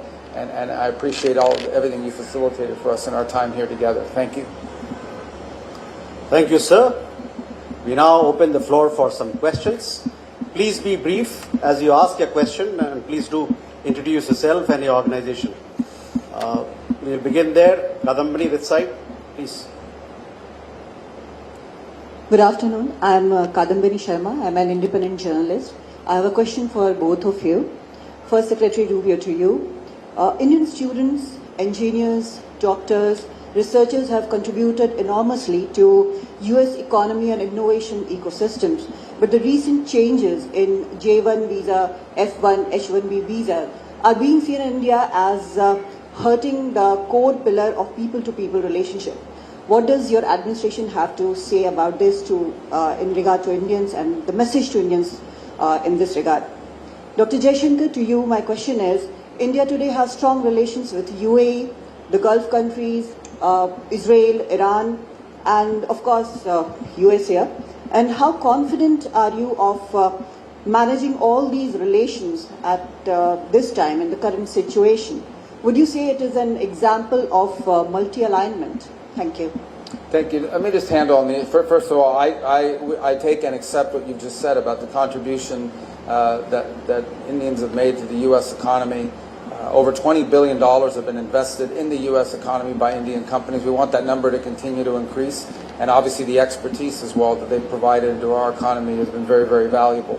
I don't want you to view, or anyone, I made this point yesterday in an interview, the changes that are happening now, or the modernization of our migration system into the United States, is not focused, it's not India specific, it is global, it's being applied across the world. We are in a period of modernization, and I'll be frank and honest with you because it's important to talk about this. We've had a migratory crisis in the United States. This is not because of India, but broadly, we had over 20 million people illegally enter the United States over the last few years, and we've had to address that challenge. In addition to that challenge, and I think this is true for India, this is true for every country in the world, okay? Everything that you do as a country needs to be in your national interest, and that includes your immigration policy. The United States, I believe, is the most welcoming country in the world on immigration. Every single year, 1 million people, roughly, become permanent residents of the United States and contribute greatly. My parents entered the United States as permanent residents in 1956 from Cuba.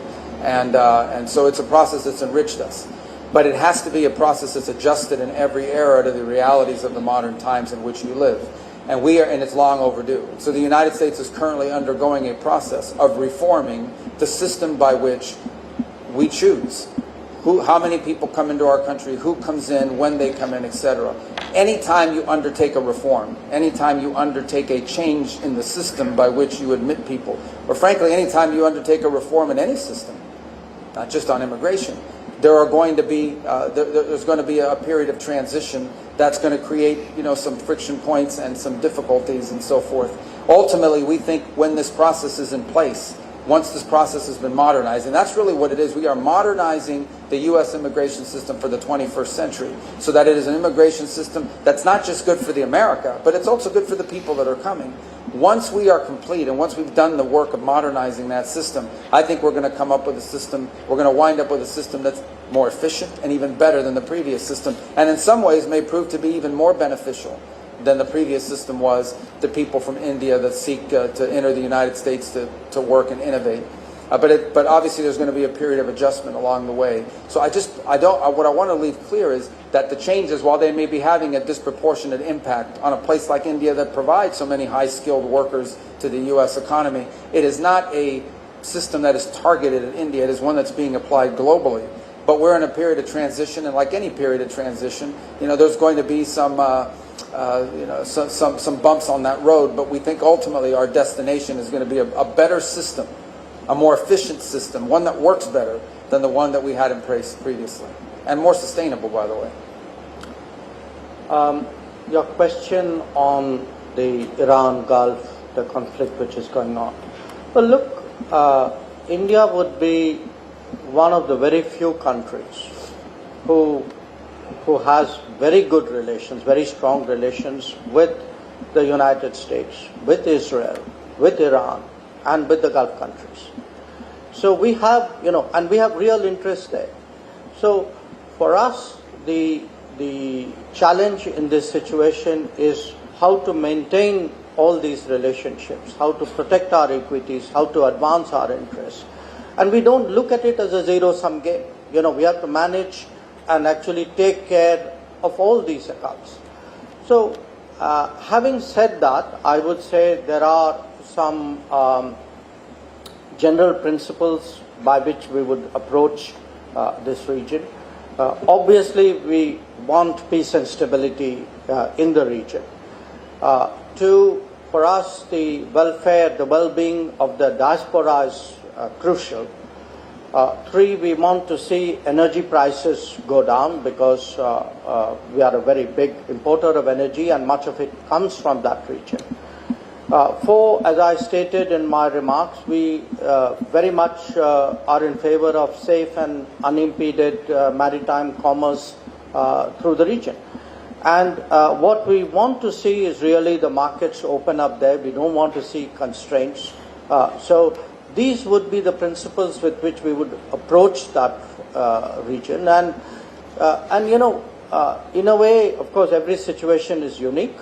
But I think we will find increasingly in the world that there will be conflicts or difficult situations where India, because our interests are growing, we have relationships with all the parties involved. I mean, we are seeing this in the Ukraine conflict as well, where we have, very strong relations with Russia, we have it with Europe, we have it with Ukraine as well, we have it with the United States.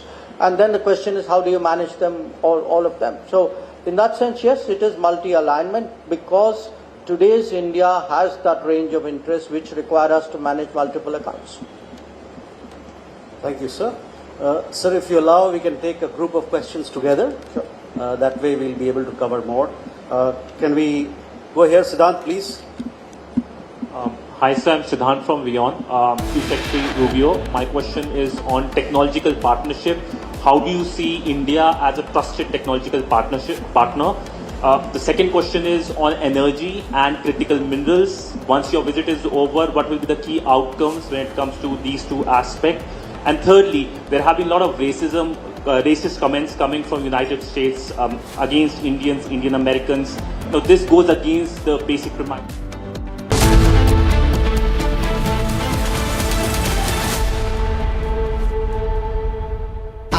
Pure सूजी pasta उबालो मिलाओ और खाओ 8 minute में तैयार क्या taste है सबका राजा R pure masala Amity University has one of India's largest merit scholarship programs for brilliant students. Over 9,000 students with 90% plus in their 12th boards are currently at Amity, benefiting from the culture of academic excellence and focus on research and innovation. To be with like-minded students who want to be successful, apply at amity.edu/scholarships.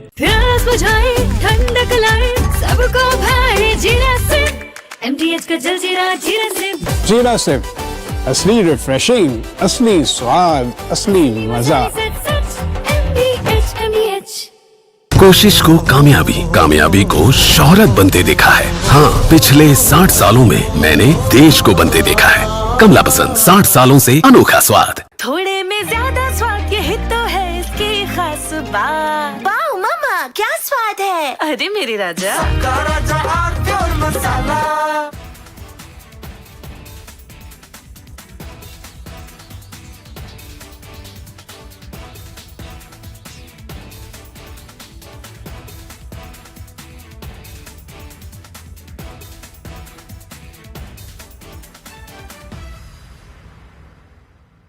I want to start with some very disturbing pictures that have come in of a so-called right-wing leader.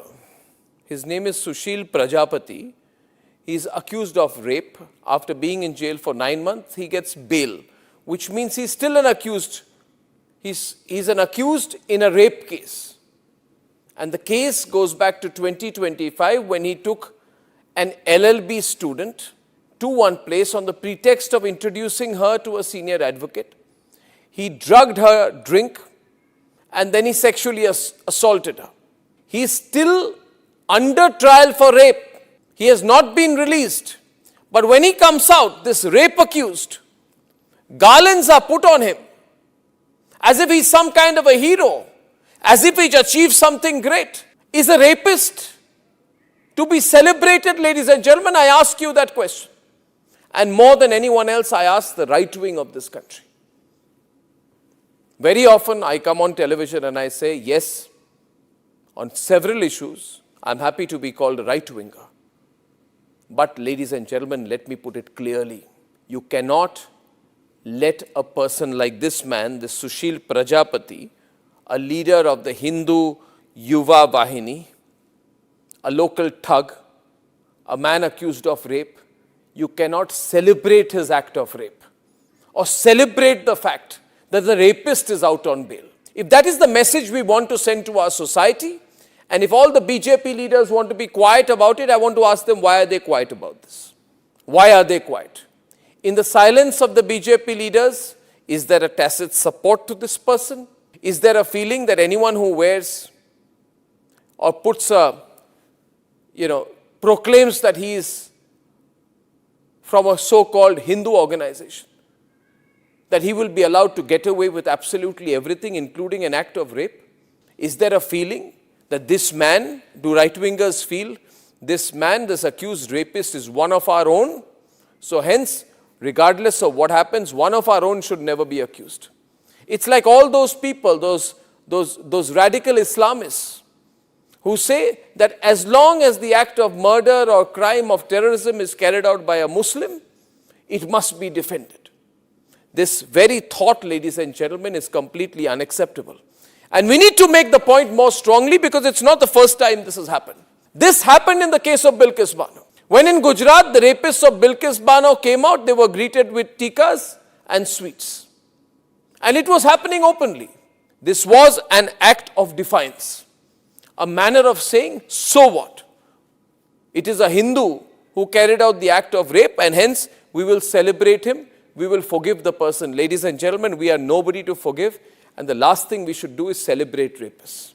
This was a shameful moment then, this is a shameful moment now. Sengar was another shameful moment when some people said, oh, Sengar is from the BJP and hence he can be seen smiling after carrying out the act of rape, and people would celebrate him and say, no, our leader can do no wrong. That was another shameful moment for the right wing. And ladies and gentlemen, Jayant Sinha, remember, son of Yashwant Sinha, stood there, ladies and gentlemen, and garlanded people accused of lynching. And he had come to my studio and I had told him, Jayant, I think you should.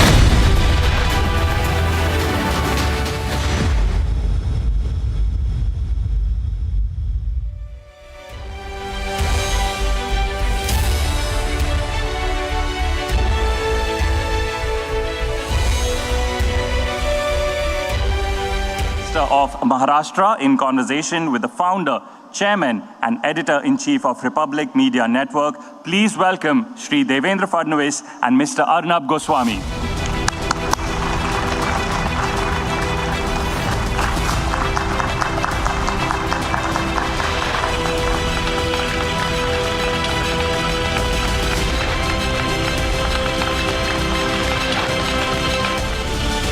Let me first start by thanking our dear Chief Minister of Maharashtra, Mr. Devendra Fadnavis, for taking the time from his super busy schedule to keep up his promise to be with us all of you here at ImagineNext. Really happy to see you again. Thank you so much.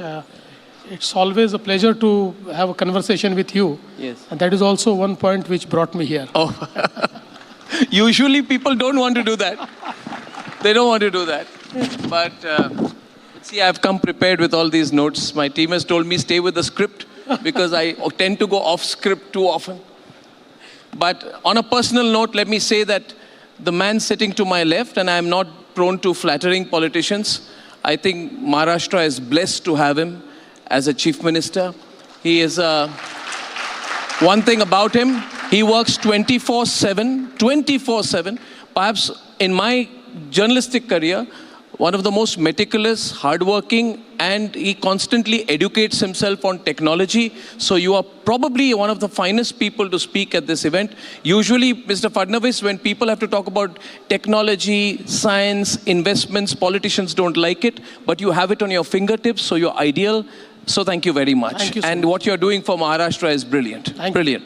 I just want to start by saying that on the 29th of April, the Maharashtra cabinet, chaired by Mr. Fadnavis, approved the Maharashtra AI Policy 2026. And I wanted to start by talking a little bit about it. The headline commitments are an investment target of more than 10,000 crores and over 1.5 lakh jobs by 2031, 6 AI centers of excellence across health, education, agriculture, urban development, Marathi language and culture, and finance, 5 AI innovation cities, a 500 crore AI startup fund, 12 AI incubators, AI skilling for 2 lakh young people and professionals, and a shared compute backbone of 2,000 GPUs delivered as a compute as a service to government departments. This level of thinking on AI, this level of detail, and I would say commitment to AI, perhaps you would be number one across the country if there were to be a ranking of states. So this session matters, and the nation wants to know, Mr. Fadnavis, why you're doing this with such great interest and speed. No, thank you. I think that's the most important question, because we are into an era where AI is revolutionizing every single thing. And, when a wave comes, you cannot stop the wave. Technology wave, you have to ride on it. And now is a time when AI is going to reshape every aspect of our business, every aspect of our life. So we thought it is very important that if we have to retain our place in the economic scenario, in the business, in the industry, we have to do adoption of AI very fast. And that is why we started this policy. We started a new portfolio, a new department of AI, a commissionerate of AI. And there are two things. One is adoption of AI in governance, which we have already started. I would like to give you 2 examples, what we have already done. One is that we have started an engine whereby we are using AI in criminal justice system and, entire handling of our criminal system. So there is one institution which we have created. This institution has totally digitized the process of crime solution. We have done it with Microsoft. Now we'll be also doing it with some of our indigenous, technology providers. But what is the difference? From a crime scene to a charge sheet, the entire process is digitized. The entire process is in blockchain. So that will reduce the time to a large extent. And, in criminal justice system, there are so many miscarriages. There will be no miscarriage once this entire system is under a blockchain. And, AI is revolutionizing it so fast that now we are also using a model where, when we interrogate somebody, all the interrogation is captured and it's put in the perspective whereby, how a criminal justice system requires somebody, being interrogated. Everything is covered by that. Now here is, let's say crime solving. The second example is what we created is Mahavistar. Now this Mahavistar is a AI engine created for farmers. Mahavistar app, now it is downloaded by 50 lakh farmers in India, in Maharashtra. and it is one-stop solution for everything in agriculture. You know, it gives a agentic AI perspective, whereby every single farmer gets his own agentic friend, his own agent, whereby he can ask any question, anything. Any question, he gets a reply on that. He can speak in any language. Now we have also integrated the tribal language Bhili. So a tribal belonging to a tribal community who speaks Bhili language can ask him. And this is to the extent that they'll get the weather data, they'll get the, if the crop cycle is analyzed, everything they will get. So I'll tell you just one thing, that if in a cropping cycle, if they just take a photograph by a smartphone, that photograph will analyze the entire crop, and it will tell them at what cycle the crop is. If there is a apprehension of pests, if it is so, then what pesticide should they use? If it requires micronutrient, then what type of micronutrient they should use? And this any common farmer can do. Okay. So I think that we have already started using this, and so far as creating the computing power is concerned, as you know that you have mentioned about 2000 GPU. Yes. There was a time when Yes. we used to, when we were very young, we used to talk about CPU, but CPU is no more now a computing power. It is GPU. What we are trying to create is to create a common facility, a common computing facility.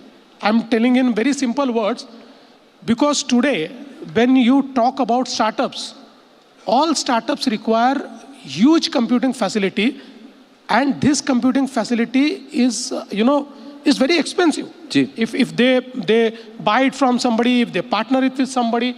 So what we are essentially creating is that this entire capacity will be created on a shared model, which can be used by any startup, which can be used by any business. So that will put us ahead of everybody. Because ultimately, when you have this computing facility, wonderful, then I think that will change every sphere of business. So this particular policy which I am talking about is a policy which is going to put Maharashtra ahead of every state. Amazing, आप बहुत competitive है महाराष्ट्र को लेकर, अच्छी बात है.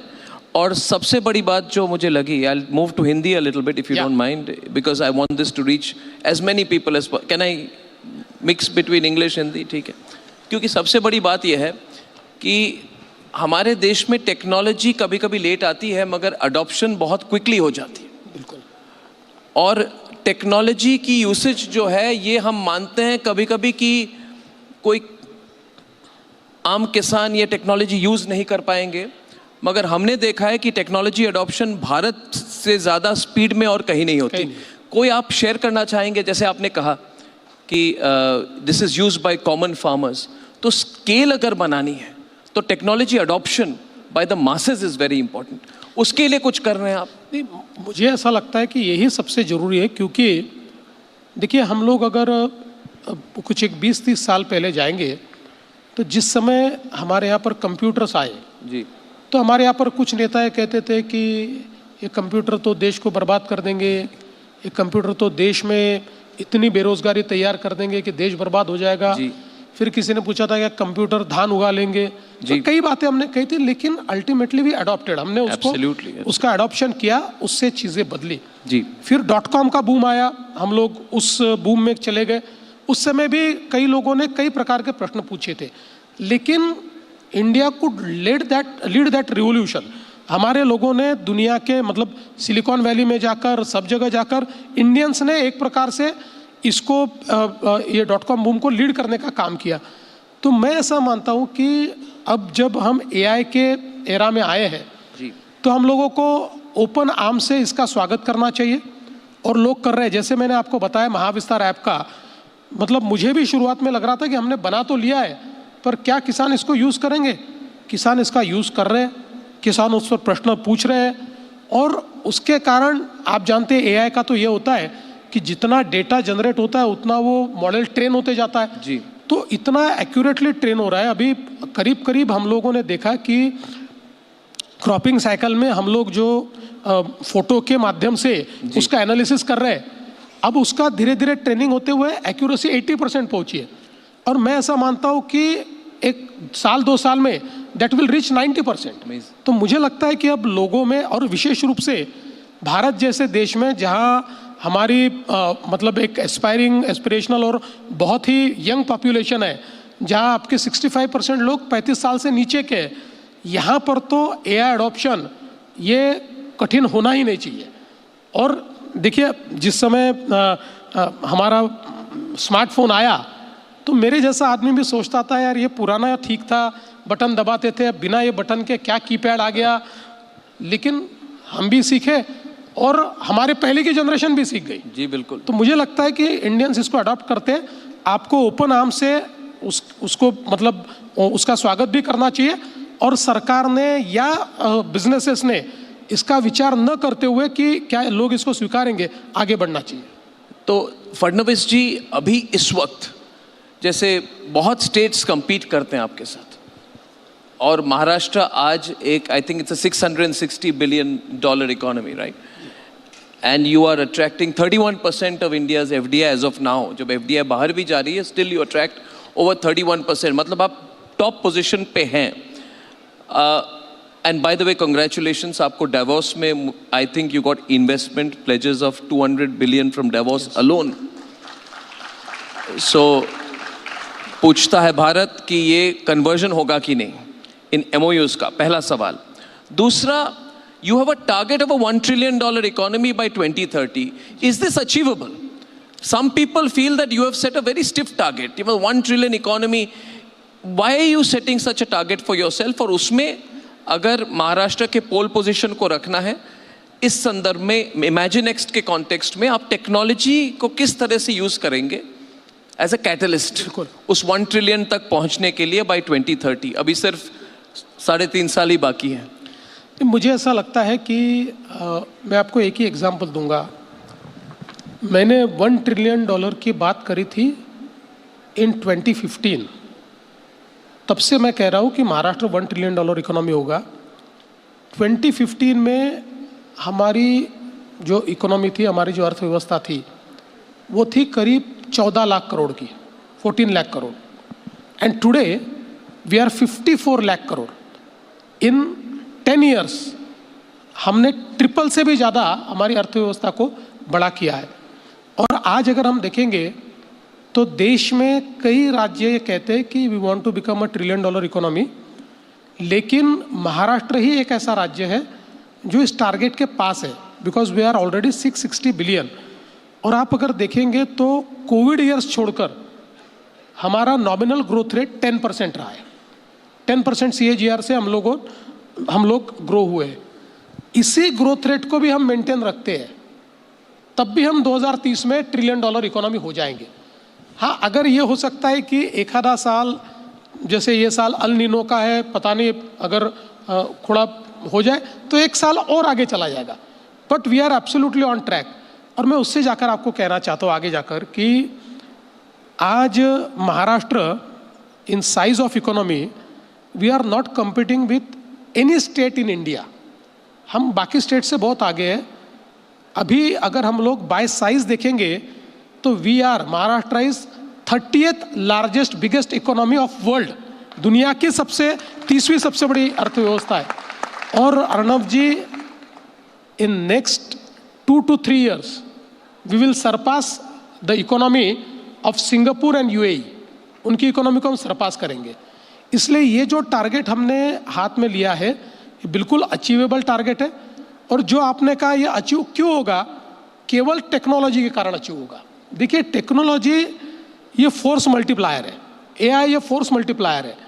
आप leap frog कर सकते हैं, वो हम लोग कर रहे हैं। आज अगर हम लोग देखेंगे तो इतनी तेजी के साथ, मतलब आप देखिए कि महाराष्ट्र बना तब से लेकर 2014-15 तक आपकी अर्थव्यवस्था 13 लाख करोड़ की, और 10 साल में आपकी अर्थव्यवस्था अगर 13 लाख करोड़ से 54 लाख करोड़ पर जाती है तो इसका मतलब है कि ये लीपफ्रॉग हो रही है। और मेरा पूरा विश्वास है कि हम लोग इसको कर पाएंगे।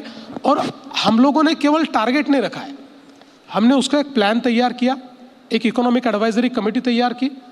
उस कमेटी ने सारे सेक्टर्स के साथ बैठकर हर सेक्टर में हमको क्या करना है इसका निर्णय हमने किया। उसके बाद हमने विकसित महाराष्ट्र 2047 ये विजन तैयार किया। इस विजन में 2030 का विजन जो शॉर्ट टर्म है, 35 का विजन जब महाराष्ट्र 75 साल का होगा ये मिड टर्म है, और 47 is a long term vision. और केवल विजन तैयार करके हम रुके नहीं, तो हम लोगों ने 2000 डेटा पॉइंट्स तैयार किए, 2000 डेटा पॉइंट्स कि जिसको हम लोगों को अचीव करना है। उन डेटा पॉइंट्स को वापस हम लोगों ने एक एक डिपार्टमेंट को दिया और एक विजन मैनेजमेंट यूनिट तैयार किया है। जो विजन मैनेजमेंट यूनिट ये डायनामिकली एक एक डिपार्टमेंट के डेटा पॉइंट्स को ट्रैक करता है कि आपने इस साल कौन से डेटा पॉइंट करने हैं, अगले साल कौन से करने हैं, कितने आप कर पाए। और मुझे इस बात की खुशी है कि हम लोगों ने जो भी चैलेंजेस दिए, हमारा इसमें जो मतलब एक सक्सेस रेट जो रहा, तो डिपार्टमेंट्स ने, जो लोएस्ट भी डिपार्टमेंट था वो भी 75% था, जो हाईएस्ट था वो 95% था। तो मुझे लगता है कि it is not a mere figure या it is not a mere number, तो एक बहुत ही सोची समझी स्ट्रैटेजी के तहत हम लोग जा रहे हैं। और इसमें कंप्लीटली ये टेक्नोलॉजी ड्रिवन है। इसमें हम AI का उपयोग कर रहे हैं, इसमें हम जियो स्पेशियल डेटा का उपयोग कर रहे हैं, इसमें हम डेटा ट्रैकिंग का उपयोग कर रहे हैं, इसमें हम डेटा पूल का उपयोग कर रहे हैं। इसलिए मुझे लगता है कि ये बिल्कुल संभव है। और दूसरा जो आपने कहा कि MOUs के बारे में, और ये बिल्कुल लोगों में हमेशा ये भावना होती है कि you talk about the numbers, आप कहते हैं इतने MOU हो गए, ये ट्रांसलेट हो गए कि नहीं। मुझे एक चीज़ बोलनी है कि इंडिया में अगर पैन इंडिया हम देखें तो जितने हम लोग MOUs करते हैं उसका रियल ट्रांसलेशन का जो रेट है वो 35% है। महाराष्ट्र में वो हिस्टोरिकली 55 to 60% है। लेकिन हमने जो डावोस में MOU किए उसका जो ट्रांसलेशन का रेट है इट इज़ 85%। 85% हम लोग कर पाए। और जो 15% भी हम लोग नहीं कर पा रहे वो ग्लोबल हेडविंड्स के कारण, आज जिस प्रकार से सप्लाई चेन शिफ्ट होती है उसके कारण, या कोई देश बैरियर्स तैयार कर देते हैं, तो आज हम लोग तय करते हैं और उसके बाद वो बिजनेस अनवायबल हो जाता है। ऐसे ही 15% है। तो मुझे लगता है हम लोगों ने किए हुए, क्योंकि हम लोगों ने हर MOU के पीछे रिलेशनशिप मैनेजर रखा हुआ है, हर MOU के पीछे ट्रैकिंग सिस्टम रखी हुई है। मैं खुद मेरे वॉर रूम में MOUs के बारे में मीटिंग्स लेता हूँ, जो इन्वेस्टर्स है उनको क्या बुलाता हूँ, उनको मैं पूछता हूँ उनके प्रॉब्लम्स क्या है, उनको सॉल्व करने की कोशिश करता हूँ। तो निश्चित रूप से मैं ऐसा मानता हूँ कि इनको हम इन्वेस्टमेंट में ट्रांसलेट कर पाएंगे। ऑफ ट्रैक एक सवाल। जी बिल्कुल। आप पॉलिटिक्स और गवर्नेंस को कैसे सेपरेट करते हैं? पहला सवाल। आपकी 3 पार्टी की कोalition गवर्नमेंट है, इससे नुकसान होता है कि फायदा? आपकी गवर्नेंस मॉडल स्लो हो जाती है क्या कभी कभी? आप सेपरेट कैसे करते हैं? आप किस चीज़ को ज़्यादा एंजॉय करते हैं देवेंद्र जी? आप पॉलिटिक्स को ज़्यादा एंजॉय करते हैं कि गवर्नेंस को ज़्यादा एंजॉय करते हैं? ये देखिए, ये सब सवाल जो है देवेंद्र जी, आपको मैं 20 साल से जानता हूँ। I can take liberty with बाकी कोई रिपोर्टर तो आपको पूछ नहीं सकते। What do you enjoy more? सच बात तो है कि आपने मेरा स्वभाव देखा है, तो आई एंजॉय गवर्नेंस मोर। मैं मतलब पॉलिटिक्स इज़ इनएविटेबल, सो उस पॉलिटिक्स में मुझे ज़िंदा भी रहना पड़ता है, संघर्ष भी करना पड़ता है, और कई बार ऐसी भी चीज़ें करनी पड़ती है कि जो मतलब which is not my nature, which I don't belong to that you know that part. But ultimately आप पॉलिटिक्स में जीवित रहेंगे तो ही गवर्नेंस कर पाएंगे, तो मैंने इसको समझ लिया है।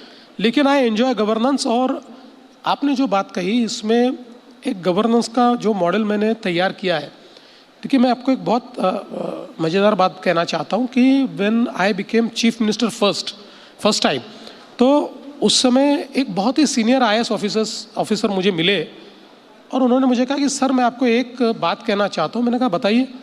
कहा मैंने कई चीफ मिनिस्टर्स के साथ काम किया है सर, चीफ मिनिस्टर का समय अपना नहीं होता है। लोग आपका समय जो है वो हाईजैक कर लेते हैं। इसलिए मैंने देखा है कई chief minister they were well meaning लेकिन वो कुछ कर नहीं पाए। सर, आप कुछ करना चाहते हैं तो मैं आपको ये कहना चाहूँगा कि आप जो गवर्नेंस में ऑफिशियली जो करना चाहते हैं रात में तय कीजिए, दूसरे दिन कुछ भी करके वो कीजिए, और बाकी बचा हुआ समय आप पॉलिटिक्स को दे दीजिए या लोगों को दे दीजिए। तो मुझे वो बात अच्छी लगी और तब से मैंने बिल्कुल वो एक प्रकार से मेरा वे ऑफ लाइफ हो गया कि जो चीज़ें करनी है वो चीज़ें उस दिन करना ही है, बाकी फिर। और ये बात सही है क्योंकि सुबह उठने के बाद कहीं कोई एक्सीडेंट हो गया है तो हमारी सारा अटेंशन उसकी तरफ हो जाता है, कहीं कोई इंसिडेंस हो गया है, तो रोज के चैलेंजेस है। उन चैलेंजेस में आप अगर अटक गए, और ये चीज़ मैंने बहुत करीब से हमारे प्रधानमंत्री जी की भी देखी है, दुनिया में कुछ भी हो जाए प्रधानमंत्री जी अपना एजेंडा कभी छोड़ते नहीं, वो एजेंडा कंप्लीट करते फिर दुनिया की चीज़ों में जाते हैं। तो मैंने भी उसको हमेशा उसी प्रकार से किया है। और जहाँ तक 3 पार्टियों का सवाल है तो मुझे लगता है कोई बहुत प्रॉब्लम नहीं आता है। देखिए, पॉलिटिकली प्रॉब्लम आता है, गवर्नेंस में नहीं आता। गवर्नेंस में और mostly both the parties are aligned with my vision. तो कभी कभी छोटी मोटी चीज़ों में अल्टीमेटली अलग अलग पार्टियां हैं तो प्रॉब्लम्स आते हैं, लेकिन हम लोग तो ये भी देखते हैं ना कि कई बार कई राज्यों में हमने ऐसा भी देखा है कि सिंगल पार्टी का राज होता है, लेकिन उस पार्टी में ही, जैसे हमने अभी केरला में कम्युनिस्टों की जो सरकार थी, उस सरकार में हमने देखा कि सिंगल पार्टी की सरकार थी, लेकिन इतने उसी पार्टी में झंझट झमेले चलते थे। कर्नाटक में हम लोग देख रहे हैं सिंगल पार्टी की कांग्रेस की सरकार है, लेकिन रोज एक दूसरे की ऐसी टांग खींच रहे हैं। इसलिए मैं ऐसा मानता हूँ कि ये सिंगल पार्टी या मल्टी पार्टी ये कोई बहुत मायने नहीं रखता। आपका एजेंडा क्या है, उस एजेंडे को आप किस प्रकार से उसका पीछा करते हैं, ये बहुत महत्वपूर्ण है। बहुत अच्छा सा जवाब है आपका। मुझे भी बहुत कुछ करना पड़ता है जो मेरे स्वभाव में नहीं है करना पड़ता है, क्या करें फडणवीस।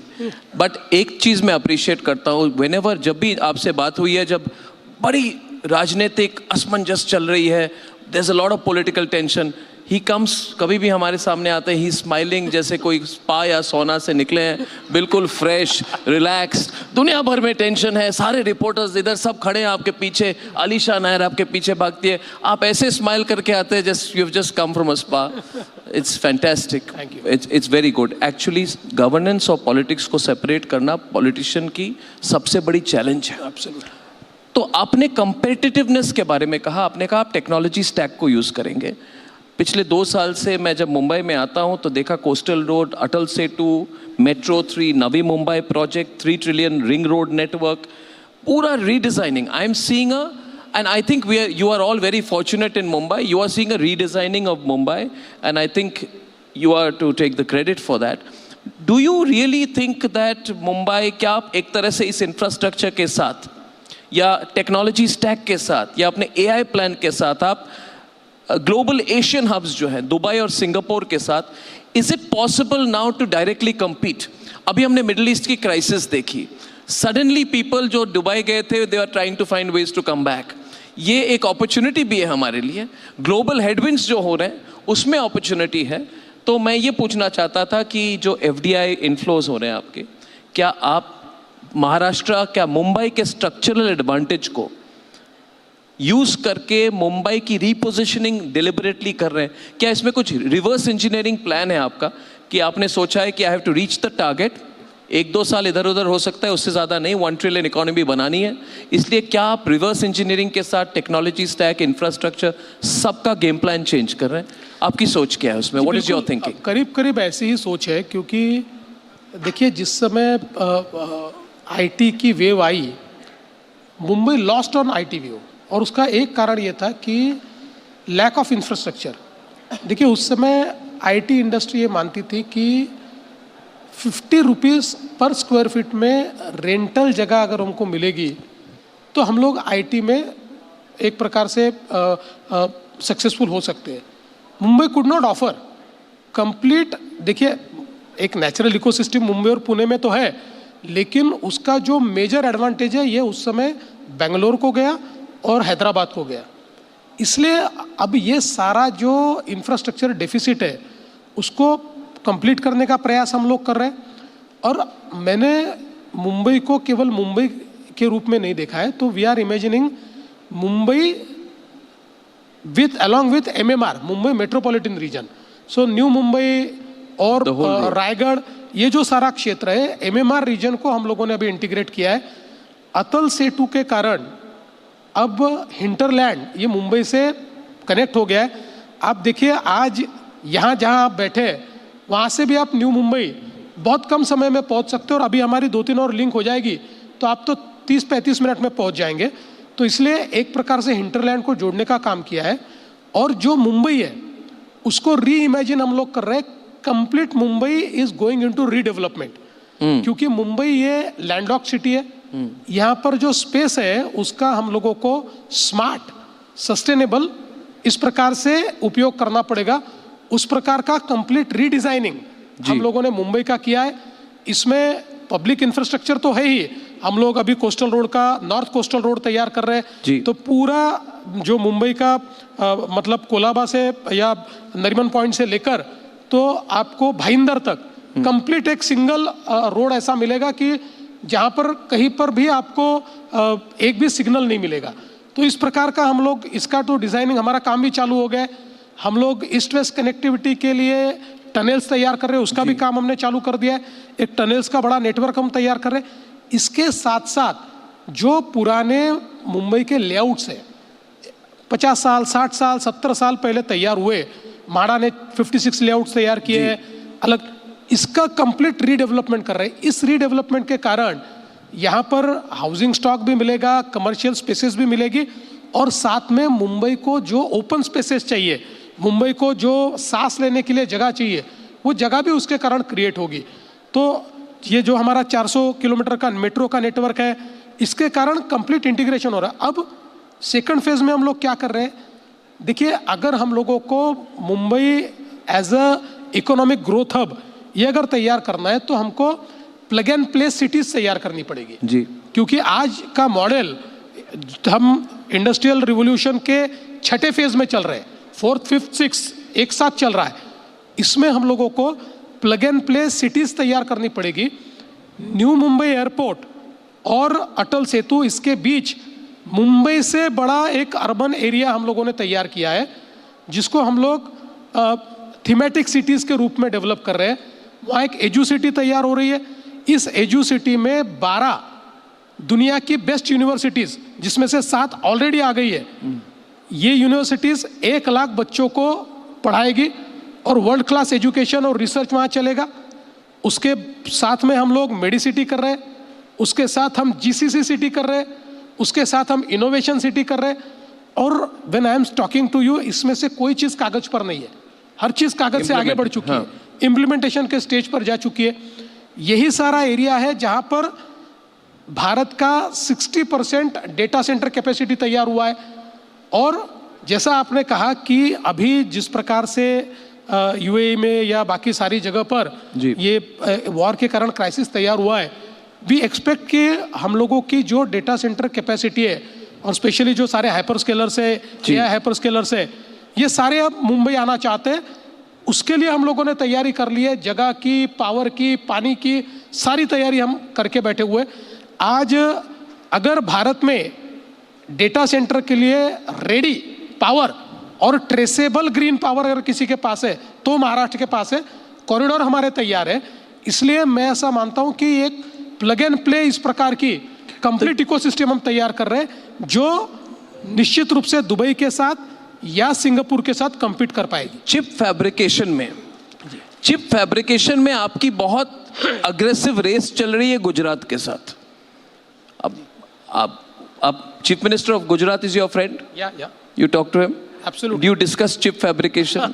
क्योंकि चिप फैब्रिकेशन में how can you be friends. अब Gujarat, India's first chip fabrication plant Gujarat में हो रही है.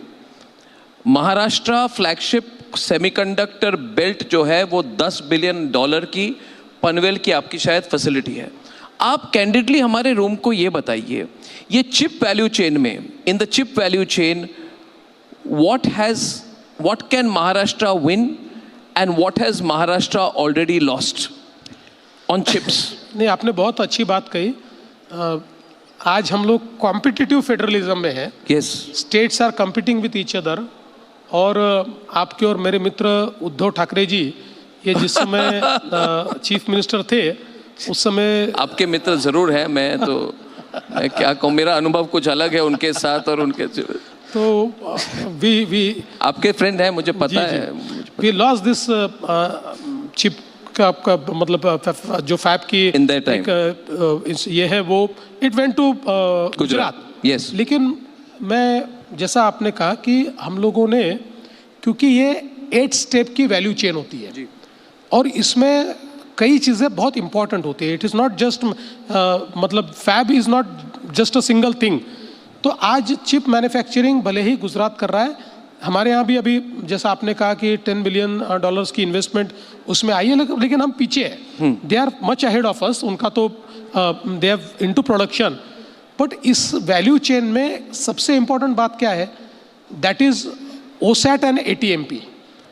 जो चिप हमारी तैयार होती है उसकी क्वालिटी, उसका डिज़ाइनिंग और उसका पैकेजिंग, ये 3 इस वैल्यू चेन की सबसे इंपॉर्टेंट चीज़ें हैं। और ये तीनों चीज़ें ये महाराष्ट्र में हो रही है। We are well ahead.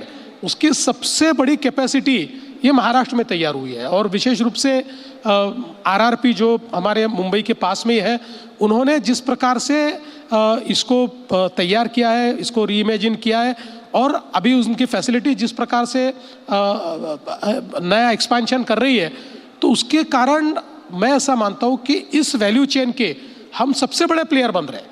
क्योंकि आप देखिए, हमारा पैसा चिप बनाने में नहीं जा रहा है, उसमें वैल्यू ऐड करने में जा रहा है। हम लोग उसका डिज़ाइनिंग, आज देश का 25% डिज़ाइनिंग और डिज़ाइनर्स ये मुंबई में बैठते हैं। तो मुझे लगता है कि उस वैल्यू चेन में हम लोगों ने अपनी जगह बनाई है। धीरे धीरे चिप मैन्युफैक्चरिंग में जो हम पीछे उस सेगमेंट में पड़े हैं, उसमें भी हम लोग कैचअप कर लेंगे। नहीं, वेरी इंटरेस्टिंग कि आप अपने एक डिफरेंशिएटेड सेगमेंट में लीडर बनने का आपका क्लियर प्लान है। यही बहुत सराहनीय है। It is completely amazing that you are thinking like this. आपने AI में भी कहा है we want to do ethical and inclusive AI। क्या ये सिर्फ एक स्लोगन है फडणवीस जी, और is it something that you want to put in practice? बिल्कुल। देखिए, AI अगर एथिकल न हो तो ये एक प्रकार से हम सबका जीवन खराब कर देगा। इसलिए हमारे प्रधानमंत्री जी ने भी जब ग्लोबल AI समिट का उद्घाटन किया था, तब एक ग्लोबल अलायंस उन्होंने तैयार किया फॉर एथिकल AI। और मैं ऐसा मानता हूँ कि अगर कोई पावर ये बहुत डिसरप्टिव है, ये अगर गलत तरीके से उपयोग में आ जाए, आज हम लोग देखते हैं कि लोग मजाक में ही करते हैं, लेकिन AI का उपयोग करके मीम्स तैयार कर देते हैं। आपकी और मेरी जो फोटोज़ मतलब नहीं है वो भी तैयार हो जाती है, कुछ भी रील्स तैयार हो जाती है।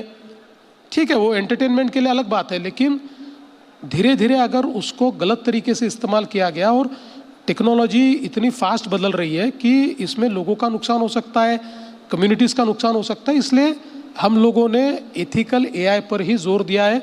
So entire AI policy revolves around ethical AI। और इसमें डेटा सॉवरेंटी और डेटा सिक्योरिटी ये बहुत महत्वपूर्ण है, क्योंकि AI मॉडल जो ट्रेन होते हैं ये ultimately when you sandbox data set, तो उसी के ऊपर वो ट्रेन होते हैं। तो उस समय अगर हम लोग ये जो हमारे पास सबसे ज़्यादा डेटा अगर किसी के पास है तो सरकार के पास है, उस डेटा को अगर हम एथिकली यूज़ नहीं करेंगे तो हम लोग दुनिया के लिए खतरा पैदा कर सकते हैं। इसलिए हमने पूरा आर्किटेक्चर जो AI पॉलिसी में तैयार किया है, it is around ethical AI, और हम लोग उसको निश्चित रूप से करेंगे। It is not a मियर slogan, it is necessity of the day. Fantastic. My last question is on the most important issue of jobs. Jobs.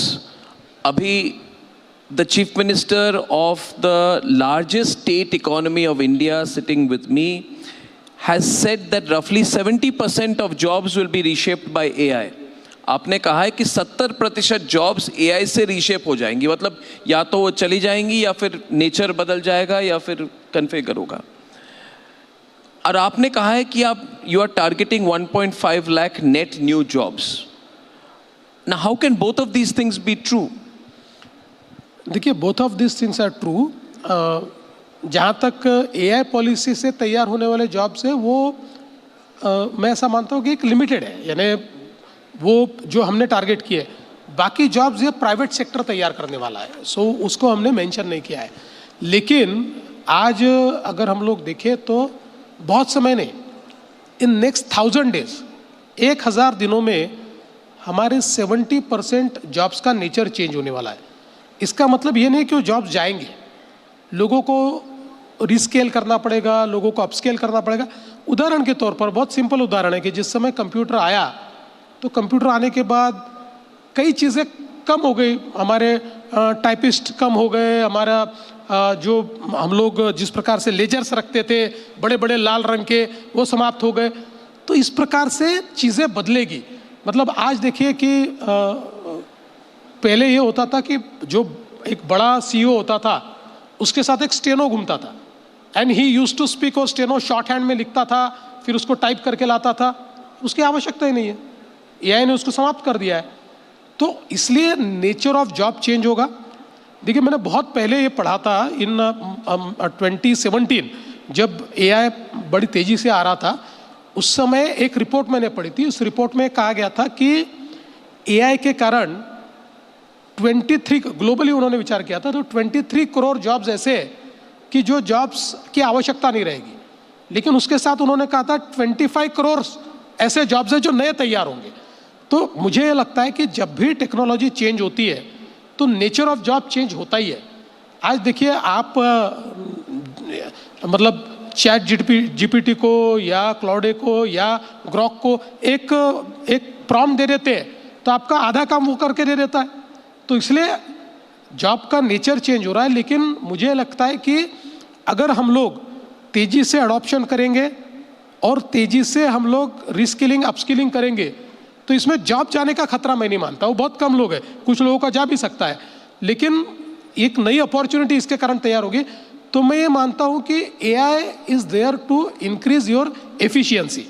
आप जो चीज़ आज बाय फोर्स ऑफ एक्स कर सकते थे वो बाय फोर्स ऑफ x+10 कर सकते हैं, ये उसका फायदा है। One line, very last question, what is the, एक लाइन में, if there are many founders, investors, enterprise leaders in this room, बहुत लोग इसको देखेंगे, तो what do you want from, what does Maharashtra want from founders, investors, enterprise leaders to achieve your target in a short line? बिल्कुल नहीं, मैं तो ये कहता हूँ कि right now Maharashtra is the best place to innovate. Maharashtra is best place to incubate. Maharashtra is best place to create and co-create. और ये सारी इकोसिस्टम हमने तैयार की हुई है। आज महाराष्ट्र में चूंकि देश का स्टार्टअप हब भी महाराष्ट्र बना है जी, देश के सबसे ज़्यादा स्टार्टअप्स यहाँ पर है, देश के सबसे ज़्यादा यूनिकॉर्न्स यहाँ पर है, और हम लोगों ने पॉलिसी लेड इस प्रकार का एक अप्रोच रखा है। सो पॉलिसी लेड इंडस्ट्रियलाइजेशन में हम लोग ये चाहते हैं कि हमारी अलग अलग policy, sectoral policy, we have created 25 sectoral policies. इन पॉलिसीज़ का फ़ायदा लेकर आप लोग अगर यहाँ पर इनोवेट करते हैं, हम लोगों ने उसके साथ साथ कुछ फंड्स भी तैयार किए। हम लोगों ने फंड ऑफ फंड तैयार किया है जिसमें हम लोग इन्वेस्ट भी करते हैं, एंजल इन्वेस्टर्स भी हम लोग ला कर देते हैं, अप्रूवल्स बहुत फास्ट हम लोग देते हैं। देखिए, हमने एक चीज़ ये समझ ली है कि ईज ऑफ डूइंग बिजनेस और कॉस्ट ऑफ डूइंग बिजनेस, ये दो चीज़ें ही डिटरमिन करेगी कि आपके यहाँ इन्वेस्टमेंट आएंगे कि नहीं। तो ईज ऑफ डूइंग बिजनेस में भी हम लोग बहुत काम कर रहे हैं। हालांकि मैं ये नहीं कहता कि वी आर द बेस्ट, पर मैंने ये अप्रोच रखा है कि मैंने देश भर में मैपिंग किया कौन सा स्टेट कौन से सेक्टर में नंबर 1 है, और मेरा पहला काम यह है कि मैं वहाँ तक अचीव करूँ, उसके बाद मैं ग्लोबल स्टैंडर्ड अचीव करूँगा। तो धीरे धीरे हर सेक्टर में ईज ऑफ डूइंग बिजनेस में मैं नंबर 1 होना चाहता हूँ, कॉस्ट ऑफ डूइंग बिजनेस को मैं नीचे लाना चाहता हूँ, स्पीड ऑफ डूइंग बिजनेस को मैं बढ़ाना चाहता हूँ। मुझे लगता है ये 3 चीज़ें अगर हम लोग दे दें तो हमारे यहाँ पर इतने ब्राइट माइंड्स है कि वो पूरे इस स्पेस को डिसरप्ट करके जी, डिसरप्शन फॉर द गुड, ये लोग कर पाएंगे। मुझे लगता है आज के सेशन के बाद this couldn't have been a better one of the opening sessions. जितने लोग हैं इसको देख रहे हैं, they will be very motivated. You are motivated, right? I am very excited. You talk like a you talk like a super CEO, Mr. Chief Minister. Thank you so much. And I think you will achieve your target before 2030. Thank you. We wish you all the best. Let's have a round of applause for Devendra Fadnavis. Thank you very much for coming to ImagineX, sir. Thank you. Thank you.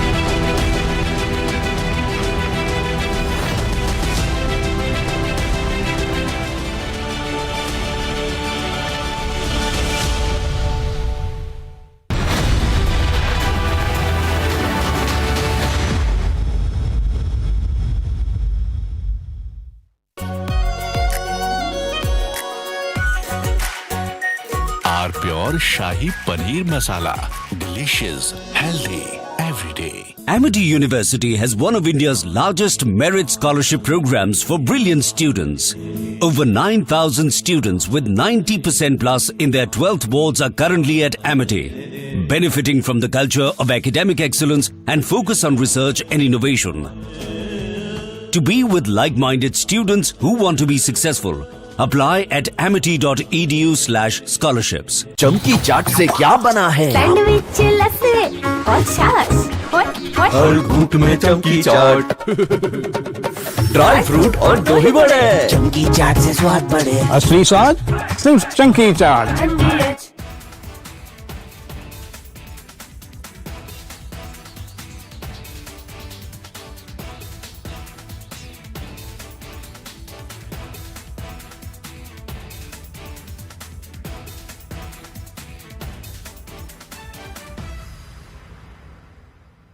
I want to start with some very disturbing pictures that have come in of a so-called right-wing leader.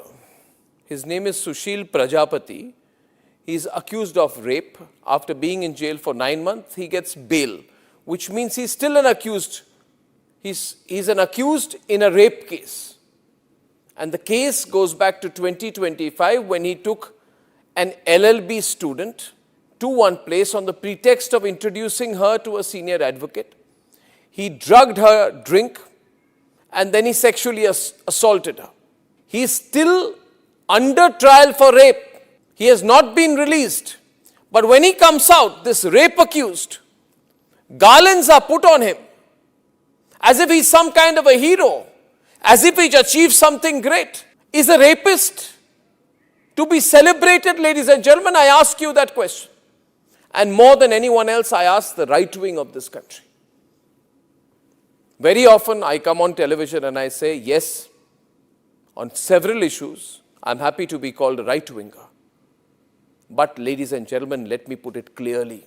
You cannot let a person like this man, this Sushil Prajapati, a leader of the Hindu Yuva Vahini, a local thug, a man accused of rape, you cannot celebrate his act of rape or celebrate the fact that the rapist is out on bail. If that is the message we want to send to our society, and if all the BJP leaders want to be quiet about it, I want to ask them, why are they quiet about this? Why are they quiet? In the silence of the BJP leaders, is there a tacit support to this person? Is there a feeling that anyone who wears or puts a, proclaims that he is from a so-called Hindu organization, that he will be allowed to get away with absolutely everything, including an act of rape? Is there a feeling that this man, do right-wingers feel, this man, this accused rapist is one of our own? So hence, regardless of what happens, one of our own should never be accused. It's like all those people, those radical Islamists who say that as long as the act of murder or crime of terrorism is carried out by a Muslim, it must be defended. This very thought, ladies and gentlemen, is completely unacceptable. And we need to make the point more strongly because it's not the first time this has happened. This happened in the case of Bilkis Bano. When in Gujarat, the rapists of Bilkis Bano came out, they were greeted with tikas and sweets. And it was happening openly. This was an act of defiance. A manner of saying, so what? It is a Hindu who carried out the act of rape and hence we will celebrate him. We will forgive the person. Ladies and gentlemen, we are nobody to forgive. And the last thing we should do is celebrate rapists. This was a shameful moment then. This is a shameful moment now. Sengar was another shameful moment when some people said, oh, Sengar is from, the BJP and hence he can be seen smiling after carrying out the act of rape. And people would celebrate him and say, no, our leader can do no wrong. That was another shameful moment for the right wing. And ladies and gentlemen, Jayant Sinha, remember, son of Yashwant Sinha, stood there, ladies and gentlemen, and garlanded people accused of lynching. And he had come to my studio and I had told him, Jayant, I think you should be ashamed of what you've done. Because for all the good you will do in your political career, this moment will be the black spot on your career. And therefore, my point is to those who call themselves right-wingers. You cannot be right-wingers, say you're fighting for the right and be supporting lynchers and rapists at the same time. You cannot have this attitude that if you are pro-Hindu, then if someone who is a Hindu or from a Hindu organization commits the most ghastly crime, you will say it's all right because he claims membership of a Hindu organization. Why doesn't the Hindu Yuva Vahini sack and throw out Sushil Prajapati? Why can't they take a stand on issues such as this? Food for thought. Food for thought, ladies and gentlemen, not just for the people who are doing this, but for all of us. In fact, very often I believe the only way to get justice in India is a media trial. So there's no reason for the media, if it's doing a good job of a media trial, to be on the back foot. In fact, the courts should stop making these overarching remarks about media trial and contemplate about one very basic thing. With the greatest of respect to the courts, when the other institutions fail, when people get let down by the system, when even the judiciary does not seem to be listening or raising a noise about issues, like in the case of Twisha Sharma, who does the public look to for justice? I wanted to clear that any kind of promiscuous behavior after the marriage will not be done. With the greatest of respect to the courts, when the other institutions fail, when people get let down by the system, when even the judiciary does not seem to be listening or raising a noise about issues, like in the case of Twisha Sharma, who does the public look to for justice, for raising their voice? This time the state government is moving the High Court, asking for it to be cancelled, finally seeing action. Which means most likely she will be arrested. Yes. I'm proud of the media trial that is going to lead to the arrest of a judge. She has dialed a district judge at 11:06 p.m. If this has been with the judiciary for all these days, how the hell did she get the anticipatory bail? No, I will not have any more. गायब क्यों? चलो। बड़े भाई आप ऐसे हाथ please move out madam.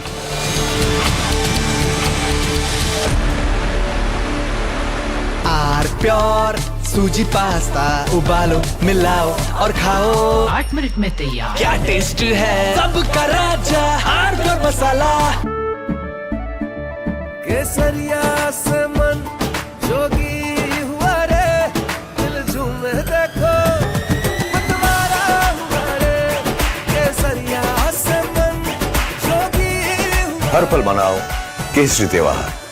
विमल बोलो जुबान केसरी. चमकी चाट से क्या बना है? सैंडविच लस्सी और छाछ हर घूंट में चमकी चाट. अब बताओ स्वाद आया? असली स्वाद सिर्फ चमकी चाट.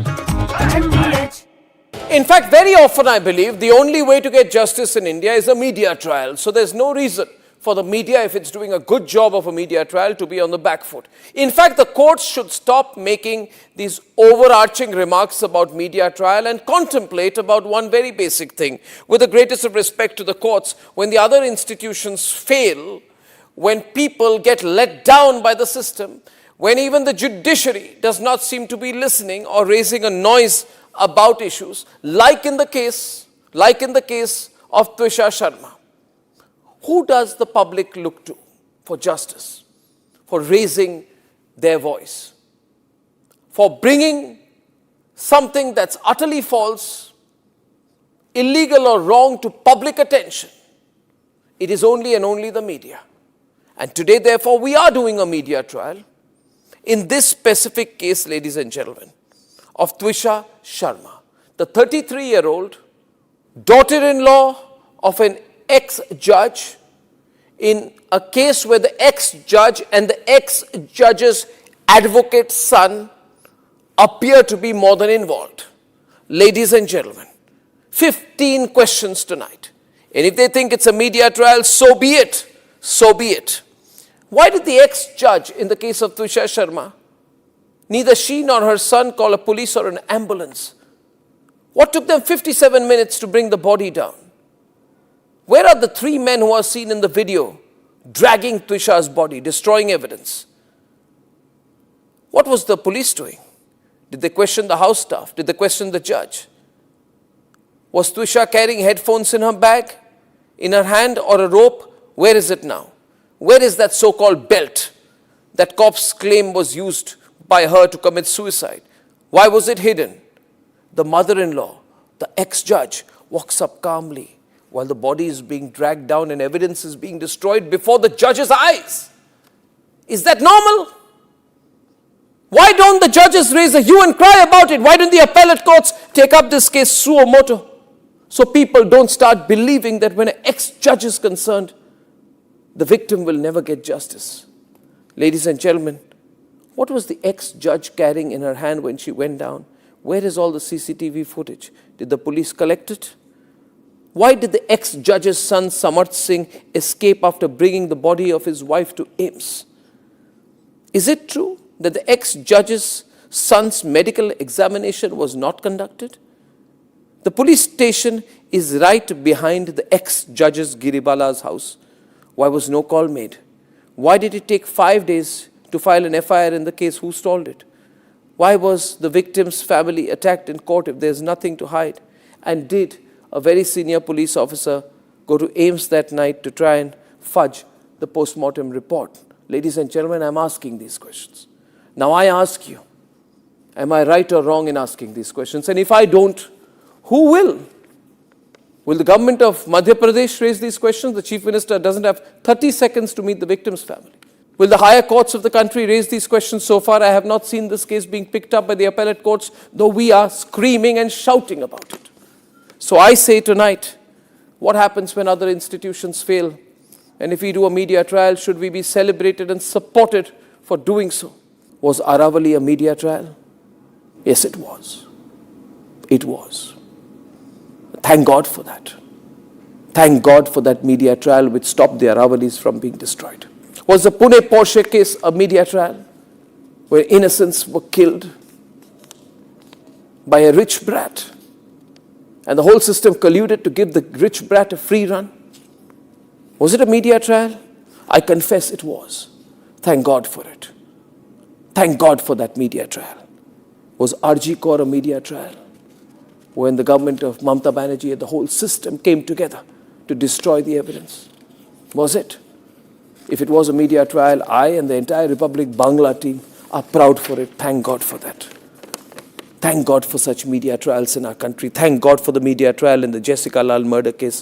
Thank God for the media trial in the Nirbhaya case. Thank God for the media trial in the Sheena Boda murder case. Thank God for the media trial in the Disha Salian murder case. Thank God for the media trial in the Pune Porsche case. Thank God for the media trial in the Sandesh Khali case where Mamata Banerjee stood there and the media made a hue and cry about Sandesh Khali, the mass gang rape of Hindu women, before the politicians stepped in. If it was not for a media trial, there would be no expose of Sandesh Khali. And you know what? Thank God for the media trial and the media debate and the media investigation that forced the judge to resign in the cash burning scam, where in the house of a judge in the heart of Lutyens, cash was burning. It made people uncomfortable, the judiciary uncomfortable. Thank God for that media trial. And thank God for the media trial in Aravali, which forced the Supreme Court to retrace the steps of an order which, if implemented, would have been disastrous for society and ecology. Thank God for that media trial. And I say thank God for the ongoing media trial in the Twisha Sharma case. And I'm ready to challenge anyone who says that media trial is bad. I say when media trial happens for the right reasons, without any malice and only good intent, it's the best thing that can happen in the persistent and constant and unstoppable fight for the truth.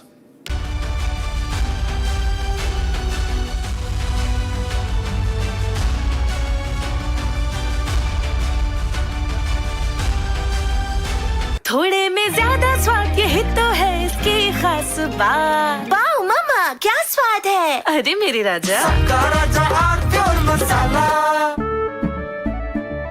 केसरिया से मन जोगी हुआ रे दिल झूमे देखो मतवारा हुआ रे केसरिया से मन जोगी हुआ। हर पल मनाओ केसरी त्योहार।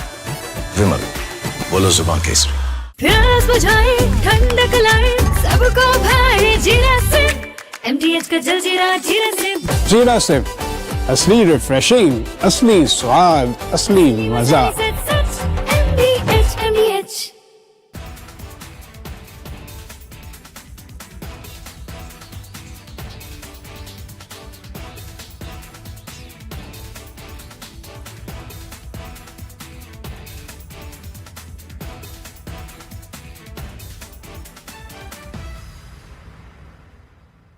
I want to start with some very disturbing pictures that have come in of a so-called right-wing leader. His name is Sushil Prajapati. He is accused of rape. After being in jail for 9 months, he gets bail, which means he's still an accused. He's an accused in a rape case. And the case goes back to 2025 when he took an LLB student to one place on the pretext of introducing her to a senior advocate. He drugged her drink and then he sexually assaulted her. He is still under trial for rape. He has not been released. But when he comes out, this rape accused, garlands are put on him as if he's some kind of a hero, as if he's achieved something great. Is a rapist to be celebrated, ladies and gentlemen? I ask you that question. And more than anyone else, I ask the right wing of this country. Very often I come on television and I say, yes, on several issues, I'm happy to be called a right-winger. But ladies and gentlemen, let me put it clearly. You cannot let a person like this man, this Sushil Prajapati, a leader of the Hindu Yuva Vahini, a local thug, a man accused of rape,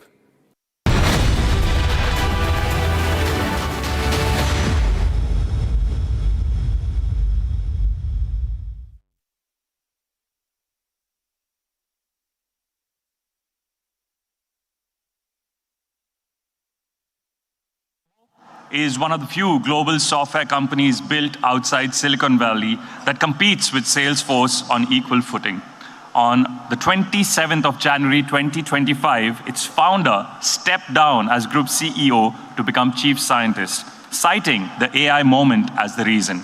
He has built and continues to operate the company from rural Tamil Nadu. He keeps warning publicly about the AI capital bubble while building his own models in-house. There is no other Indian founder positioned to answer the question this fireside is built around: what does it actually mean to build technology that India owns? In a fireside chat and with an audience interaction later, we have the founder, chairman, and editor-in-chief of Republic Media Network, Mr. Arvind Goswami, in conversation with the founder and chief scientist of Zoho Corporation, Sridhar Vembu. Please welcome them on stage.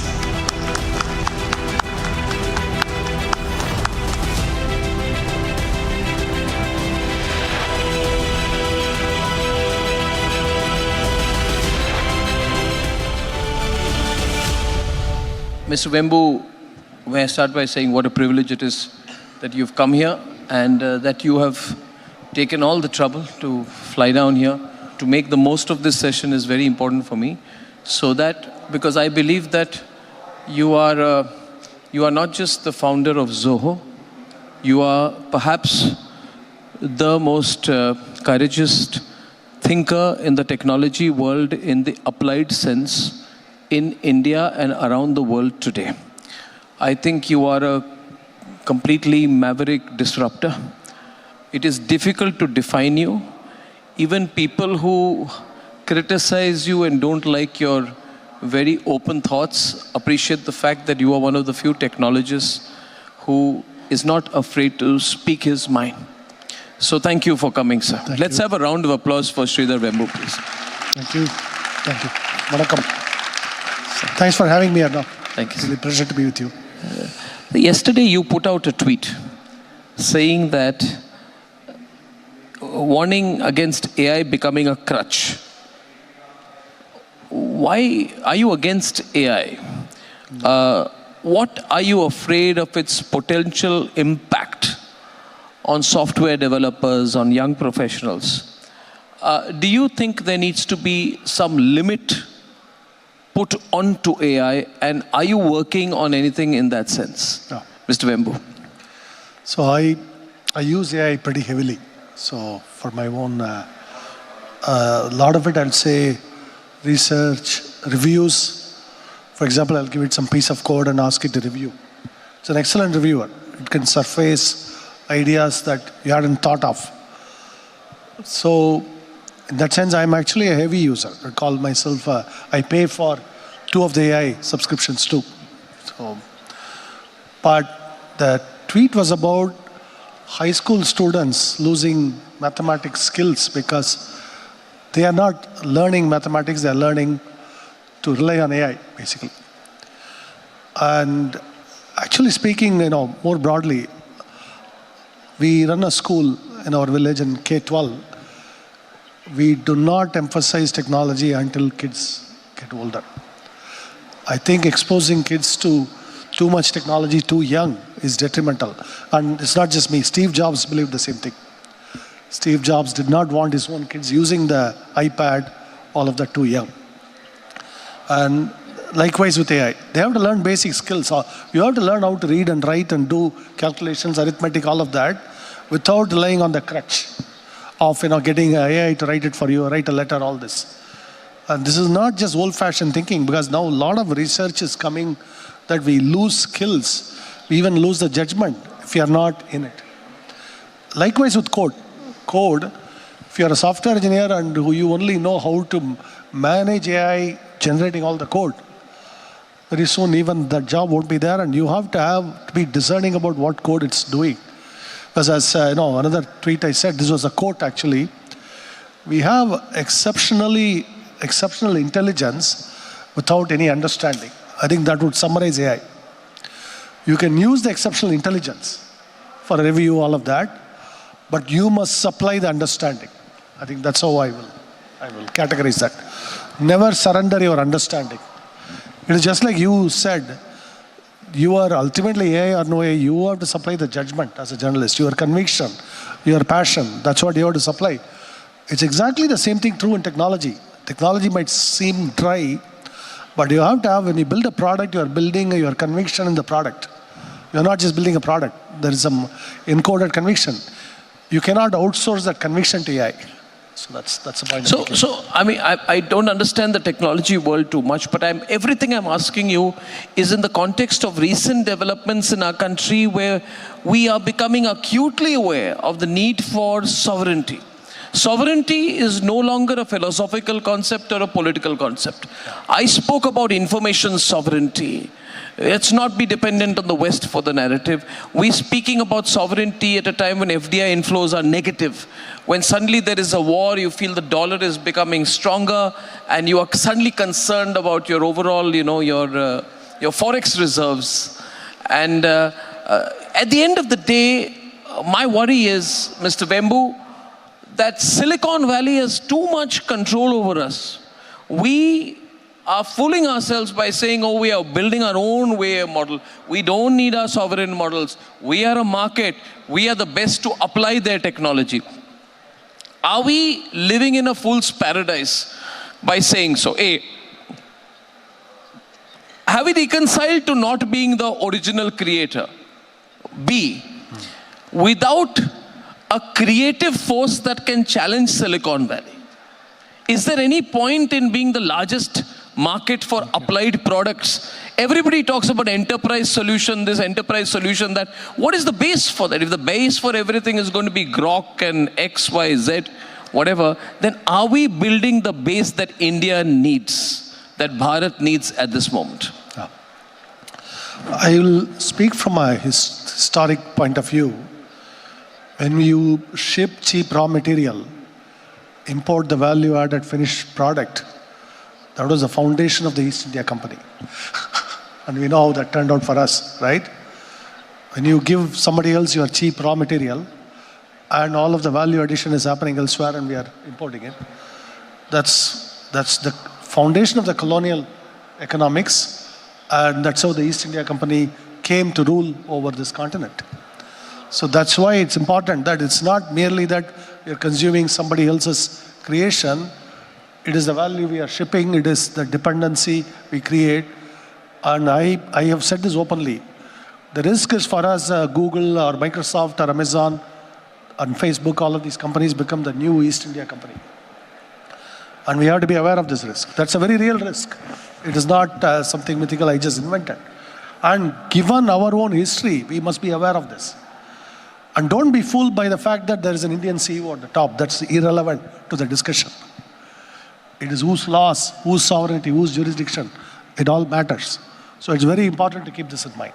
So, my question was, what are you doing? What are you doing? First, I'll tell you in that direction. Positive, the optimistic news here. We have enough and more talent to build all of that here. I want you to, if there is one thing you take out of this discussion, have this unshakable religious conviction we can actually do it here. That's the first thing. Because there's a lot of naysayers. There's a lot of people, oh, we cannot do it here, this and that. Refuse to believe it because we can actually build it here. That's the first thing that we can do. And then immediately, oh, our government lacks this vision, this and that, Chinese. Most people who actually talk about China do not. We have been operating in China for 27 years, by the way. We have had an office in Beijing. Today we have about 300 employees in China. So we actually are very closely familiar with that system. We do business. We actually make a profit in China. We are not insanely successful there, but we make a profit in China. We have operated for more than 25 years. Chinese entrepreneurs never had it easy, contrary to what we think. In fact, you may have heard of Jack Ma's disappearance. Even today, you never hear much about Jack Ma. The man has been effectively silenced. You know, it never happens in India. Whatever it is, we must actually be, we have the right to speak our mind, and you see online the very clamor that you hear, all this, and all of the foreign platforms here where people post all kinds of stuff. This could never happen in China. The freedoms we enjoy here, those are more vital to me than this policy, this tax rule, all of that. And then I'll come to the third point here, why we must build it. First, I told you we can build it. Second, China has done it in, I would argue, more difficult circumstance than India is facing now. The only thing lacking in us is this self-belief that we can do it. I see it in company after company. We don't aim high enough in all this. And even companies with profit set aside a portion of it for long-term bets. And that's how we have always grown. Anything we do, people often point to Arata as a failure. People don't know how long we last. Actually, every single product we ship, every single product that makes our $2 billion revenue was a failure when it launched. Do you know that? Every single product, we have only launched failures, failure after failure. We simply outlasted the failure. That's it. So that is important, actually. That's important. So we have nearly inexhaustible patience in this. That's something that comes from India itself. Indians are actually a very patient people. We think in millennia. So we have to have that patience, but we can build it, and the talent is very much there. I can tell you, right now I'm working on some technologies. I often talk about this, on basically the nature of software development itself, better tooling around software. It's very critical technology. We have filed about 35 patents in the last 4 or 5 years. But you will be shocked to see the composition of the team. Deeply rural, mostly people who cannot actually have a fluent conversation in English, and they are the ones building this technology with me, day to day. This talent is there in every part of India. People who come visit us in Tenkasi, people who see our offices, they often get shocked that all of this local talent exists here. Is it place special? I said, everywhere in India this exists. It is there in every corner of India. You just have to believe in this, have the patience, and build it. And we can actually build AI. The key today about AI, I want to come to this, why I criticize AI. Today's AI is too expensive, not just in terms of money, in terms of energy, in terms of data center, in terms of electricity, all of it. India truly cannot afford to take that path. Even in the US, it's a major political debate right now. State after state is banning data centers in the US. So in some cases, when they are coming to data centers in India, because they are kicking them out there, they won't allow them to build data centers because the electricity prices go too high. So we have to be careful. This is a gift horse. We should look in the mouth carefully.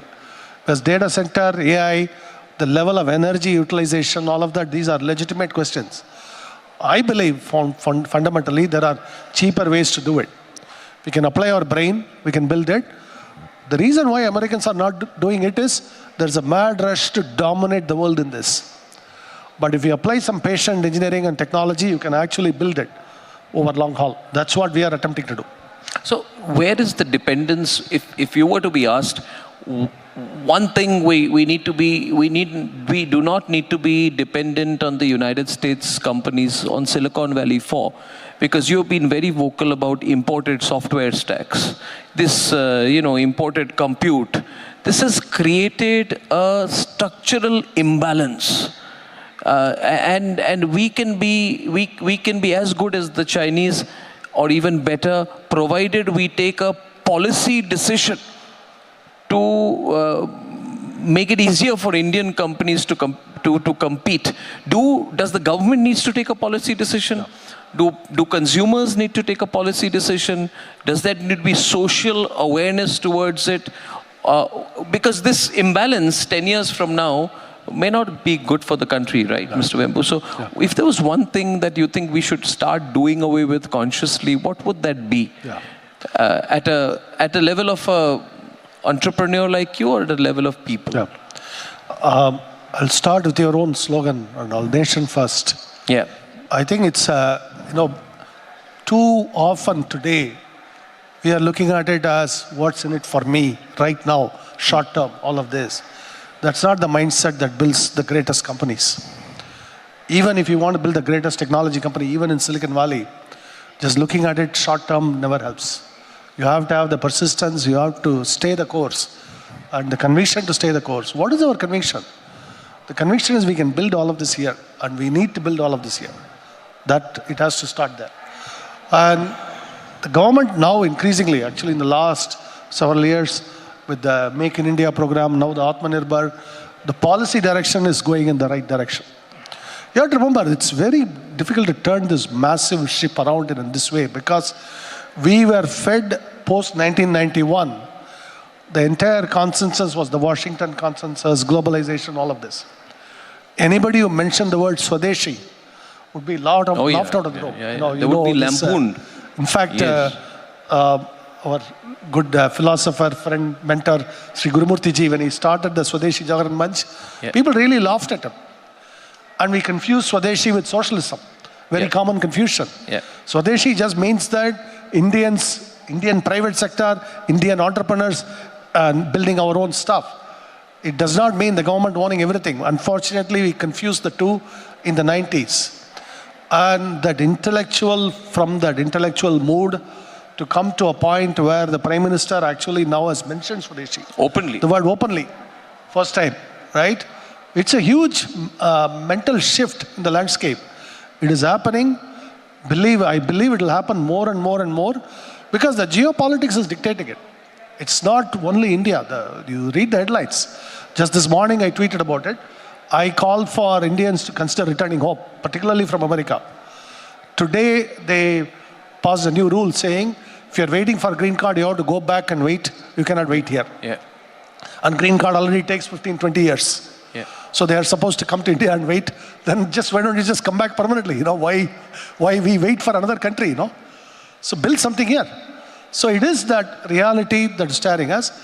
My point is we can actually make the most of this moment. The moment is calling us, so we should invest in R&D. Primarily what our private sector has to do, drastically increase the R&D investment. Zoho is primarily an R&D driven company. I'm chief scientist for the reason. Last 3 years I've filed 35, 40 patents. Most of my 70% of my time is on deep technical work. I'm immersed in code. Which is why I said I asked AI for feedback on this, feedback on that design, all of that. That's how I use AI today. But we have to build all of these. And we just hired one of our leading chip designer. We hired a mathematician to work on some deep mathematical problems. We hired a material scientist recently to work on some advanced materials science. So we are doing all of this now. We are going into more foundational R&D, right now. That's where we are. So, also I want to talk about your business model and your way of life. They call this session Why I Moved to the Village. We want to know what motivates Sridhar Vembu. You are a complete sort of opposite of the Silicon Valley or Bangalore Bengaluru VC ecosystem, which basically says that there's a playbook, you raise large amounts of money, you hire fast, you burn as much money as you can, then you ask for more money, then you exit big. So I find this, I keep telling people, you start a company, why? To exit. I need an exit. So the day you name your company, people say, I want my exit. That's a very untrustworthy system. But I've really seen this. I find this so funny. On the other hand, we have Sridhar Vembu. He lives in Tenkasi. He rides a bicycle. He picks up people who are leaving school and teaches them to do code that competes with Silicon Valley. For 30 years, he has built Zoho Corporation into one of the world's most successful global SaaS companies, certainly the biggest ever built out of India. It is profitable. He is operating in 180 countries right now. He has 100 million users. He has billions in revenue. And if he was to be listed, he would probably be, I don't want to speculate, but if you meet him, he is the most humble man with absolutely no material wants. And he lives out of Tenkasi, not to make a point. He is in southern Tamil Nadu because he wants to run a different model. So now I want to talk about this business model, because youngsters, especially through now, don't mind my saying it, through these podcasts, there are 1,000 podcasts, how to become rich in 10 minutes, how to exit in 10 months, how to fool your angel investor. And so I actually mean it. There's no cynicism or if there's anybody who's done it, I'm sorry, but whatever. But he's building the country. Imagine if we had 10 Sridhar Vembus in this country. Am I right? He is authentic and original. So we love him. And his tweets and retweets on issues concerning Donald Trump get as much traction as well. So we need to understand your thinking, not just your technology. Tell us about your thinking. No. Technology, the country, building, and companies. No. Please. So I think about this holistically. First, I'll give you an anecdote. We have an office in Austin, Texas. About 300 employees work there, mostly American employees. We have very few Indians who will be there, but mostly American employees there. And the attrition rate is lower than our attrition rate in Chennai. Our American employees love us, love this company. And if you ask them why, in fact I asked them, my American colleagues, why would you want to work here? They say, this is the only extended family I have actually had. This company feels like family to me. They would say this. Our own American employees would say this. So why I bring this up is, our nation has something to offer the world, a unique perspective. And I want to say this, we are never a socialist nation, but we are also not capitalist in the American sense of that word. For us, for example, I'll give you, I said this in our previous interview. When somebody is very rich in traditional India, they'll go build a temple, they'll build a chowtry, they'll build a this or that. A lot of it will be put back into the community. Right? That's our ethos. A rich merchant is there to fund good works for the community as a whole. It's not merely philanthropy. We don't separate the philanthropy aspect from the business aspect. We link the two. Our way of life embeds this. And this is very important revive, not just for Bharat, to offer a model for the world, because today our problems around the world, sustainability, we talk about energy crisis, water, all of these, none of these are solvable unless we think holistically. Our very lifestyles, What is my lifestyle? That is how much energy do I consume every day. These things are very important. Our 1.5 billion Indians cannot consume the same energy as the average American today. If each of us consume that energy, there is no way for us to, the heat will kill us here. So we have to find a simpler way. This is true much of the world. This is true, I'll offer you, even for America now. Not even America can just do the same kind of lifestyle they've had before. But this does not mean poverty. This just means simplicity. I'm actually in a village. I'm happier than ever. In fact, day before yesterday, I posted a tweet. I was coming on commute. I saw the hillside. I saw the temple in the hill, and I had to stop the car, and I took a picture. I spent some 5 minutes enjoying the scenery. There's so many times I go back and I'm walking through the paddy fields. I truly thank the universe for keeping me alive today. That enjoyment has to be there. It's not about how much money, what is the net worth, how many zeros, all of that. This day-to-day enjoyment. And research has repeatedly shown most of our happiness is coming from our close relationships. What I call agreeable company. If you have people, you are agreeable company around you, you are happier. All of these we have forgotten in this mad rush. So I build technology for a living, but it also has to be reflecting in the way of life we create. So that's what I call a kind of a spiritual capitalism, dharmic capitalism model we have to build, and only our nation can offer this to the world. Well, thank you very much for that very honest reply on that. And thank you. Your views on dharmic capitalism as a tech entrepreneur mean a lot. Mr. Vembu, does AI, you were telling me, when we were driving this morning, I never want to miss a moment when he's with me. So I went to the airport to receive him, and I kept complaining to him that my cab driver was only using this Google Maps and ended up taking me on every service road we didn't need to go. And yesterday, when I came back from Cuff Parade, I was coming back to this part of town, I was taken near the dockyard, and I told them there's a sea link that Devendra Fadnavis has made. Could we not take that? He said, no, but Google Maps is telling me to take you through the dockyard.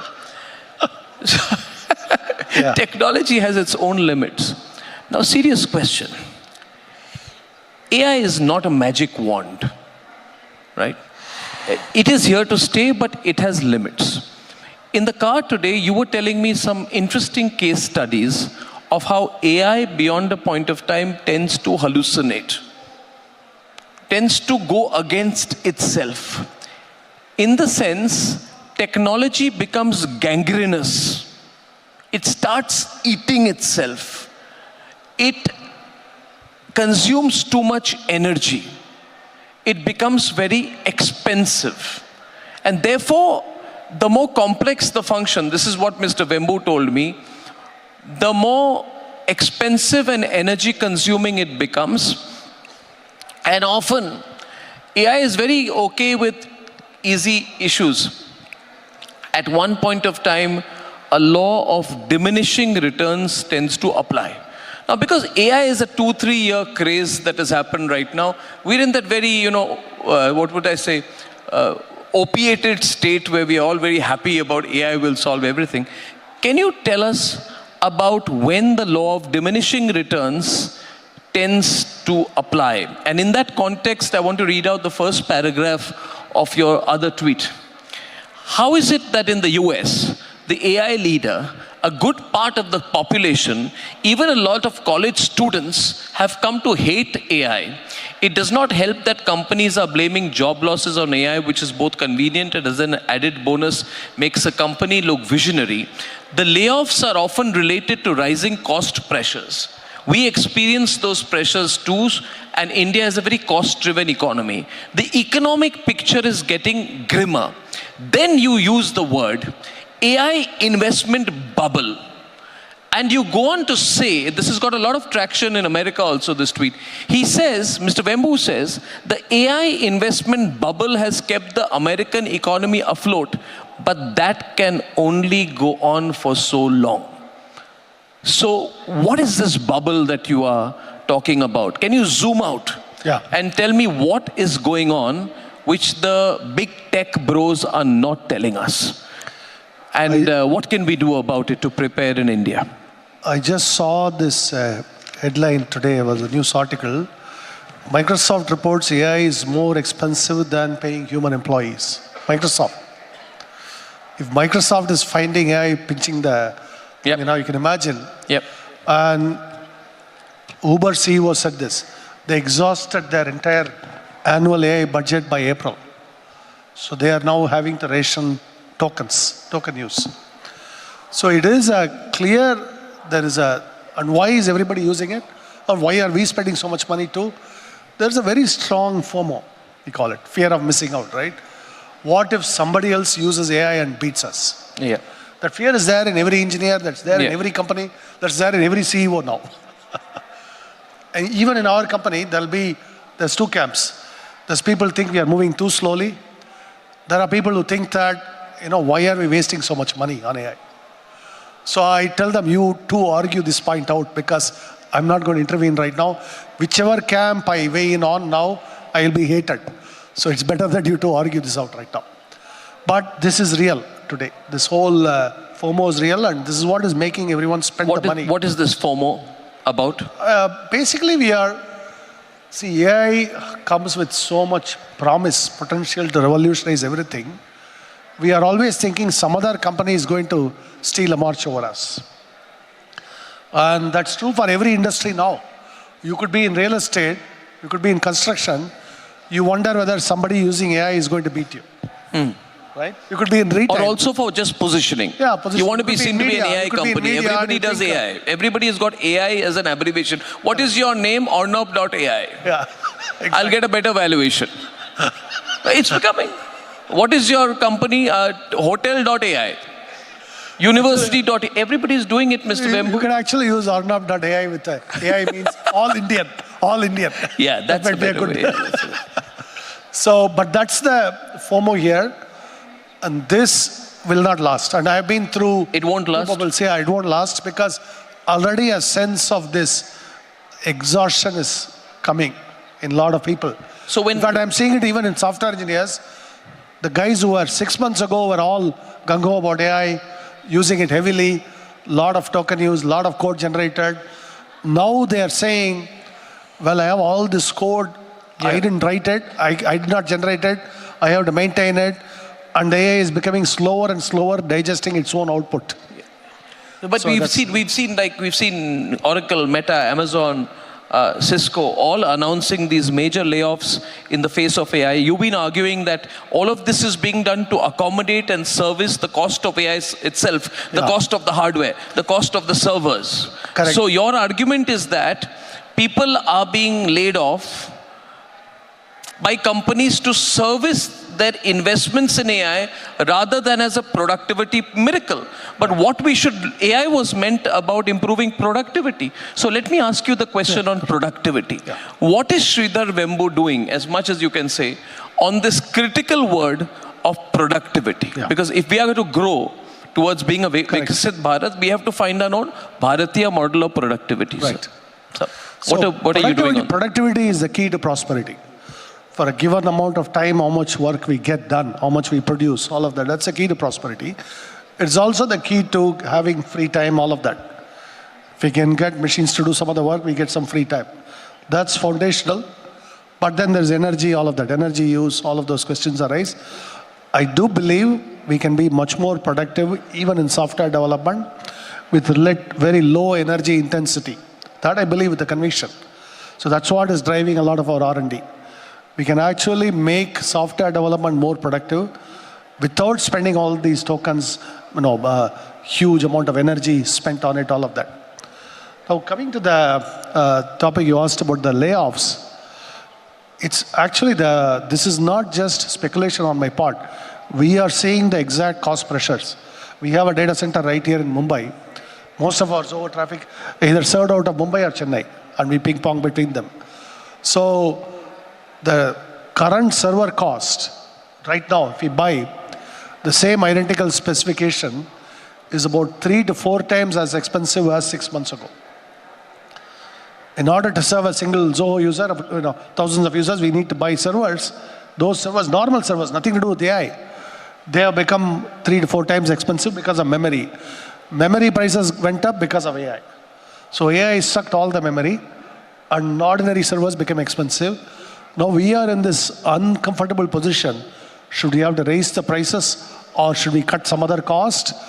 So many of the companies that face the cost pressure, we are private, so we don't have to report to Wall Street or Dalal Street all the time, so we don't have to worry about this because we can take less profit. But companies that are public have to report profit, so they control the one item they control, which is payroll. So they lay off employees. This is actually the primary reason for a lot of layoffs. The cost of all this equipment, capital, all of that, the capital capex has become more expensive.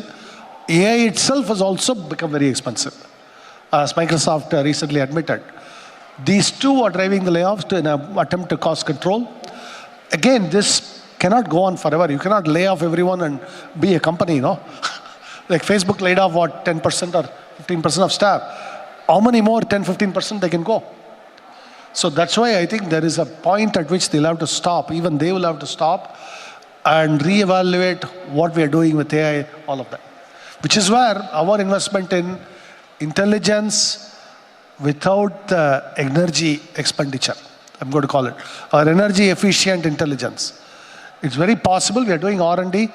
By its nature, it's long-term, very, what you call, you cannot predict exact results. Right. Whenever you invest in R&D, but I have been working on this for the last few years. We're making very good progress. My team is making very good progress. That's about all I can say right now. I never want to hype anything up. We hope to be successful at it. That's how I say. No, it is rumored. It is rumored that you are working on some secret projects. That's why you took on the role of chief scientist in Zoho, because you stepped away from the CEO role in January 2025. You took on this innocuous but interesting role of chief scientist, and it is believed and rumored that quietly between Tenkasi and Chennai, you're working on some secret but deep tech, extremely sophisticated ideas that, if successful or applied, will have an impact not just on Zoho, but on the country. Yeah. And I can tell you, he is probably, if there's someone in India who's going to do that, it is Mr. Vembu, I have no doubt about it, because he's constantly on code. The problem with having a conversation with him is that he keeps going back to his phone and he's doing what he does best, which is technology. In the broad sense, do you believe that Zoho or you or Indian scientists have the ability to break some really big barriers to make our country sovereign in the deep tech area? And before I wrap up on this, give us a prophetic vision of where you want to see India in 2030. I won't even say 2035. In 2030 in the deep tech space. And then we'll open up to some questions, please. Actually, I'll talk beyond Zoho. There's a company in Hyderabad we have invested in for quantum sensing. It's really deep tech physics. Many of the people from TAFR Hyderabad. This is very important technology for us. And there is a company in Trivandrum that's doing next generation of the vision GPU kind of chips. Really smart people. So they're building the chip semiconductors for eventually they could turn out to be good GPU replacements for us in India. And then there's a company a founder I met in Pune, doing amazing work in lasers, all of that, right here in Pune. So I am when I see all these, I'm really energized. I feel very optimistic for our country. We want to back up the truck and invest in all of this. In fact, we have hired a person for heading up our battery chemistry research, the sodium chemistry type of thing, and nanotechnology, carbon fibers. So metallurgy, we are looking at metallurgy. Why? India is very weak in metallurgy. Metallurgy is important from all the way from the humble nail cutter, I talk about it often, all the way to sophisticated space and everything. Everything is metals and materials, atoms. So the way I joke about it is, we have to pivot from bits to atoms. Bits to atoms. So that's where we are heading right now as a group. Yeah, thank you. Well, thank you. If the organizers wish, we could open up to some questions. Any of you would like to speak to Mr. Bembu on anything? We'll throw up some questions. Shall I do this? Is there a mic? We'll take a round, please. Does anyone have a mic? Yeah, please. We'll take a few questions, please, Mr. Bembu. Thank you. Hi. Sir, it's great pleasure to see you, and Arnab ji, great to see you too. So I have a question, since we are now talking about the data, AI and other things like that. Now the India has recently introduced the DPDP Act, which is one of its kind. Earlier, Europe had that. So the challenges I am facing as an individual when we are conveying the corporates about this DPDP and up to 250 CR ka fine hai, you'll get into big soup and things like. Still there is very less awareness on this, and the 18 months time frame has been given. So what's your take on that? As an industry, are we missing on educating corporates about this DPDP Act in particular? The question about what corporates on? On the DPDP Act. The privacy regulations, yeah. So, yes, it's very nascent. I don't believe it has widespread awareness. But this is the correct direction for our nation to take. And the only country that does not have any legislative privacy protection, though some states in America do. As a nation, America has not done anything in this, but we must do it. I think that's important. Europe has done it. A typical objection would be, it'll set back our social media, all of that. Actually, I do believe it's better. We'll build a stronger social media with privacy protections. Even in Europe, everywhere, those are the kinds of products that will succeed. In fact, I tell you, the calling card for Zoho, when we are in anywhere we promise our customers, we apply the GDPR regulations around the world for Zoho customers. The GDPR is the most stringent privacy protection in the European Union. We apply it anywhere we do business, not just in Europe.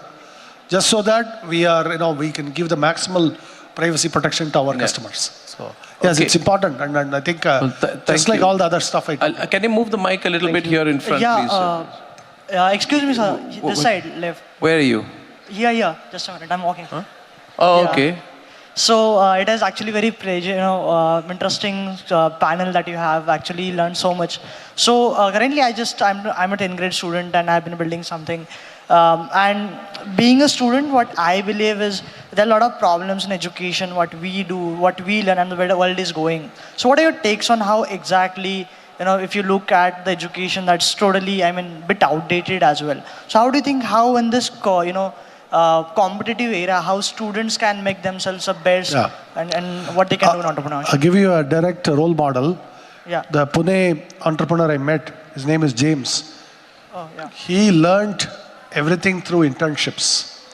He spent 3-4 years as interns, and I don't think he cared much about the grades, but he cared about the experience. That gave him a direct relevance to what products to build later. The current stuff he's building directly came out of all the stuff he learned in internships. So what I would do is, if I were in your shoes, go into some critical areas, do internships, learn about this, because learn by doing. That's what I'll say. Learn with observation. Not your book learning. Don't worry about grades too much. Your parents will hate me for it, but that's not important. 1 minute. Don't start the questions. Thank you so much. Pass on the mic there, young man. Thank you. I'll take it around as much as we can. It was actually inspiring to listen to you, sir, and you, sir, as well, asking those intelligent questions. So 1 year back, when this cloud and lovable ecosystem came up, everyone started vibe coding.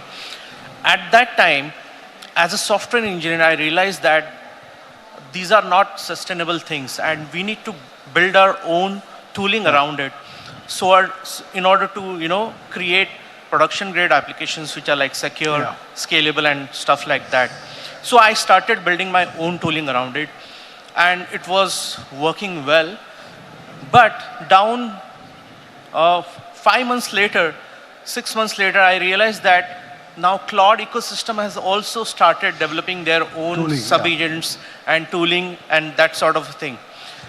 And after that, then I pivoted to some other different things and started building my agentic OS and stuff like that. But what I have realized that these big companies, right, they are also building their own solution, entering into these. But actually, there is a very easy way you can compete there. Compete? Yeah. If you have really good tooling around it, you can bundle it with low-cost models, even the Chinese models, and build a business. Yes, yes. That's what they are coming after your tooling. You go right after their LLM with a cheap model, no? Right, Easy. right. That's what actually I was talking to. But this is in the business world, they call it, you commoditize your complement. So they are commoditizing your tooling. You try to commoditize the LLM itself. That's the idea. Yeah. So, yeah. Yeah. Thank you. Thank you. Thank you. So many questions, my God. Where is the mic? Somebody has to push the mic back and forth. Let's go towards the back out there. Let's pass the mic towards someone right there behind. Yeah, you please. Hey, hi, my name is Shanai Doshi. I'm a chartered accountant and I work at Venture Capital. So as part of the discussion, you all had mentioned that VCs typically focus on exits rather than XYZ narrative. So I just wanted to ask you one question. Even in the media industry, you'll do optimize for TRPs, social media viewership. So why are we looking at venture capital from this side, that they're largely focusing on exits, one? And secondly, the media narrative currently is again focused on the large exits which they have. Why don't we focus it more on the actual value which is created to the startups and the Indian economy? And sir, would love your view also in terms of the value which venture capitalists add to the economy. Mr. Wembu can take that. The question essentially about value versus valuation. The focus is too much on valuation these days, please. Thank you. Yeah. So thank you. Part of the VC challenge is also structural, right? You have to have you raise a fund, you have to have a return to your investors within 7 or 8 or 10 year period. And then that gets transmitted to the company because they cannot wait 7 or 8 years because you only have 7 or 8 years. They have to do it 4 or 5 years, all that. So it's that. But I can tell you a lot of these technologies, building the stuff that we need to build in India, this cannot be done on those kind of time cycles. That's a foundational problem. See, Silicon Valley is a different case where there was a vast ecosystem, existing companies. Like if you look at Intel, there was HP before. If you have Apple, then from Apple came next, and then there is Cisco. If you go to Yahoo, a lot of Cisco people were there. Then Google was from Yahoo. Facebook was built out of some people from even Google, right? So there is that foundation you keep on building. Without building these foundational companies, we cannot build the stuff on top. But our VC ecosystem acts as though we already have built all those companies, which we have not. And building those companies is not the same problem as the 7 or 8 year problem. So that's the conundrum here. We have to square the circle somehow. Got it. Okay, we'll take one. I hope it made sense. Yes, it did. Makes sense. Thank you, young man. 1 minute. There's a very young man out there. Better sit down. I'm going to come to you in some time. But I'll move this side. Please, go on. Thank you, Arnab. Vanakkam, sir. Nanun Tamil Nadu irundhu vandavan. Very much impressed.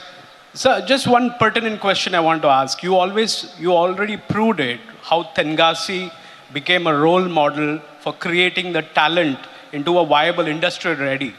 Why can't we copy paste it all across India? For your kind information, my name is James. You just spoke about some James from Pune. So it sparked that question. I'm also trying to work along with North Mumbai for skill development and entrepreneurship. If you can throw that light, how we can do the copy pasting. Thank you very much, sir. I would avoid the word copy paste because it is actually not a copy paste problem. Every single place, you have to decide first of all what you're going to build there. Obviously, everybody cannot be building the same thing. We do not need 800 districts of India building only SaaS companies. We also have to build materials, metallurgy, and all of that too, right? So that's where this nature of the problem is different. There are certain philosophical approaches we can borrow, which is you have to first invest in talent creation. We have to create some activity. From the activity you learn, try to make it pay its own way over time. These are some of the ingredients. And we can actually do this. Anywhere in India we can do this. I've met people in small places for example, we have recently started a training center in Sambalpur in Odisha. So there's a lot of talent there in Odisha. We have started there. One of our managers was very interested. He is Tamilian who also speaks Odia very well. So that's how the match happened. And so that's how that's how we are spreading ourselves. When we find somebody passionate, we say, okay, you go build it there. First build a training center, then inject them into our broader ecosystem, then slowly discover the passion, what we can build uniquely here. So that's how I'd say. Yeah, but you have built a profitable global company without a single rupee of venture capital. So both the Silicon Valley and Indian startup playbook rejects everything of how you have built your company. So you have started something which can be done. You're giving people the feeling you can do it in your own way. I mean, nobody would believe. I'm surprised there aren't people who are, I'm sure there are a lot of people being inspired by you by the minute on that, Most businesses are actually bootstrapped with friends and family money. Most businesses that exist actually do not have any venture capital. It is just that the question is what happens after you achieve some profit. If you have a vision to invest, you can grow. The greatest entrepreneurs came from that kind of a vision to grow, how to grow. It's not that, not a lot, a lot of people achieve the initial profit, but what do they do with the money? That's the key. So should we take a couple of more questions here? Yeah. My God. You got the mic. After this, I'm coming to it. Okay? Yeah. The reason I wanted to ask a question was I noticed only men were asking questions and women were not getting a response. No, there's no intention here, ma'am. But anyway, I had to snatch the mic to speak. Hello, my name is Mona. I'm a professor of practice here with University of York, Mumbai. And I had a question. Mr. Goswami, you said in the very beginning that Mr. Vembu, people dislike you for being outspoken and for having your own ideas and standing your ground. In relation to that, how do you navigate empathy and integrity in today's day and age of AI and quick world thinking? What was that? No, the first part of the question is, she said that I said that people dislike you for being outspoken. That's a slight exaggeration on what I said. Okay, my apologies. I said that some people may not like it, but you say it anyway. Her question was on empathy and integrity. Integrity in today's AI world. How do you maintain empathy and integrity in today's AI world? If I got your question. I think empathy and integrity count in any world. It's not just today's world. It's also the path to long-term happiness, I would say. Because at 50, at 60, at 70, you look back, do you have some human beings that actually truly respect you? And that's, I think, a good question to ask, right? If I have made all the money and nobody actually really likes me, then it's a form of loneliness. In fact, some very successful people get into that, where they report being extremely lonely. You can actually read interviews where they'll say, I'm very lonely. The loneliness is coming because they did not act with empathy. Nobody's real respect they earn. So I think I would say, even from a kind of a long-term happiness perspective, it's important to have that. That's how we create a kind of an ecosystem around us. And I always say the path to happiness is not, I'm 58, so I have some experience saying this, is agreeable company around you. Day-to-day happiness is, they have people who you would consider agreeable company. That could be friends, that could be family, whatever, agreeable company. Agreeable company can only come if we are agreeable company to them, Nobody is going to be agreeable company to you if you are disagreeable to them. So that's a two-way street. So that's how I'll say. That's where the empathy is born from. So, thank you. We have a very young questioner in the second row out here. Yes, sir. Introduce yourself. Sir, good morning, sir. Sorry, good afternoon, sir. My name is Spandan Acharya. And I had one question to Sir Siddhar. Sir, before you, when you were building your products, etc., were you also visualizing or meditating of it? Yeah, so it's a very good question. I always had, perhaps even as young as 15, had an idea that something has to be built big. And where did it come from? I actually said this in our previous, I would go to near my village in Tanjavur, there was a temple called Gangagandu Solapuram. This is the Rajaraja's sons, Rajendra Chola's temple. It's a big one. You can find it online. This was built exactly 1,000 years ago. And then you see the surroundings, very deeply poor. You will not find anything other than mud huts at that time. Actually, at that time, I was talking about 25, 30 years ago, you have this 1,000-year stone temple standing there, and then surrounding villages are so much poverty-stricken. You wonder why.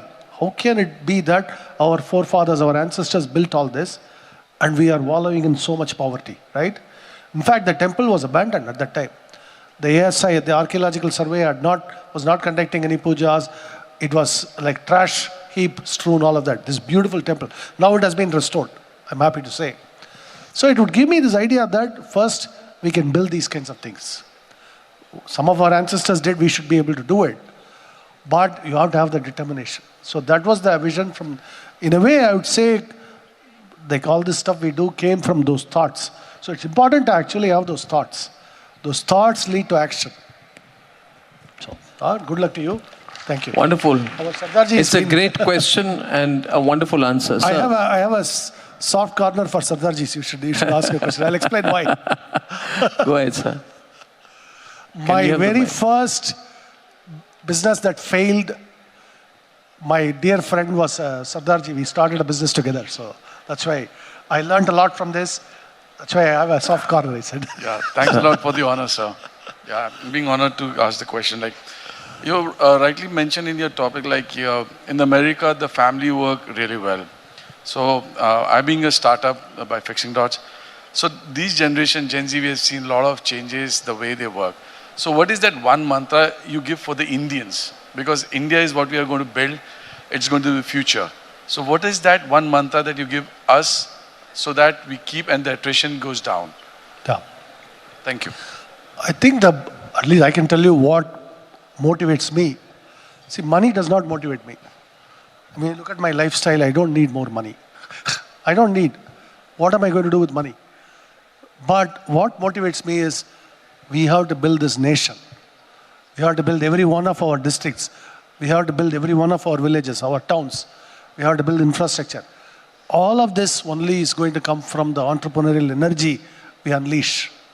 So if we keep that type of a goal, that's like a religious passion, then any kind of obstacles that come our way, that disappear. So have that burning passion, something in your head. That's your long-term North Star. You keep on going towards it. That's your God, so to speak.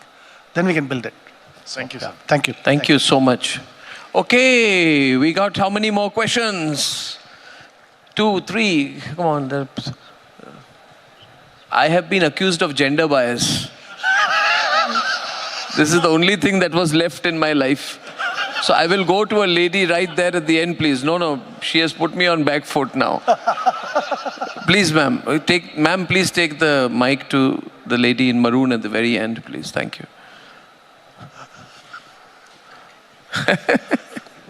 Hi, my name is Deepa. I work speak into the mic. Little louder, please. Can you hear me? Yes. Yeah. So my name is Deepa. I was very, inspired by your hearing about this. So we're a product company, and I think it's nice to hear about other Indian product companies, because India is largely services sort of focused in a global sense. So, but how do product companies really survive in the long term? Because unless you'll always run out of money, or in the sense there'll always be a better Western competitor, for these kind of products. So, I mean, what's your take on that? Why do you assume that the Western competitor has to be always better? Oh, it's not. We can build a better product. Yeah, it's not. But the perception is there. No, and you can't. Actually, if you challenge that assumption, and if you start with the premise we can compete with them, so we can do it. But people don't buy that, there's still a perception. So initially they won't, obviously. So what you have to do is, even in the West, even in America, there exist companies that will take a chance on a new kid on the block. The reason is they themselves are a new kid on the block. They themselves don't have a lot of money. And established companies are not going to serve them. Right. They don't particularly care for their business.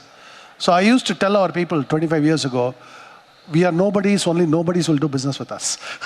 I think that would be a useful mantra to assume in that case, right? Yeah. So I think that once you adopt that mindset, there are customers everywhere in the world, not just in India, even in America, I have found in Canada, everywhere, Middle East. There are companies that will adopt products from a relatively young, unknown player simply because that's all they can afford right now for a very prosaic reason. But still, that's business for you. Yeah. That sets up the foundation. You can build on it. That's what I'll say. But it should be on the base of product, not just our margin on cost. Yeah. Our competitiveness should not be just cost. Correct. Yes. But it can also be cost. Can Why also not? be cost. Can also be that. It ends up being cost. Yeah. Because, It's partly, but over time, people will come to see your value. Yeah. That's what I'll say. In other words, we actually, in our zoologics events, like this week, hold events in the US and India too, of course. Now, I would always tell, this was 15 years ago, I would tell, I know we may not have been your first choice as a vendor, but we are going to earn your trust. We will become your best choice. I would tell them. That's right. Yeah. Everybody's left lunch and is here. Isn't this brilliant? And they are here because they believe in you, Mr. Bembu. Thank you. They are here because they believe in you. For what you've done and your own story, there should be a movie made on you. We have a long way to go. No movies. There should be a movie made on you. Maybe we'll get Vijay. No, not Vijay. No. Now we can't get Vijay. Somebody else has got to play Sridhar Bembu in the cycle. It'll happen one day, I predict. It'll happen. Okay, we got some. We are only as good as the technology we build this year, next year, okay? We could still go out of business. That's what I wish a politician ever spoke like that. A politician never says, I'm just as good as my last election.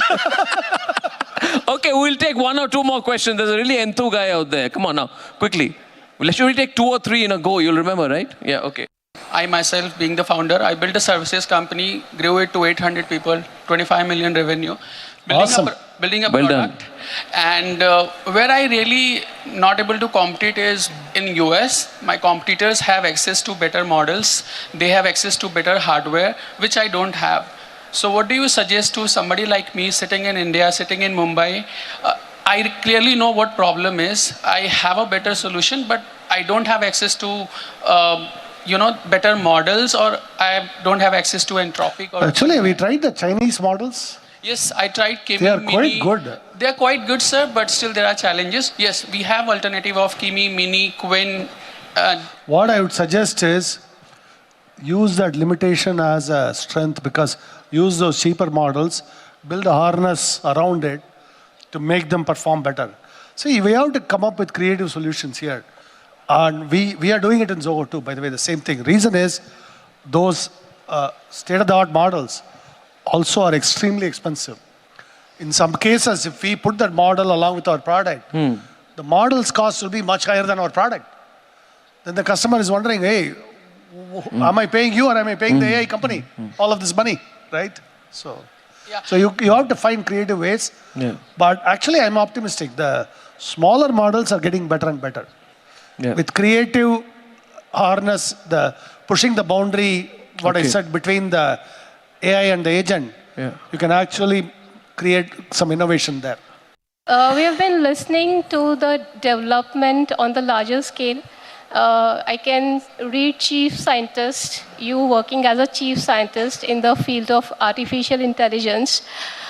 Brain gets severely deficient of the oxygen. Is there any AI working on it?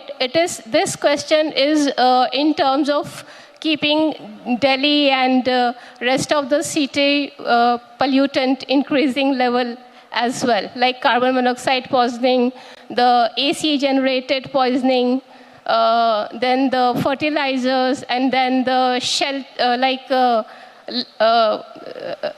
storage, for storage, the kind of food we are keeping, so preservative we are adding in general. Is there any AI designed to keep a threshold that this is toxic and this should not cross this toxicity level so as to avoid the future genetic mutations which is happening for all the reasons? I hope you got the question, sir.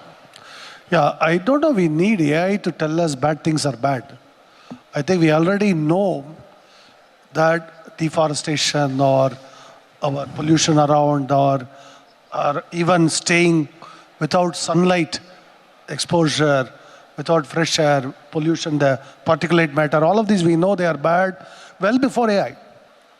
So I don't want to make everything about technology. That's actually important because we tend to overemphasize technology in these. Technology is not, I don't believe, throwing more technology at us is not going to solve this problem. It has to come from, we have to rethink our own, for example, I've often said, in the Indian context, we have to rethink our urban planning. Singapore does it well. Mumbai can do it better. Bangalore can do it better. So we have to rethink, plant a lot of trees. Singapore is actually a very livable, pleasant city, in spite of being very densely populated. So we have to learn from these lessons. But Singapore did all of these well before AI. Which is why I don't want to make everything about AI, because there's already enough hype about AI. I don't want to add to it. Thank you. Okay, one at the very corner there. Yes, please. Arnab, hi Sridharji, good to connect. I'm Abhinav. Closer to that. I'm Abhinav. I'm one of the founders at Fluid AI. So we automate, using agents, we automate everything from Hindustan Petroleum's refineries to a lot of global banks. My question is, the battleground was earlier a lot around, frontier models, having the best frontier models. Now it's moved one layer up, which is who has the best agentic harness, the best layers around that. So is it that companies like Zoho today are focusing around the harness layer? Is it that getting the best harness out there?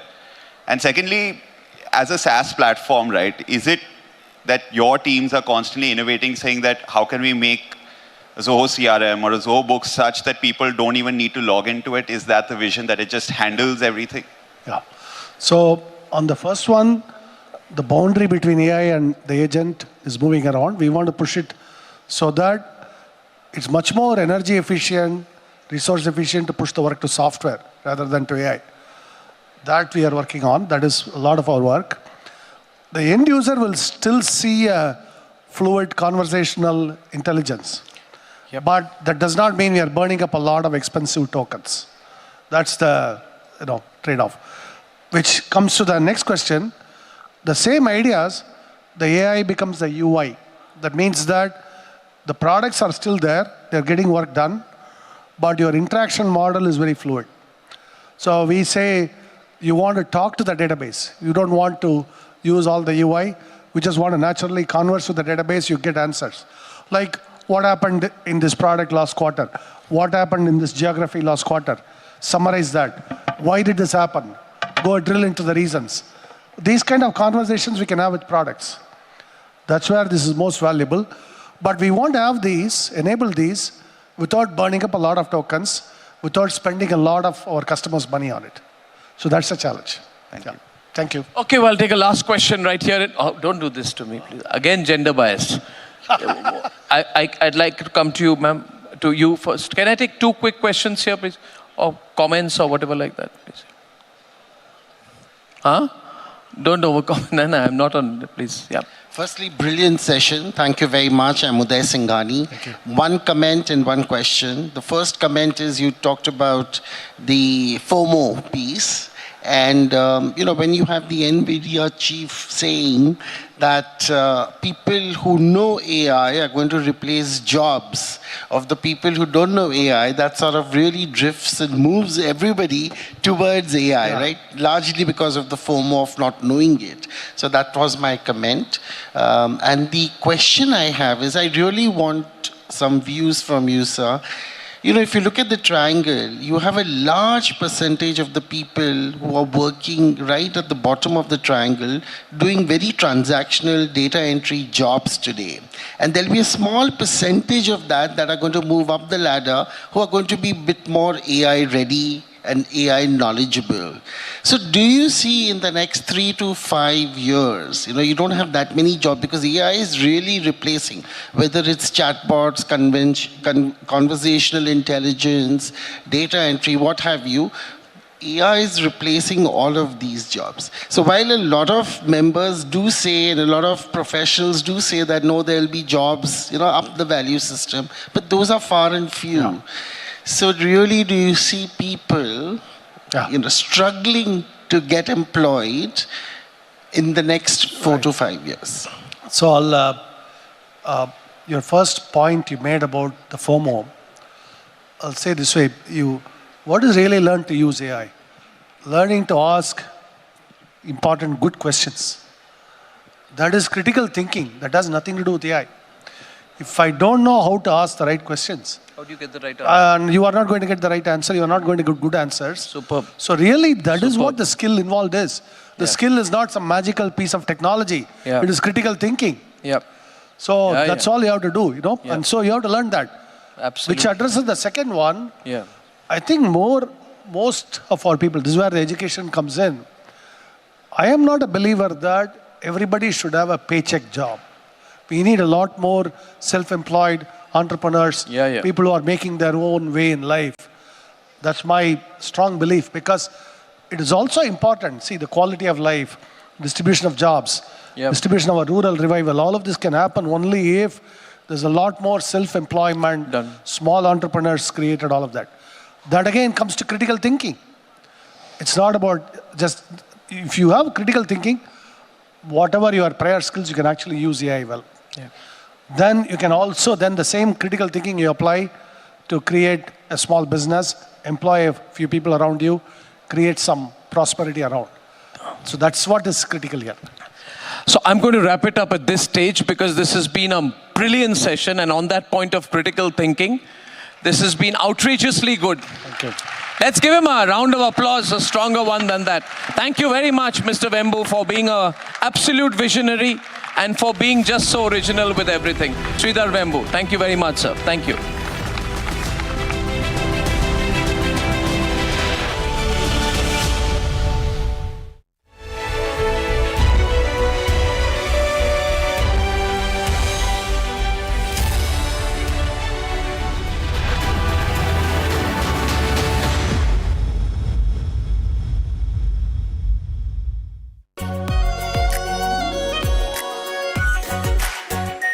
Our pure Shahi Paneer Masala. Delicious, healthy, every day. Amity University has one of India's largest merit scholarship programs for brilliant students. Over 9,000 students with 90% plus in their 12th boards are currently at Amity, benefiting from the culture of academic excellence and focus on research and innovation. To be with like-minded students who want to be successful, apply at amity.edu/scholarships. चमकी चाट से क्या बना है? आलू चाट या fruit चाट, स्वाद बढ़ाए चमकी चाट। क्या बात है? स्वादिष्ट पकोड़े और फरसान, अरे चमकी चाट है इसकी जान। असली स्वाद सिर्फ चमकी चाट। केसरिया से मन जोगी हुआ रे, दिल झूमे देखो मतवारा हुआ रे। केसरिया से मन जोगी हुआ। हर पल मनाओ केसरी त्योहार। विमल, बोलो जुबान केसरी। आर प्योर सूजी पास्ता उबालो मिलाओ और खाओ, 8 मिनट में तैयार। क्या टेस्ट है सबका राजा R pure masala.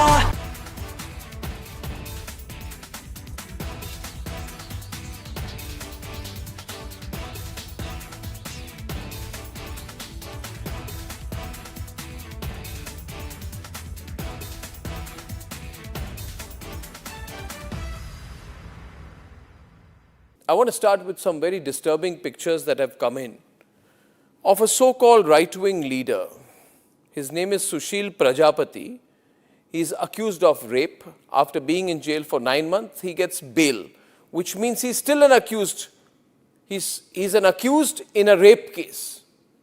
And the case goes back to 2025 when he took an LLB student to one place on the pretext of introducing her to a senior advocate. He drugged her drink and then he sexually assaulted her. He is still under trial for rape. He has not been released. But when he comes out, this rape accused, garlands are put on him as if he's some kind of a hero, as if he's achieved something great. Is a rapist to be celebrated, ladies and gentlemen? I ask you that question. And more than anyone else, I ask the right wing of this country. Very often I come on television and I say, yes, on several issues, I'm happy to be called a right-winger. But ladies and gentlemen, let me put it clearly. You cannot let a person like this man, this Sushil Prajapati, a leader of the Hindu Yuva Vahini, a local thug, a man accused of rape, you cannot celebrate his act of rape or celebrate the fact that the rapist is out on bail. If that is the message we want to send to our society, and if all the BJP leaders want to be quiet about it, I want to ask them, why are they quiet about this? Suspicion, whatever that is there that you wanted to clear.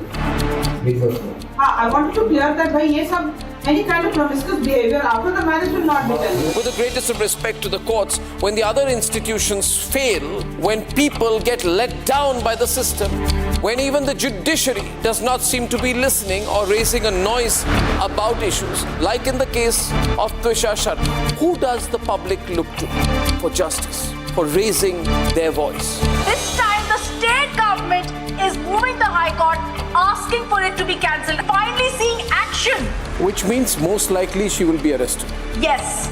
I'm proud of the media trial that is going to lead to the arrest of a judge. She has dialed a district judge at 11:06 p.m.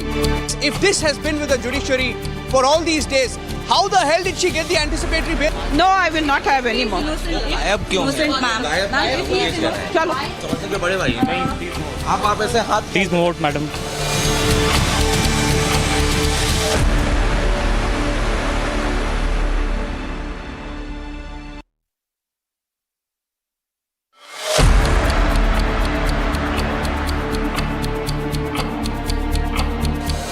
Within hours of Twisha's death, as per the call detail records of this terrible person called Giribala Singh, some judge who thought she's a judge, judges will get away. She made over 40 calls after the death of her daughter-in-law, many of them to judges. Why was she calling judges?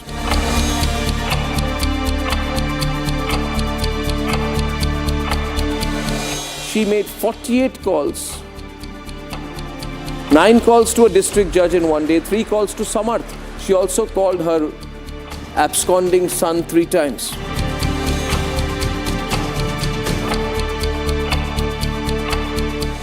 Court orders Samarth to withdraw his bail plea. That's the big breaking news that's now coming in. His counsel submits he will surrender before the concerned court in 5 days. Examined at that time, now finally after Republic's pressure, Samarth Singh is going to finally be surrendering.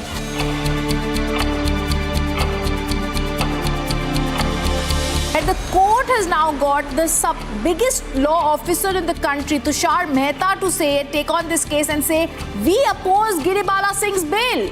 अब तक जो PM report जिस भी forensic ने देखी थी, expert ने, सबने उसको रिजेक्ट किया था. सो वी बिलीव कि अच्छे एक्सपर्ट्स हमको मिलेंगे एंड हमको चांस मिलेगा सच्चाई जानने का. आज उनको समझ में आ गया कि अब आगे चल नहीं पाएगा ऐसा काम, तो पहले उन्होंने अप्लाई किया और फिर डर से मारे फिर सरेंडर करना पड़ रहा है.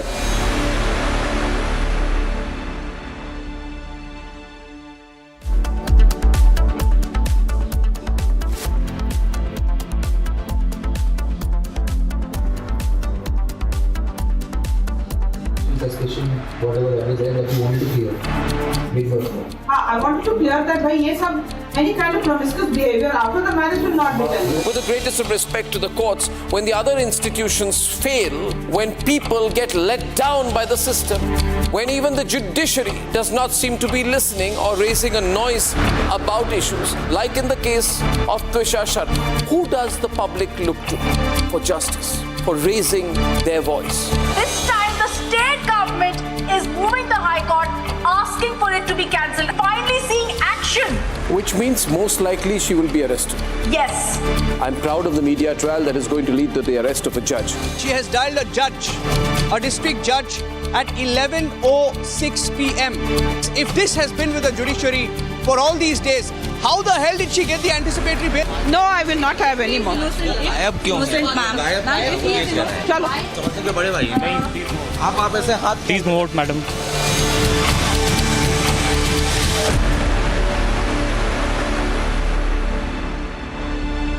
थोड़े में ज्यादा स्वाद, यही तो है इसकी खास बात. वाओ मामा, क्या स्वाद है. अरे मेरे राजा, रानी, इस घर में कुछ है जो टूटता नहीं. ये पिलर कभी नहीं टूटेगा. रुंगता स्टील TMT से बना, रूंगटा नहीं तो घर स्ट्रॉन्ग नहीं। रूंगटा स्टील टीएमटी बार एकदम सॉलिड। चमकी चाट से क्या बना है? सैंडविच, लस्सी और छाछ। हर घूंट में चमकी चाट। ड्राई फ्रूट और दही बड़े। चमकी चाट से स्वाद बढ़े। असली स्वाद सिर्फ चमकी चाट।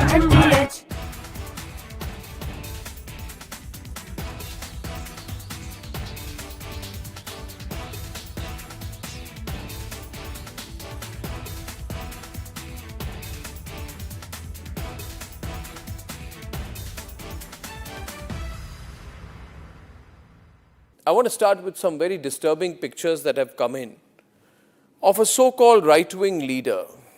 His name is Sushil Prajapati. He is accused of rape. After being in jail for 9 months, he gets bail, which means he's still an accused. He's an accused in a rape case. And the case goes back to 2025 when he took an LLB student to one place on the pretext of introducing her to a senior advocate. He drugged her drink and then he sexually assaulted her. He is still under trial for rape. He has not been released. But when he comes out, this rape accused, garlands are put on him as if he's some kind of a hero, as if he's achieved something great. Is a rapist to be celebrated, ladies and gentlemen? I ask you that question. And more than anyone else, I ask the right wing of this country. Very often I come on television and I say, yes, on several issues, I'm happy to be called a right-winger. But ladies and gentlemen, let me put it clearly. You cannot let a person like this man, this Sushil Prajapati, a leader of the Hindu Yuva Vahini, a local thug, a man accused of rape, you cannot celebrate his act of rape or celebrate the fact that the rapist is out on bail. If that is the message we want to send to our society, and if all the BJP leaders want to be quiet about it, I want to ask them, why are they quiet about this? Why are they quiet? In the silence of the BJP leaders, is there a tacit support to this person? Is there a feeling that anyone who wears or puts a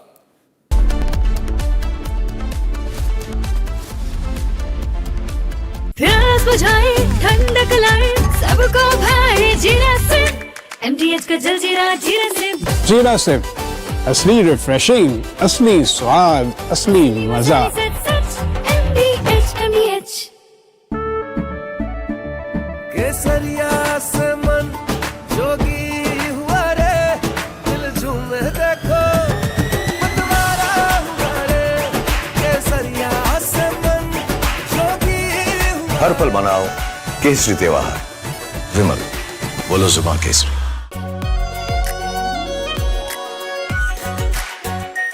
are pure shahi paneer masala, delicious, healthy everyday.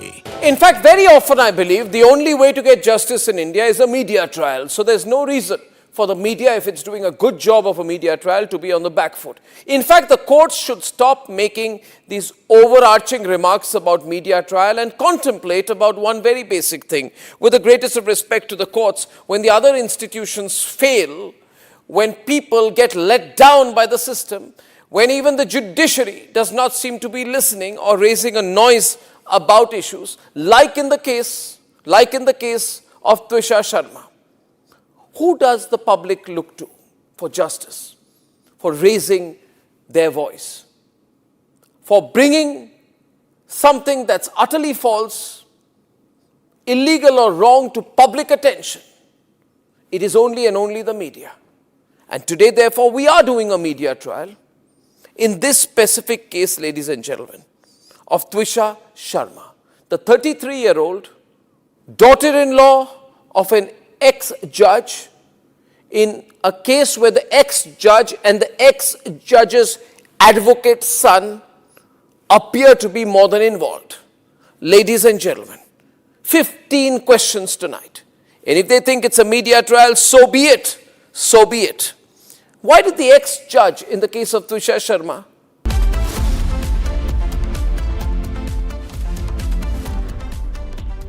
Are pure सूजी pasta उबालो मिलाओ और खाओ 8 minute में तैयार। क्या taste है सबका राजा R pure masala. Amity University has one of India's largest merit scholarship programs for brilliant students. Over 9,000 students with 90% plus in their 12th boards are currently at Amity, benefiting from the culture of academic excellence and focus on research and innovation. To be with like-minded students who want to be successful, apply at amity.edu/scholarships. चमकी चाट से क्या बना है? आलू चाट या fruit चाट, स्वाद बनाए चमकी चाट। क्या बात है, स्वादिष्ट पकोड़े और फरसान, अरे चमकी चाट है इसकी जान। असली स्वाद सिर्फ चमकी चाट।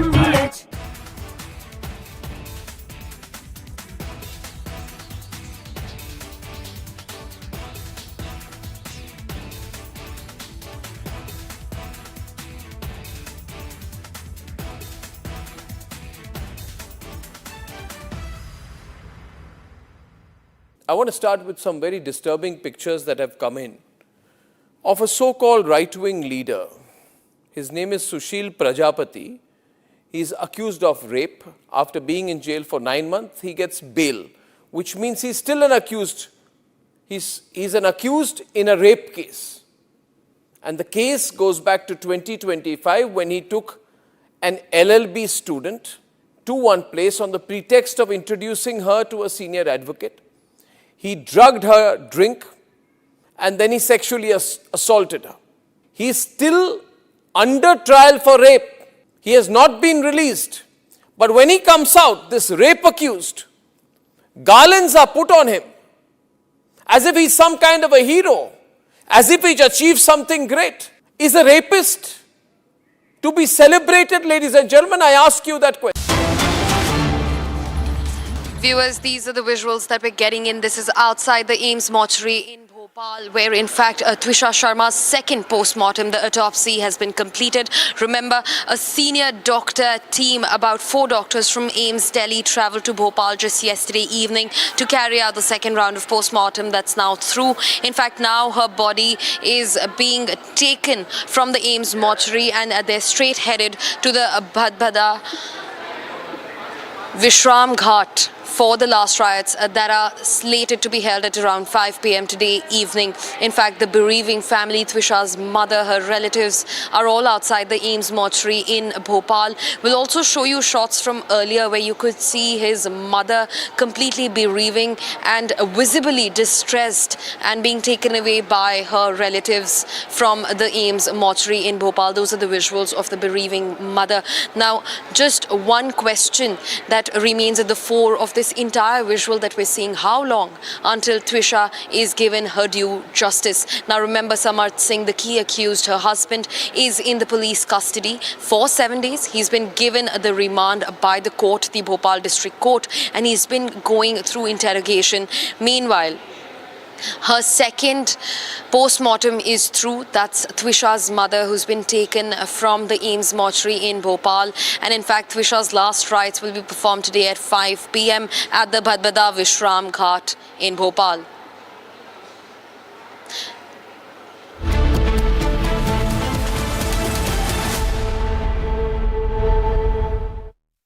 प्यास बुझाए, ठंडक लाए, सबको भाए जीरा से MTH का जलजीरा जीरा से।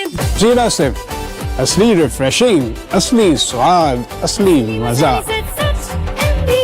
MTH केसरिया से मन जोगी हुआ रे, दिल झूमे देखो मतवारा हुआ रे। केसरिया से मन जोगी हुआ। हर पल मनाओ केसरी त्योहार। विमल, बोलो जुबान केसरी। थोड़े में ज्यादा स्वाद, यही तो है इसकी खास बात। वाओ मामा, क्या स्वाद है? अरे मेरे राजा। In fact, very often I believe the only way to get justice in India is a media trial. So there's no reason for the media, if it's doing a good job of a media trial, to be on the back foot. In fact, the courts should stop making these overarching remarks about media trial and contemplate about one very basic thing. With the greatest of respect to the courts, when the other institutions fail, when people get let down by the system, when even the judiciary does not seem to be listening or raising a noise about issues, like in the case of Twisha Sharma. Who does the public look to for justice, for raising their voice, for bringing something that's utterly false, illegal or wrong to public attention? It is only and only the media. And today, therefore, we are doing a media trial in this specific case, ladies and gentlemen, of Twisha Sharma, the 33-year-old daughter-in-law of an ex-judge, in a case where the ex-judge and the ex-judge's advocate son appear to be more than involved. Ladies and gentlemen, 15 questions tonight. And if they think it's a media trial, so be it. So be it. Why did the ex-judge in the case of Twisha Sharma, neither she nor her son call a police or an ambulance? What took them 57 minutes to bring the body down? Where are the 3 men who are seen in the video dragging Twisha's body, destroying evidence? What was the police doing? Did they question the house staff? Did they question the judge? Was Twisha carrying headphones in her bag, in her hand, or a rope? Where is it now? Where is that so-called belt that cops claim was used by her to commit suicide? Why was it hidden? The mother-in-law, the ex-judge, walks up calmly while the body is being dragged down and evidence is being destroyed before the judge's eyes. Is that normal?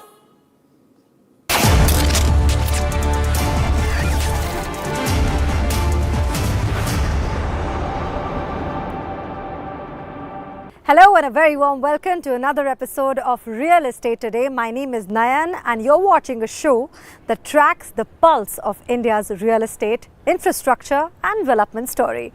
Now, it's been another big week for the sector with large housing launches, rapid infrastructure-led growth and rising momentum in commercial real estate, shaping the market across the country. On the show today, Chennai witnesses one of its biggest integrated township launches. UP's real estate boom continues to accelerate and India's office leasing market records strong commercial demand led by Bengaluru.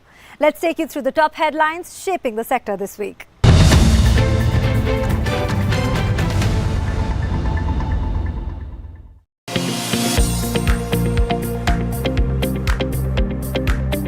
India's housing story is getting bigger, literally.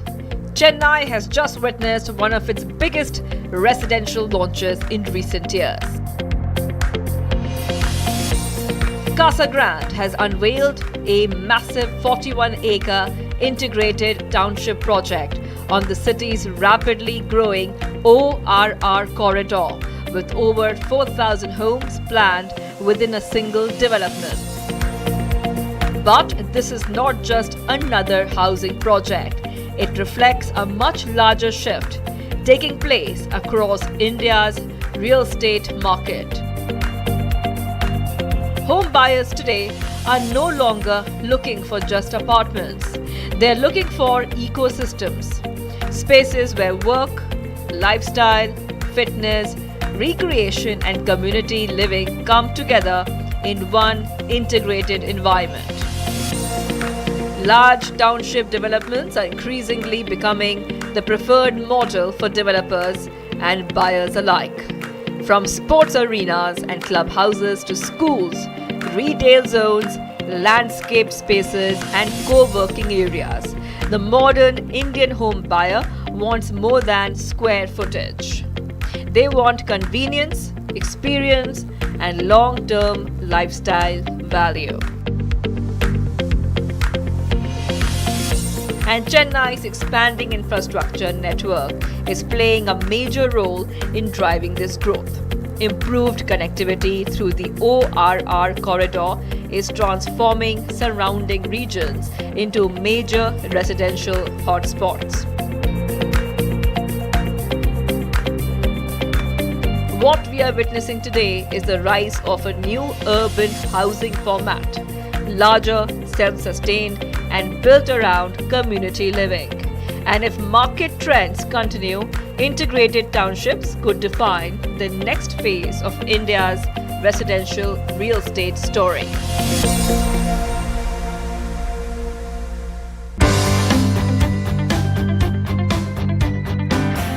India's next real estate boom may not come from metros. It may come from the heartland. Uttar Pradesh is witnessing a major acceleration in housing demand, with UP RERA expected to approve more than 400 new housing projects this year alone.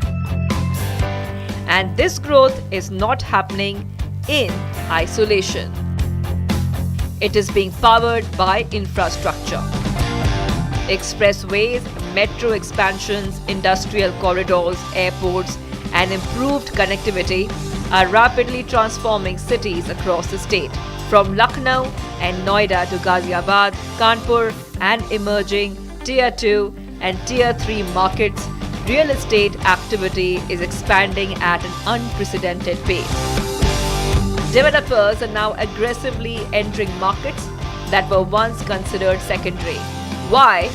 Because affordability, infrastructure growth, and rising aspirations are creating a completely new housing demand cycle. For many home buyers, these cities now offer something metros increasingly struggle with: space, connectivity, and relative affordability. At the same time, investors are closely watching these emerging corridors for long-term appreciation opportunities. What Uttar Pradesh represents today is a much larger national trend. The center of India's real estate growth story is gradually shifting beyond traditional metro cities. And infrastructure remains the biggest catalyst behind this transformation.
And clearly, India's real estate story today is being driven as much as it is by infrastructure as it is by evolving market demand. In Real Talk today, we bring to you insights from the Amba Shakti Group podcast discussing emerging growth markets, infrastructure expansion and the future of construction materials, and what today's buyers should keep in mind while building or investing. Take a look.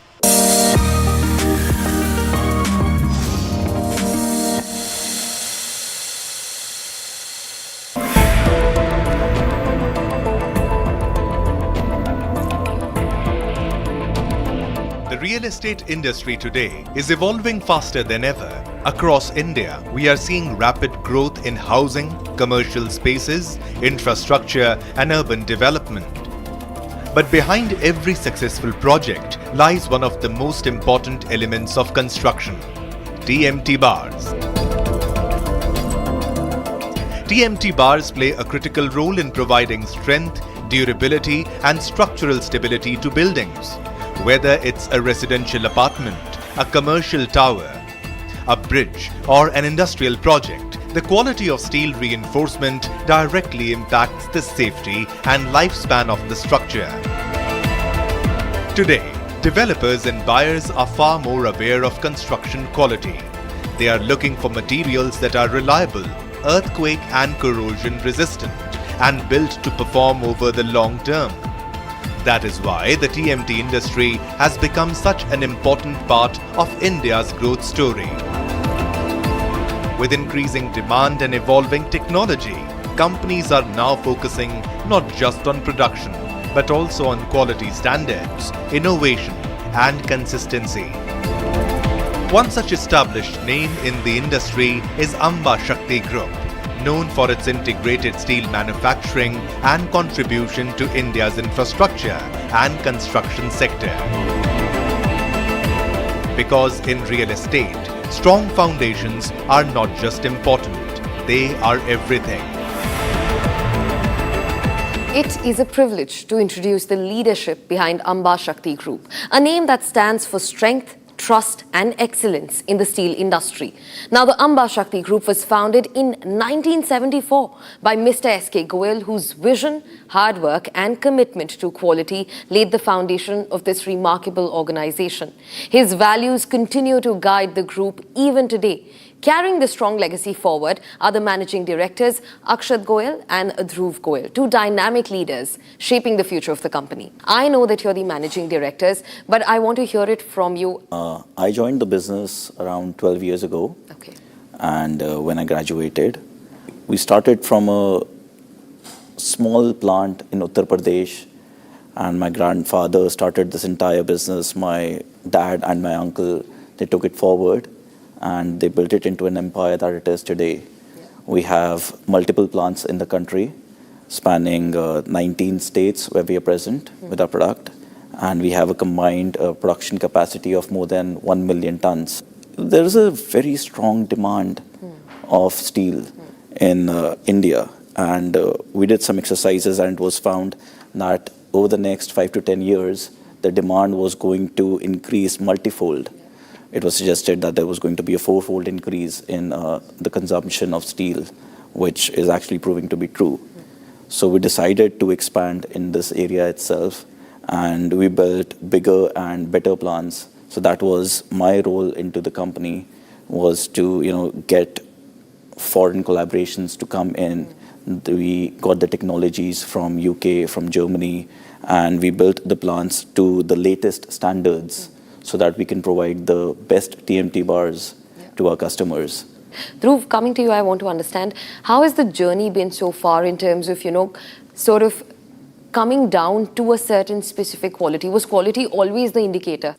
See, when I came to the business, most of it was already established. So I had to focus on the research and the development part.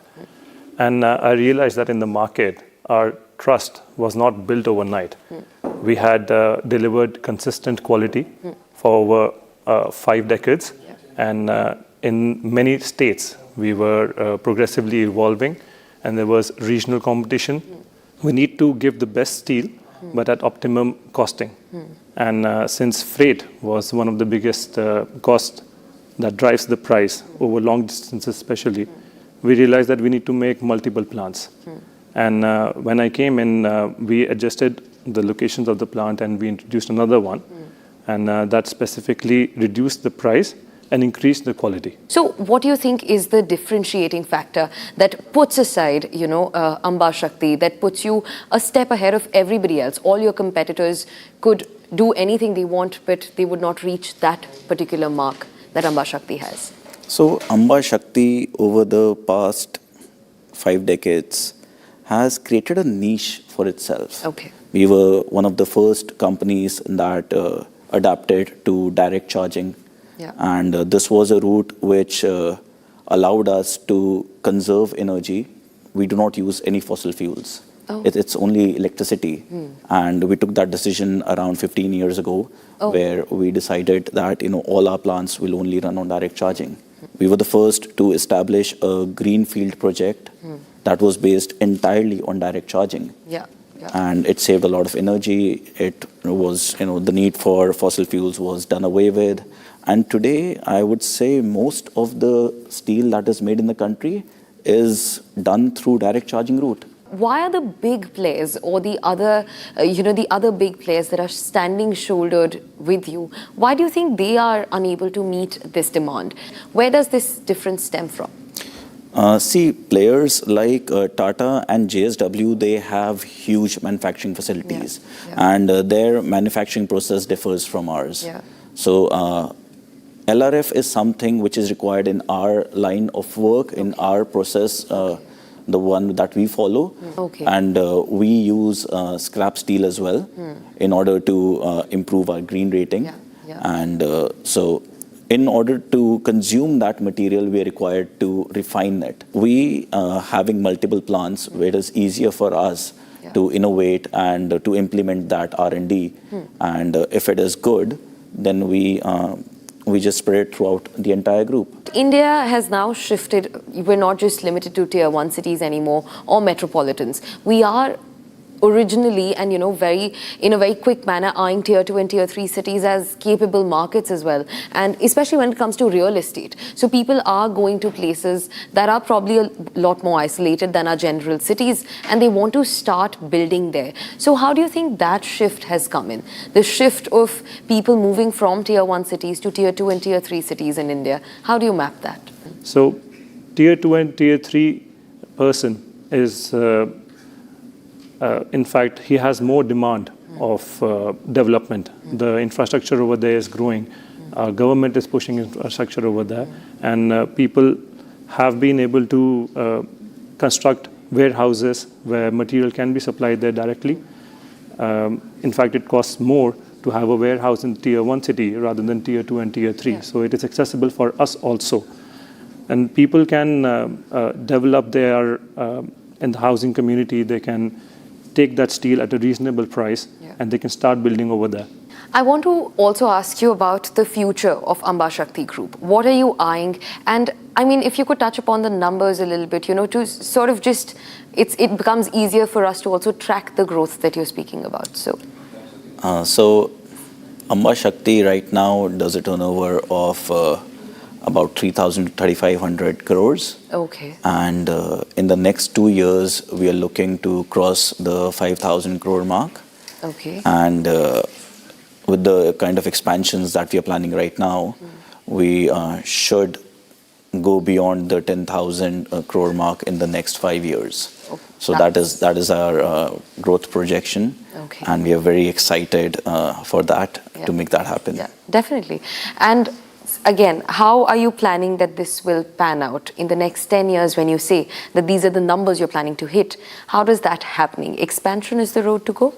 Expansion, we are going to expand, and we are thinking of adding a new vertical towards our business. We want to command at least 2 more factors in the pricing strategy, and we hope that doing so, we will be able to grow faster, and we will be able to accommodate towards the competitive pricing in the market.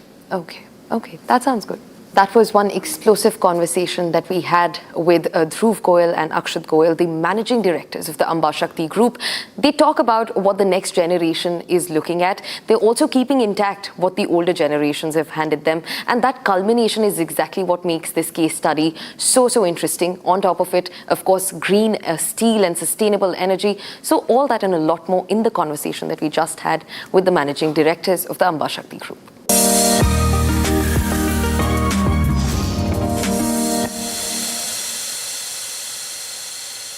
From housing demands to infrastructure corridors, the market is witnessing transformation across regions well beyond major metros.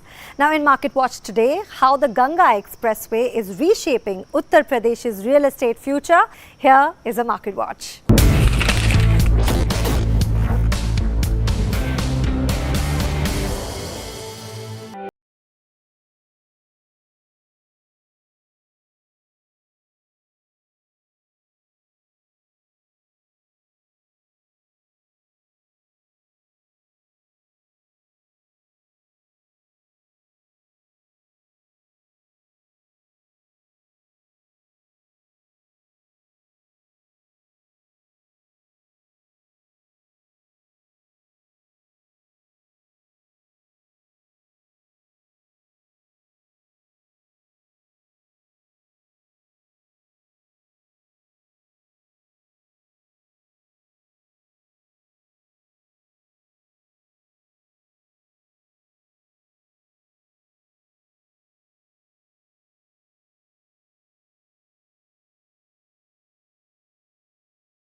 Any mishaps happen on the highway, the vehicle for the rescue reaches to the help within seconds of time, so that the golden hours are kept into mind, and all the vehicles are kept in between such a distance where people can attend immediately.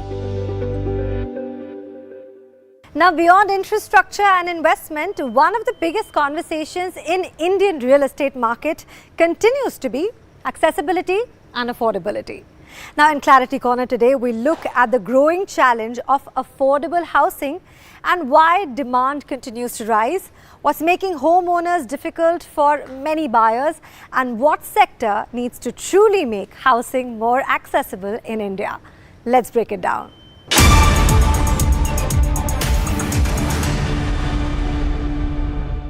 Hello, this is Clarity Corner, and today we are talking about a dream that built modern India. Owning a home, not luxury, not aspiration at the top, but a simple, decent, affordable home. Home prices are rising, rents are rising, but incomes are not rising at the same pace. And the people most affected are not just the poorest. It is the middle, the first-time buyer, the young couple, the salaried Indian. Recent data tells us something really important. Home prices in India are expected to rise further. Demand is strong, but largely at the premium end. And that is the real problem. India does not have a demand problem. India has a viability problem today. A developer looks at land and makes a choice. Build affordable housing with lower margin, higher compliance, slower returns. Or just build premium housing with stronger margins, faster cash flows, and easier financing. The market has voted. Developers have moved upwards, buyers have been pushed outwards, and renters are kind of stuck in between. Now, let's be fair. The government has been taking some significant steps. Pradhan Mantri Awas Yojana has been one of the most important housing missions in the country. The same PMAY 2.0 aims to support 1 crore families. Now, this is big, this is important. But my point is, subsidy alone cannot solve this problem, because this is not just a demand issue, it is a supply issue. So what went wrong? Land became too expensive, infrastructure did not reach everywhere where housing was affordable, approvals took time, and time increases cost. Definitions of affordability did not actually match city realities, and rental housing never became a serious alternative. So we built homes, but not ecosystems. A cheap home far from jobs is not affordable. It is expensive in another way. So what is the way forward? We need a new compact between government, developers, finance, and urban planning. Unlock more land, connect housing to infrastructure, and housing policy is moving, but it has to move faster with it. Here is the larger point. India's real estate sector is strong, demand is strong, premium housing is doing well, but a mature market cannot serve only a particular asset class or the top. And here is the opportunity. India is still in the early stages of urbanization. Infrastructure is expanding at an unprecedented pace. Transit corridors, new economic zones, digital approvals, institutional capital, these are not small shifts. Better connected communities, faster development cycle, and more inclusive growth. Affordable housing is not a constraint. It is India's next growth engine. This is Clarity Corner. I am Ashwinder R. Singh. And that's all for this episode. As India's real estate and infrastructure landscape continues to evolve, one thing is becoming increasingly clear. Connectivity, urban expansion, and changing buyer expectations are redefining the future growth across the country. We'll continue tracking every major shift shaping the sector. My name is Nayan. Thank you so much for watching. Stay tuned and we'll see you in the next episode.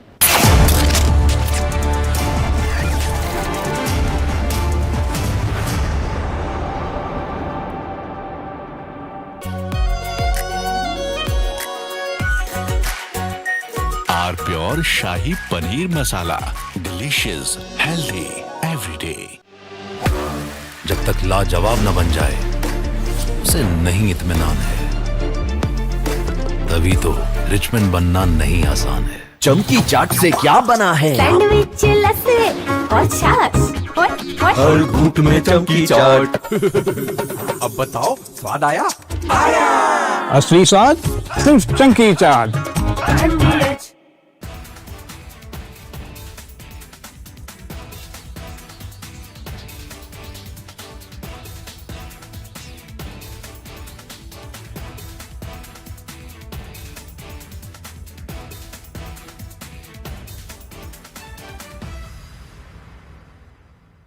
I want to start with some very disturbing pictures that have come in of a so-called right-wing leader. His name is Sushil Prajapati. He is accused of rape. After being in jail for 9 months, he gets bail, which means he's still an accused. He's an accused in a rape case. And the case goes back to 2025 when he took an LLB student to one place on the pretext of introducing her to a senior advocate. He drugged her drink and then he sexually assaulted her. He is still under trial for rape. He has not been released. But when he comes out, this rape accused, garlands are put on him as if he's some kind of a hero, as if he's achieved something great. Is a rapist to be celebrated, ladies and gentlemen? I ask you that question. And more than anyone else, I ask the right wing of this country.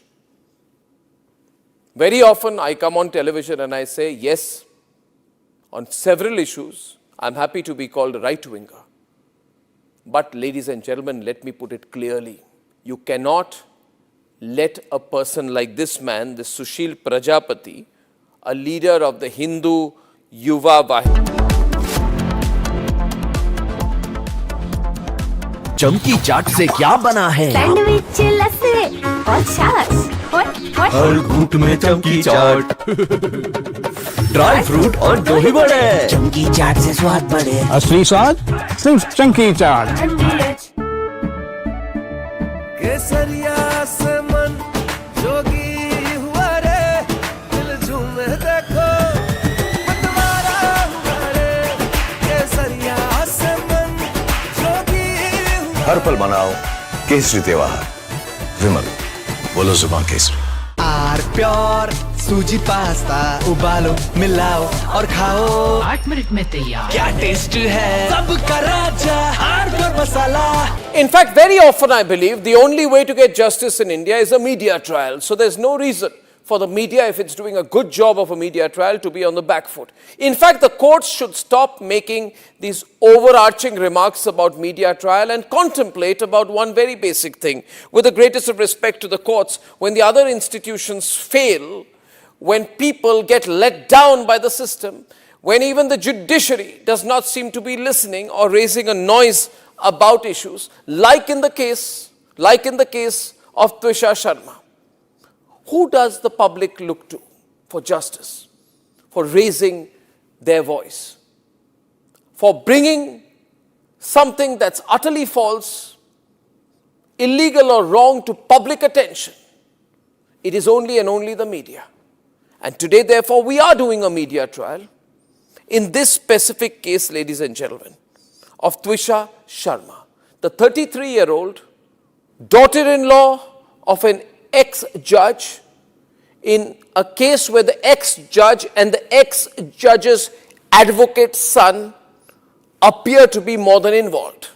Ladies and gentlemen, 15 questions tonight. And if they think it's a media trial, so be it. So be it. Why did the ex-judge in the case of Twisha Sharma, neither she nor her son call a police or an ambulance?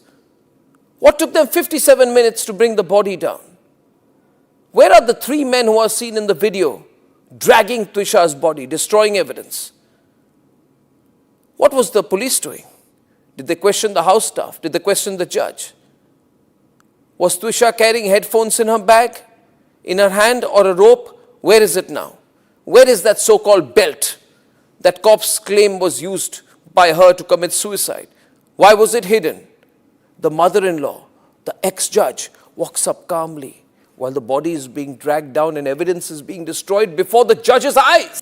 From Asia's largest news headquarters, setting the agenda for Bharat.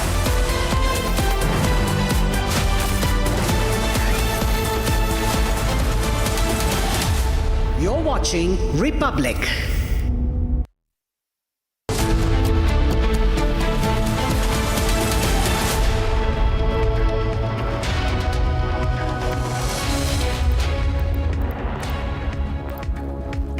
Hello and a very warm welcome. You're watching Live and Breaking on Republic TV with me, Ishita Mitra. Now viewers, Twisha Sharma's second post-mortem has now concluded. It lasted for about 4 hours and last rites are to begin shortly.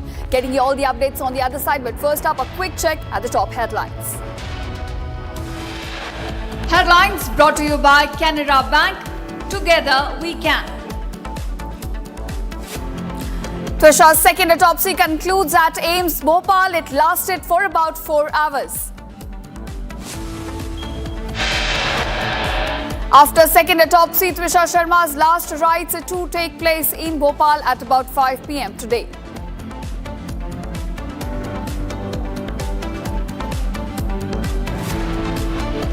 Supreme Court takes up Twisha Sharma death case. 3-bench led by CJI Surikant to hear the case on Monday.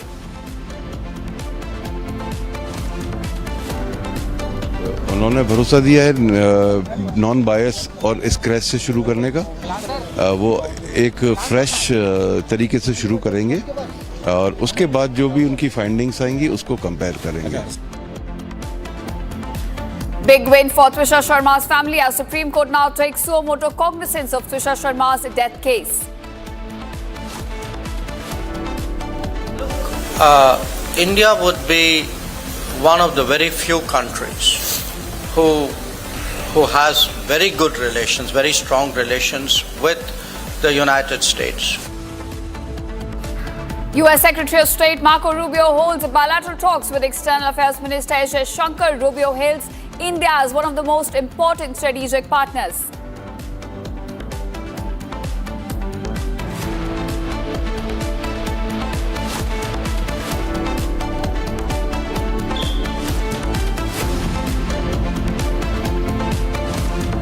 US State Secretary Marco Rubio says ties with Pakistan will not be at the expense of India.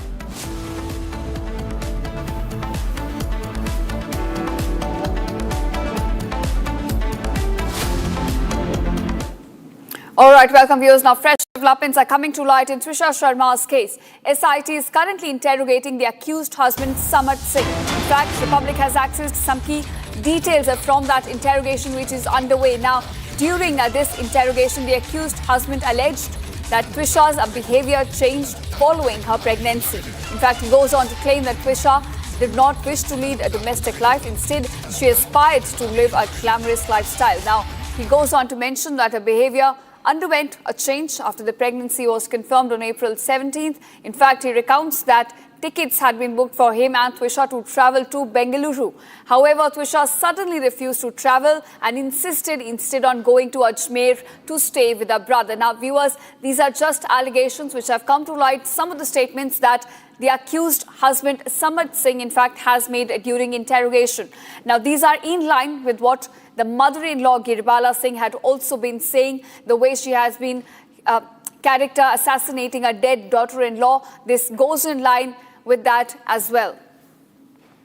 All right, my colleague Shambhavi now joins me, who's been tracking all the developments on the ground. Now, Shambhavi, we understand that the second post-mortem has now concluded. It lasted for about 4 hours and the last rites will now be conducted at about 5 p.m. today.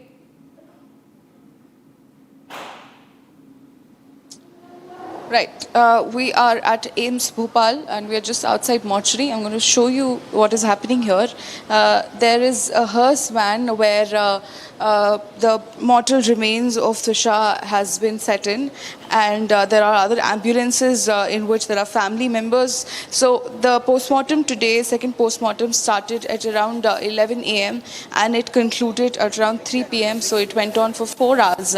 And the family, half of the family has left for Bhatbada Ghat, which is the cremation ground where the last rites will be performed, and half of the family has stayed back, which will be coming along with the hearse van. And you can see the ambulance right here. That is the hearse van in which there are mortal remains of Twisha Sharma, and there are other vans as well. There are other ambulances as well where the family, along with there's going to be police. So you can see that there's a lot of police here. There's hospital staff, there are doctors, and just a few moments ago, even the team of the doctors, the senior doctors from the AIIMS Delhi, which was constituted for conducting second post-mortem in AIIMS Bhopal, they have come here and then they just left a few moments ago along with some police. So they're making sure that the mortal remains are transferred from here to the Bhatbada Ghat in complete security, and currently there's some formalities which are left, which is being carried right now. The mother was seen sobbing, the family was seen sobbing, of course, because of this unfortunate, immeasurable loss that they have suffered, and the family has requested the entire Bhopal, every citizen, whoever was emotionally invested, wanted to participate, was emotionally invested in the case, they've requested for them to come show up in large numbers at the cremation ground so that they can say goodbye to Twisha Sharma with lots and lots of love and support. And apart from that, the family has also written a letter to PM asking for state honor for Twisha Sharma. We'll see if that actually works or not. But for now, we are showing you fresh visuals of the hearse van, of the family, of the police officials, of the hospital team, which are involved in some formalities. And any moment now, the hearse van is going to leave along with other ambulances to Bhatbada cremation ground, and that is where the last rites will be conducted. Back to you. Right, indeed, Shambhavi. These are very difficult times. Words cannot express what the family must have been going through at the moment. Any word coming in from the doctors, the team of doctors which had travelled to AIIMS Bhopal to perform the post-mortem, any word coming in from them? Given the matter is sub judice right now, and that the post-mortem, second post-mortem happened because of an order of the Jabalpur High Court. Of course, the police, the team of doctors are supposed to be tight-lipped, and even the final report of the second post-mortem will be most likely sent in a sealed envelope, will be presented before the Jabalpur High Court, since that is where the order came. So there we are still yet to know what exactly came in the second post-mortem. Were there differences? Are there going to be differences from the first post-mortem, which was conducted by AIIMS Bopal? Because initially there were a lot of discrepancies, a lot of irregularities, from height to color of the garments to the bruises to the age of those bruises, a lot of questions, and that is why the family has been relentlessly demanding, along with Republic, asking for a second post-mortem with a team, dedicated team from AIIMS Delhi, and finally with the order of the Jabalpur High Court we got it. And hopefully, those questions will be answered with the second autopsy report. In fact, Shambhavi, do continue to stay with me. I'll come back to you for more developments. Right now, viewers, we're getting some breaking news at this hour. Now, Twisha Sharma case, Samarth, the accused husband, will come along with the SIT, which is currently probing the case for just about a span of 15 to 30 minutes for crime scene recreation. Now, this is what police sources have informed Republic TV, that ACP Aditi Saxena will also be sitting in car waiting for the other team to come as well. So it is about 15 to 30 minutes that Samarth, the accused husband, will be taken to the crime spot to recreate what exactly unfolded on the night of 12th May. It is exactly the recreation of a criminal activity which usually takes place as the investigation goes forward, and this is what is now going to take place. Shambhavi, coming back to you on this. In fact, Shambhavi, what details do we have about this? Now, we understand that police is going to take the accused husband, Samarth Singh, to the crime spot to create what exactly unfolded on the night of May 12th.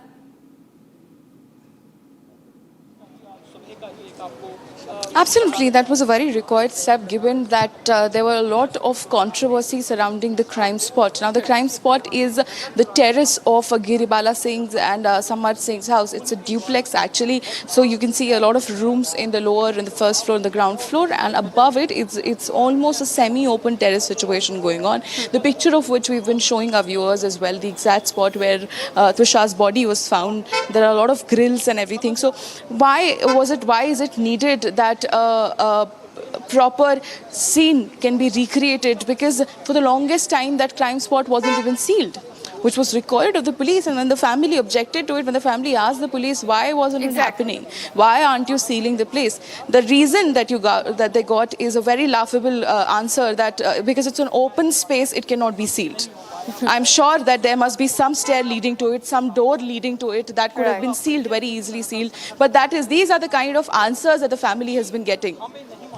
Yeah, right, and which is why concerns are now being raised that what about the evidence tampering that could have taken place at the crime spot? Now, given that for the past 12 days, nothing was happening there, Giribala had free access to the crime spot, she could have tampered with the evidence, and those are the questions that are being raised. But I also want to ask you, the SIT is currently probing the case. They're questioning Samarth Singh as well, and during interrogation, he's been trying to deflect the blame and repeating what the mother-in-law, Giribala Singh, had been saying about Twisha as well. He mentions that her behavior changed post-pregnancy and that she wanted to lead a glamorous life, just trying to deflect the blame from all the harassment that took place inside the home.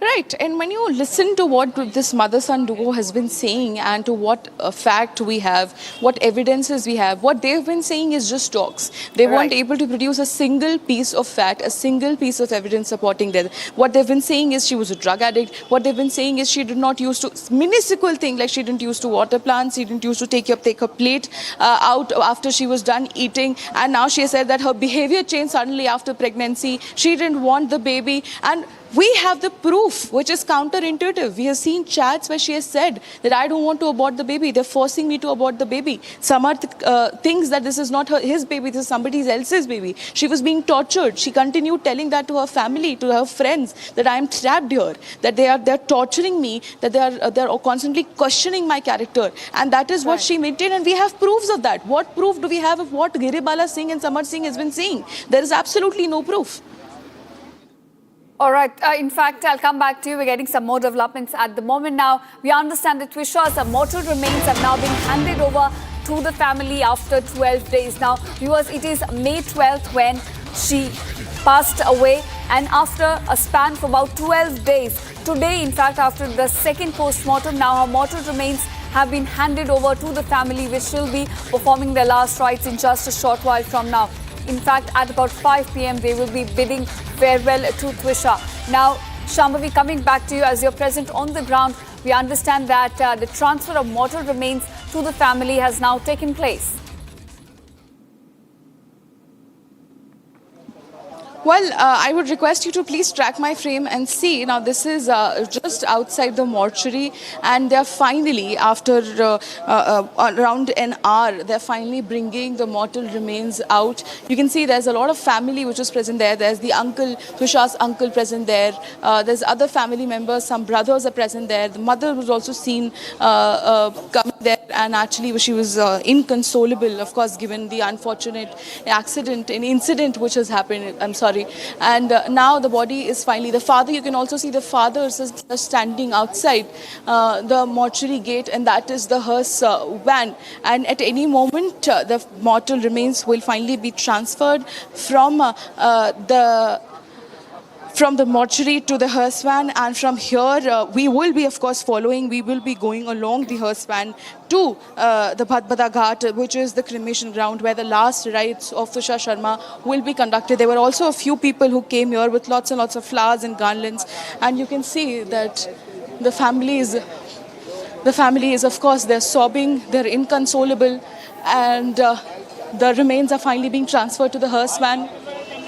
There's also several ambulances where the family is going to be sitting, and from here they'll be going to Bhatbada Ghat. The mother has been inconsolable since morning. Of course, they've lost their daughter, and they weren't able to perform the last rites for the past 12 days because they were asking for a second post-mortem. I'm sorry. And the family, as you can see, is inconsolable.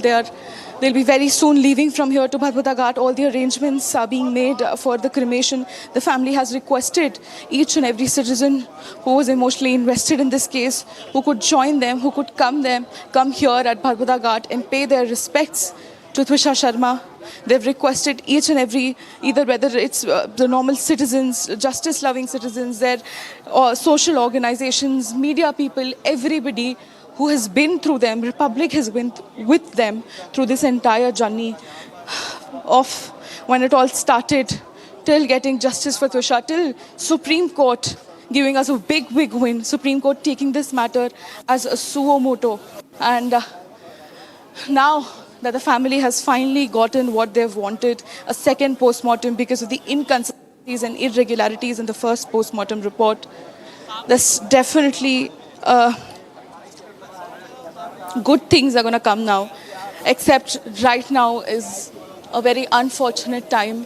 You can see a presence of a lot of families and police and hospital staff who are there currently preparing the vehicle, the hearse vehicle, and just any moment they'll be leaving from here to Bhatbada Ghat.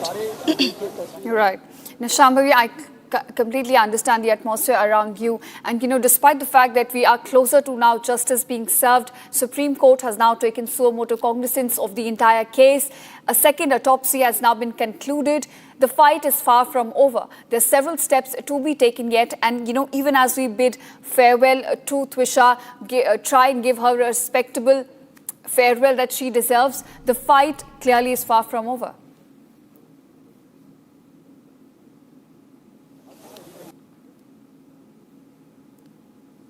Now that to cognizance has been taken, because there has been a lot of irregularities, a lot of injustice which is done to Twisha Sharma's family. A lot of injustice which is done to Twisha Sharma's family since the very beginning of the case, since the death of Twisha Sharma. There were people misbehaving with them. There were people not abiding with the rule of law. There were police not coordinating with them. The Giribala Singh made calls, knew everybody of the high rank that she knew, and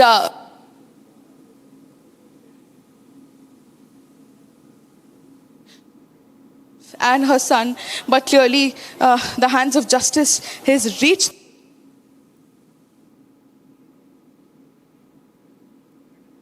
All right, Shambhavi, in fact, take your time.